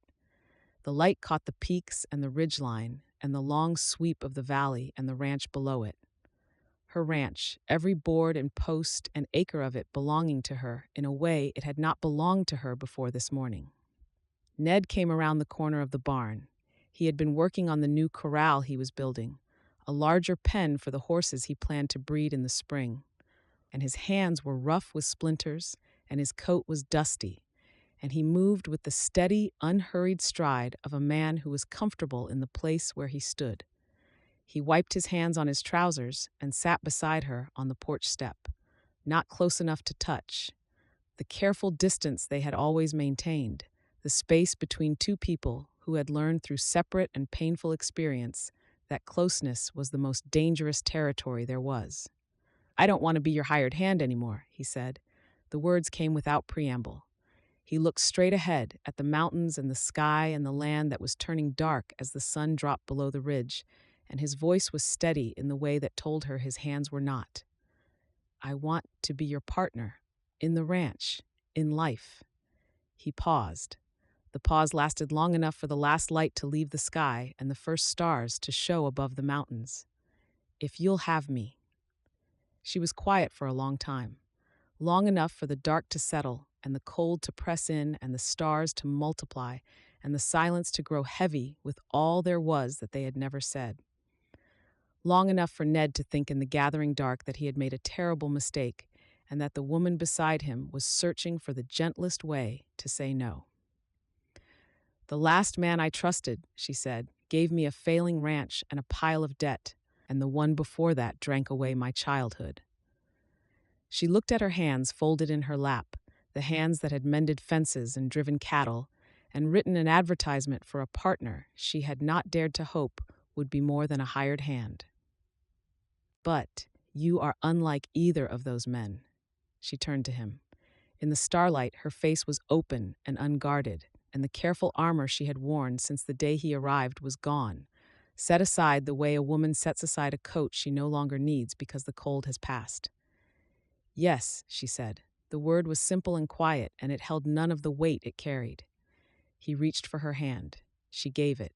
His fingers closed around hers. And they sat on the porch in the dark, holding hands like two people who had been alone for a very long time and had finally found the person who made the loneliness worth surviving. The mountains stood black against the stars, and the creek murmured in the dark, and the ranch was quiet, and the deed was in the drawer, and the future, for the first time, belonged to both of them. Epilogue. 2 years later. Morning light filled the ranch house. It came through the new curtains Jane had sewn from fabric bought at Frank's store, paid for in full and without hesitation. It lay across the kitchen table where 2 coffee cups sat, and a plate of biscuits cooled, and the ledger was open to a page of figures that for the first time in the history of Sagebrush Creek showed a profit. The house was different. The room Ned had added the previous summer extended the kitchen into a proper dining area, with a long table he had built from pine planks cut at the mill in Whitehorn. Bookshelves lined the wall by the fireplace, filled with the books Jane had been collecting since the day the debt was cleared, and she could spend $1 without weighing it against survival. The shelves held novels and poetry, and a dog-eared copy of a veterinary manual that Ned consulted so often the spine had cracked. Curtains hung in every window, white cotton with a blue edge that caught the light and made the rooms feel lived in, the way rooms feel when the people inside them have stopped bracing for the next blow and started building for the next year. The kitchen garden had tripled in size.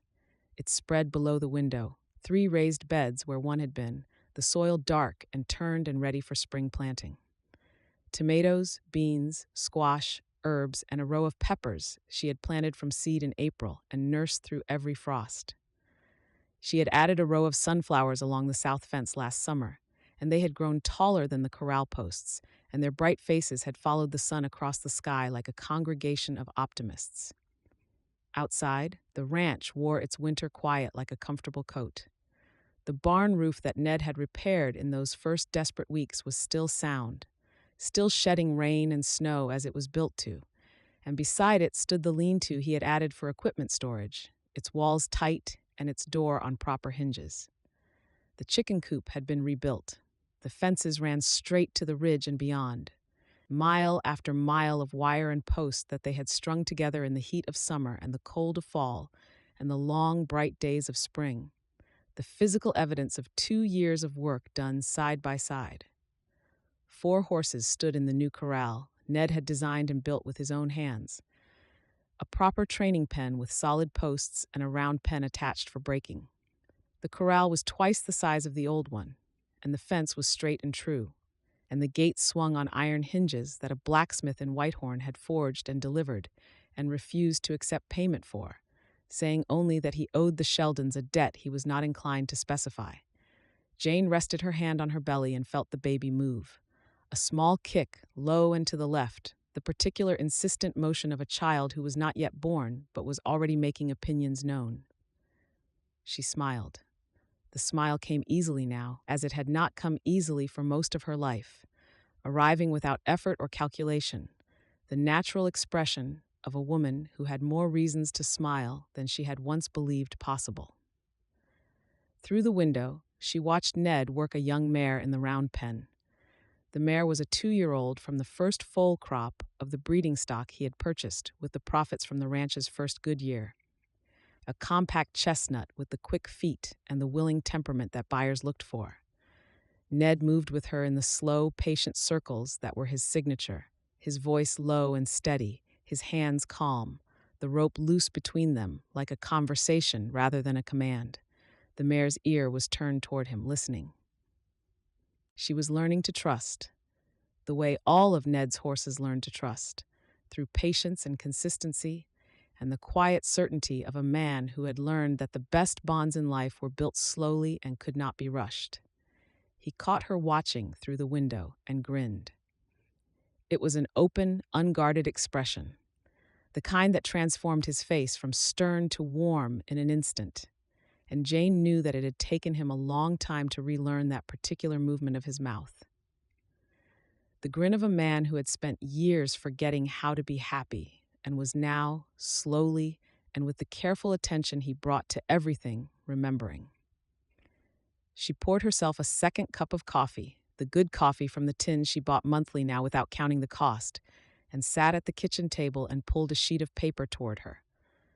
The pen was new, a proper steel nib that Ned had given her for Christmas, and the ink was dark and the paper was smooth. And these small luxuries, which would have seemed impossible 2 years ago, were now simply part of a life she had earned. She began to write. Dear Hetty, I hope Denver is treating you well and that Margaret's house is warm enough and that you are driving her family to distraction with your opinions, which I have no doubt are as numerous and as firmly held as ever. I am writing to tell you that Sagebrush Creek turned a profit last year. A real profit. Not the kind that vanishes when you count the expenses twice, but the kind that sits in the bank and stays there and grows. Ned's horse breeding brought buyers from as far as Cheyenne last fall. A rancher from the Powder River Basin bought 3 yearlings and said they were the best young stock he had seen in 10 years. Ned pretended to take the compliment calmly, but I saw his face when the man rode away, and he looked like a boy who had been given a prize at the county fair. The ranch the town expected to fail is the strongest small operation in the valley. I do not write this to boast. I write it because you believed in it before anyone else did, and you deserve to know that your belief was not wasted. She paused and looked out the window. The morning was bright and cold, and the mountains stood sharp against a sky so blue it looked painted. A hawk circled above the ridgeline, riding the thermals in slow spirals. The creek was running high with snowmelt, the sound of it carrying through the open window, the constant heartbeat of the land she had fought to keep. You asked in your last letter about the town. I can tell you that Garrick Sledge sold the bank last fall and left Whitehorn quietly, without announcement or ceremony. He and Amelia went east, to a city where his methods would be less noticed and his ambitions less constrained. No one in Whitehorn speaks of them often. Their absence has been good for the town in ways that are difficult to measure but easy to feel. The new banker is a man from Laramie named Griffith who charges fair interest and does not buy ranches from widows at half price. Dewar still runs the feed store. He extended us a line of credit last winter that we did not need and did not use, but the offer was made with a sincerity that told me the apology he made 2 years ago was genuine. Frank is the same. The blacksmith made a set of hinges for our new corral and would not take payment. Pastor Waite married us in the spring in a service attended by more people than I expected. And afterward, Hetty, that is, before you left, you stood in the churchyard and told Ned that if he ever caused me a moment's unhappiness, you would ride from Denver to Whitehorn personally to discuss the matter with him. And I believe you meant it. She smiled again. Outside, Ned had finished with the mare and was leading her back to the barn, one hand on the halter and the other resting on the horse's neck, his stride matching the animal's, patient and unhurried. The baby kicked. I am expecting a child in the late spring. The doctor says all is well.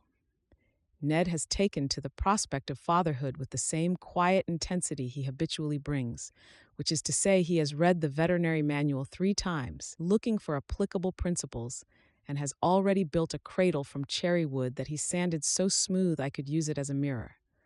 I think about you often, Hetty. I think about the day I walked into your boarding house with dust on my boots and desperation in my eyes, and you poured me a cup of coffee and told me the truth when no one else would. I think about the $15 you sent when the numbers would not close, and the note that said payable when you are good and ready. I am good and ready, Hetty. The money is enclosed, the debt is paid. But what I owe you cannot be measured in dollars, and I will not insult us both by trying. The ranch is thriving, the horses are strong. The man I married is good, and he is mine, and he stayed. I am writing this letter at the kitchen table where I once spread Harvey's debt papers and felt the world closing in. The same table, the same window, the same view of the mountains. But existence has changed. I have a home that I built with my own hands, and a husband who works beside me, and a child on the way, and a future that belongs to no one but us. She read the letter through once, checking for the qualities she always checked, the honesty and the clarity and the absence of self-pity, and then she folded it and sealed it with a drop of wax from the candle on the table. She placed her hand on her belly where the baby kicked again, stronger this time, impatient, insistent, announcing itself with the particular determination of a child who was half Jane and half Ned, and therefore constitutionally incapable of being quiet about anything. She looked around the kitchen, the stove where she had boiled coffee for a man she did not know, the table where they had planned a cattle drive, spread a map, and counted money that was never quite enough. The window through which she had watched a stranger become a partner, become the man she loved, with the quiet, accumulated certainty of someone who had learned that trust was not a feeling, but a choice, made daily, in the small acts of showing up and staying and doing the work. She thought about the advertisement she had written 2 years ago in Hetty's kitchen, sitting at a table that was not hers in a town that did not want her, with the pen borrowed and the paper borrowed and the hope barely her own. Honest work. No promises. She had asked for a partner and she had found one. She had asked for help and she had built a life.